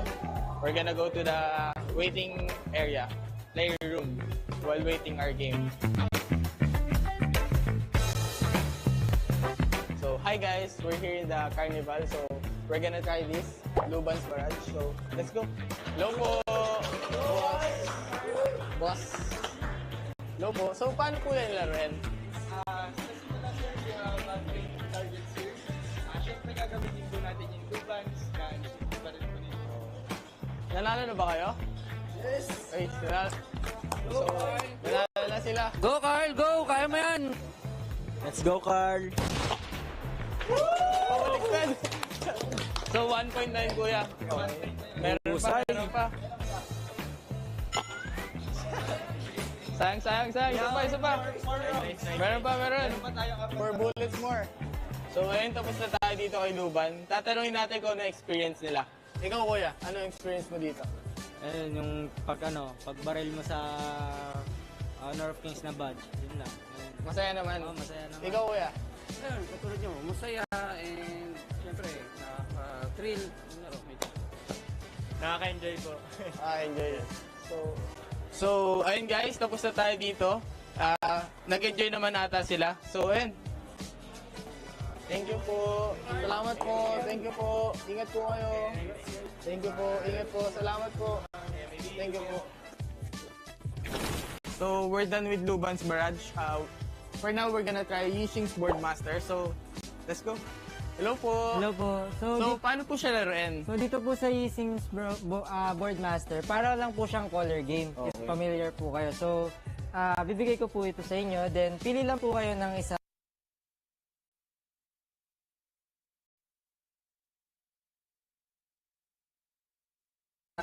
Then, if yung pinili nyo pong color is akma po sa color na lalabas po dito, meron po kayong sticker. Sticker na. Then, if hindi man, meron tayong 3 tries. Oh, 3 tries. 3 tries. So, isa lang yung ganito ko? Isa lang. Okay. So, yun. Try natin, kuya. Ika. Uy, tatayarin nata sila, kuya. Tatayarin kayo. Dito kay, Agudo. Ang cute eh. Yeah. Uy, panalo ko. I won, guys. I chose Agudo, then 3 greens. So, yun guys, pwede kayong pumunta dito sa HOK Carnival. Marami kayong makukuha. So, nakaka-enjoy. So guys, we're done with the Carnival. We're just waiting for our game. So, let's go. We're gonna start.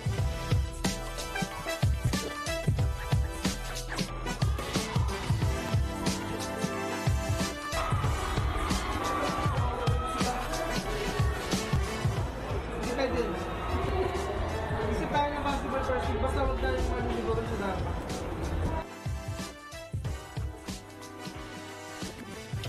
Sadly, we lost the game against APG. They're really good, but for my teammates, I think we're gonna do better for the next time. Like, it was a big lesson for us. The experience that we can get here it's amazing. So I'm excited for more. So hope to see you guys soon in the next tournament. Bye. Thank you.